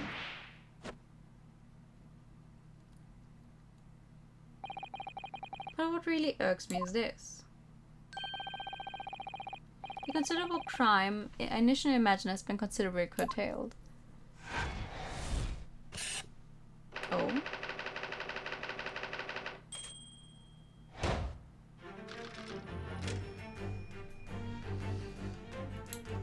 Let's see. Now, Mr. Benedict, let us continue. For we must expose the details of this elaborate crime you have been planning. This is utterly absurd. You suggest that I, a gentleman, designed a wheeze to filch some tawdry article of pawnage. Have you forgotten that I redeemed the article in a proper manner using the watchword? Had I not been the one to deposit it in the first place? How could I possibly have known the relevant details? Fucking don't speak French to me! Oh, but the watchword can be discovered. As you are only too well aware, Mr. Benedict. And your furtive glance is more telling than I could have hoped. What? Let us consider how one might come to learn a secret watchword relating to the pawn property of another. The method is revealed by the council notice. It's not the council notice. The direction of the deduction must change rather dramatically now, I think. Yes, no more talk of tunneling into the sewers. Which is a pity because it all sounded rather exciting. Anyway, you can't deny that this mysterious gentleman did know the watchword. Yes, Professor. If you didn't know that word, Mr. Winterbank would never allow you to redeem the article. Or looking at it another way, if you did know that word, Mr. Winterbank would allow you to redeem the article whether it was yours or not. So the question is, could this gentleman have found the watchword out somehow?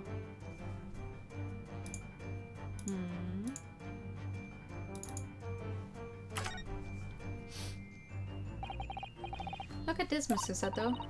Ah, it appears to be a memo that Mr. Winterbank has scribbled to himself. Let's see, what does it say? Oh, Professor.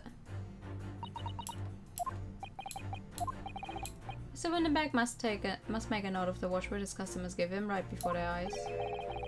And in a nominally clear script as well. Oh dear, I don't know where to look. Who knows what other secrets I might see? Ah! Uh-oh. Well, that was easy.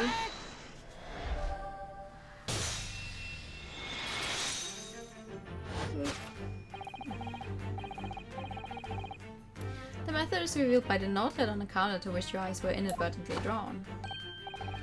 Yes, the broker here follows the same procedure whenever a customer comes to redeem an article. He asks the customer for the watchword and notes down the response uttered on a notelet he has to hand. Then he consults his ledger and confirms whether or not the watchword matches that of the article in question. I would expect nothing less of a diligent pawnbroker. But his diligence clearly has its disadvantages. What are you talking about? It's increasingly apparent that you were present in the shop before your accusation against Miss Lestrade. In all likelihood, you followed her inside and then observed her talking to Mr. Windybank. When the diligent broker made a note of the watchword, as is his common practice, you observed him writing the word Professor on the note beside the ledger.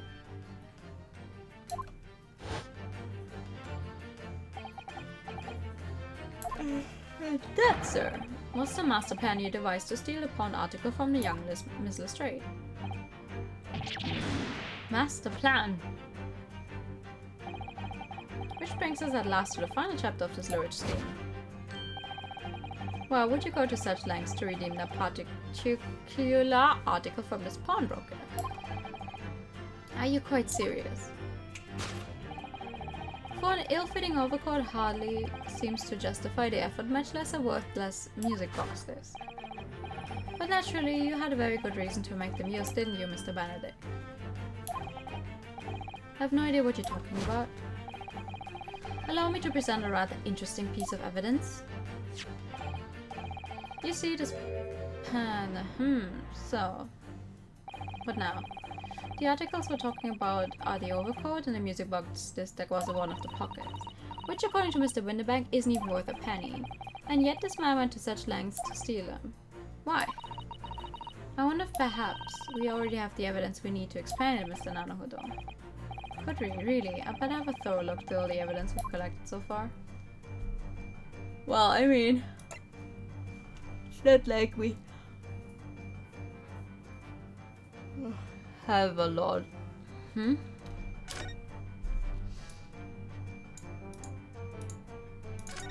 Good night. Good night. Oh, there's a little scrap of paper stuck onto the reverse side of the disc, look. And a scribbled word or two. It looks like somebody's name. For McGilded?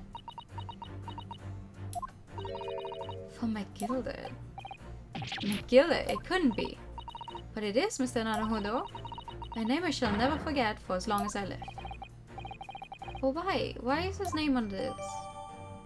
Ho. Ho. Ho. Ho.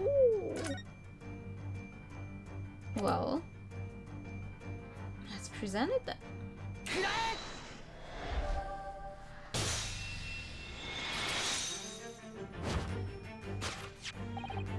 You see, this music box just tells us all we need to know. What's that on the back? It reads for McGilded.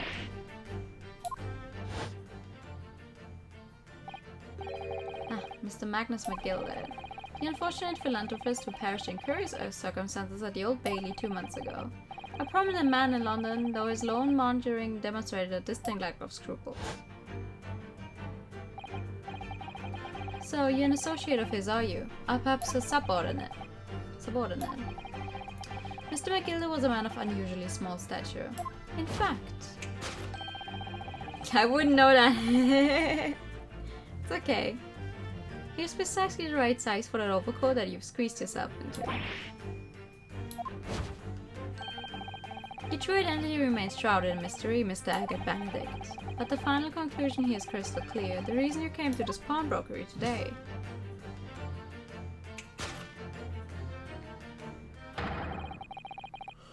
was to retrieve an article left behind by the late Magnus McGilded. Hehe. Gotcha now.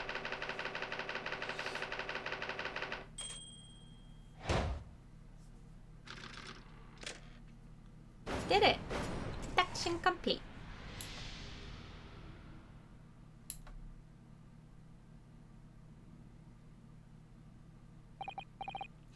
Well, well, Mr. Magnus McGilded.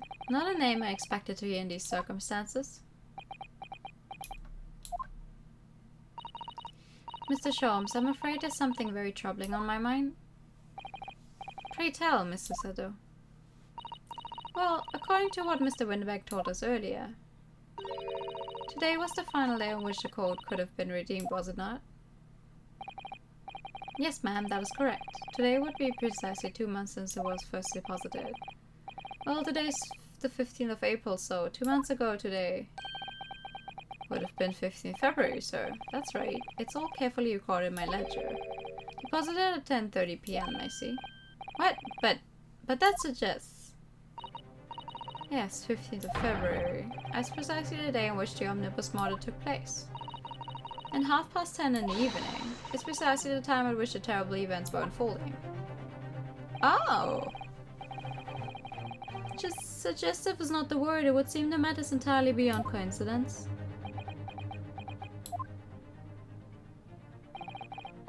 You are of course at liberty to make whatever outlandish deductions you choose, however. I must insist you hand over the music box disc now. Excuse me? It would be a terrible shame for you to return to your native land in a box. Excuse me? Sir, I do not like having a gun pointed at my face? I do not appreciate it. See here. I also have a gun. See? I have a gun as well. Fight me.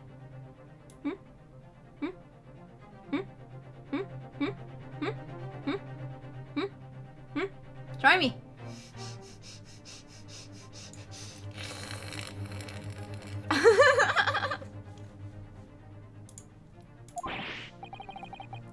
What do I do?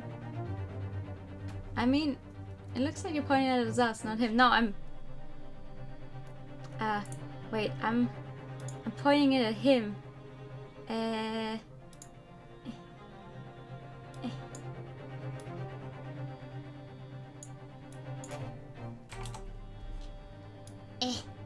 It's pointed at him.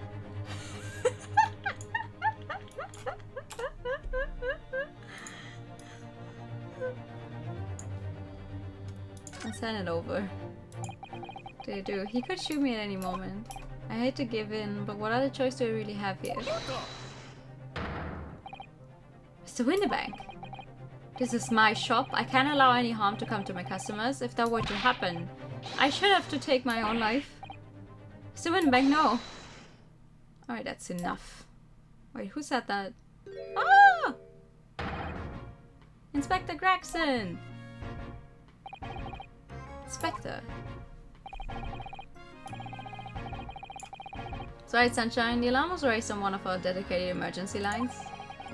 So we got here as fast as we could. Now, what's all this about, eh?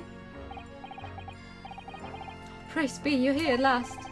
I was months away from forfeiting my own life in my very own establishment.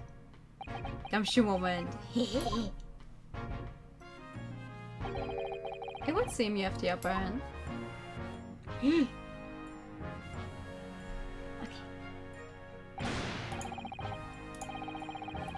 Right, you lot have got some explaining to do. I don't appreciate being bothered with some petty argy-bargy. Petty? Mr. Winterbank very nearly mad with his end. Yeah, by his own gun as far as I can tell. Oh dear. And the whole of Britain could meet with its end if I don't get to the bottom of the case I'm supposed to be working on. What? What on earth is the case, Inspector? Spare no detail, Gregson. I might have said a little too much. No matter, it's nothing to do with you lot. Not yet! Not yet! Anyway, so you're gonna have to come with me down to the station. Of course, Inspector. He's getting away! Get after him, lads! Whistle the beat officer too! Sir! Well, of course he's getting away. But at least he didn't, you know, shoot us. There's been a spate of thefts at pawn shops around here recently, so we fitted emergency buttons underneath the counters for brokers to let us know when there's trouble. Inspector, I was very worried there for a while. Very worried indeed. Now then, Mr. Permanently in mourning. Oh, yes. I'll be taking up whatever it is of McGillis down to the yard, thank you very much. So hand it over. Oh, yes, of course. No, don't! Don't give it to him. It's mine, that is. Mine. I'm sorry, miss. But anything belonging to McGillis has to be taken in as evidence now. As evidence? If the police demand something as evidence, my dear fellow, we have no choice but to capitulate. Capitulate. It's all yours, Inspector. We're going to get it back for you at some point, I'm sure. And so we handed Mr. McGillis' desk over to Inspector Gregson, and were summarily turfed out of the shop and onto the street.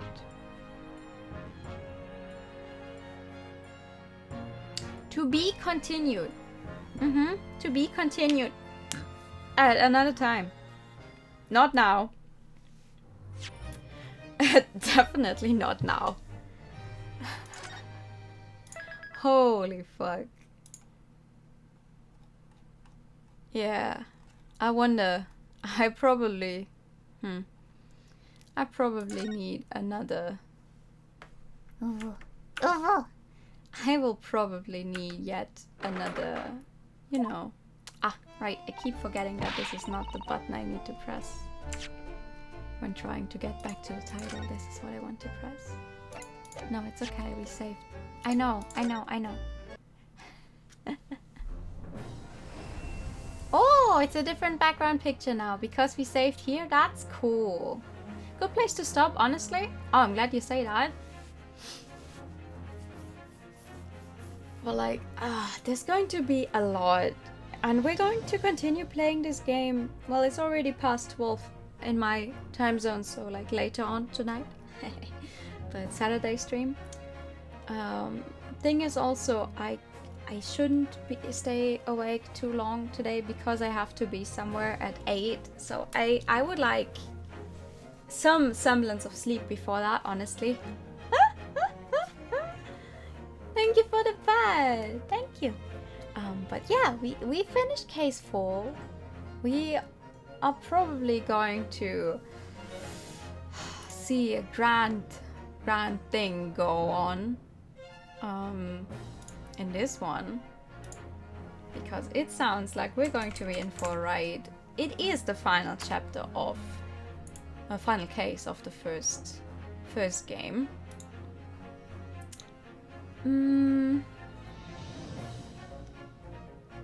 Now, the question is just, who do I send you guys to? Oh, I know. I think I know who I'll send you to. No, but like, we you know, for 4 hours, I think we actually did a lot. So I'm very, very happy. It is... Maybe I'll actually find someone who can help me read for the rest of the game. Because I think then I could definitely go on for longer. It's just that because I'm all on my own, reading all on my own, it's kind of hard to do it, not gonna lie. But yeah, this is nice. We're getting somewhere. Also, just so you guys are aware, I will not be playing a second game immediately after this one. Because I need to give my voice some rest. We'll be playing a different game in between. But it's not going to be too long, so we can get back to Ace Attorney this year still. I would like to try and finish both of those games this year. So that's the plan, at least. Because time is passing by so fast. It's already almost the end of August. It's like, oh, it feels like my birthday was just yesterday, but it's already been 10 days again. 2 people's almost proper voice acting. Yeah, I just have to see if I can find someone who would be willing to sit down with me for like, I don't know, 4 to 5 hours, I guess. Well, yeah, that's what we're going to do soon. For now, though, let me just properly set everything up. We are going to raid. Wait, Hanayome Kamakiri. We once raided her, I think. I'm not too sure about the pronouns. I'm so sorry. But we once raided Hanayome Kamakiri when we had been playing Nier, and well, she's playing Great Ace Attorney Chronicles right now, and she's not farther than us. I think she's like in trial 3 right now or something. So it's not anything we haven't seen yet. So let's say hello. Let me just start the raid and give you all the raid message. There we go. Now then, let me do this. And then this, and then then I click a bunch of buttons. And then, there we go. I wish you all a very good night. Thank you so much for coming as always. Thanks for streaming. Thank you for coming. We will see each other tomorrow evening for more of Case 5. I don't know if we'll be able to finish it. We'll see. I wish you all a very, very good night. Sleep tight if you are in a time zone that gets to sleep or whatever you do. Stay safe. Good night. Bye bye.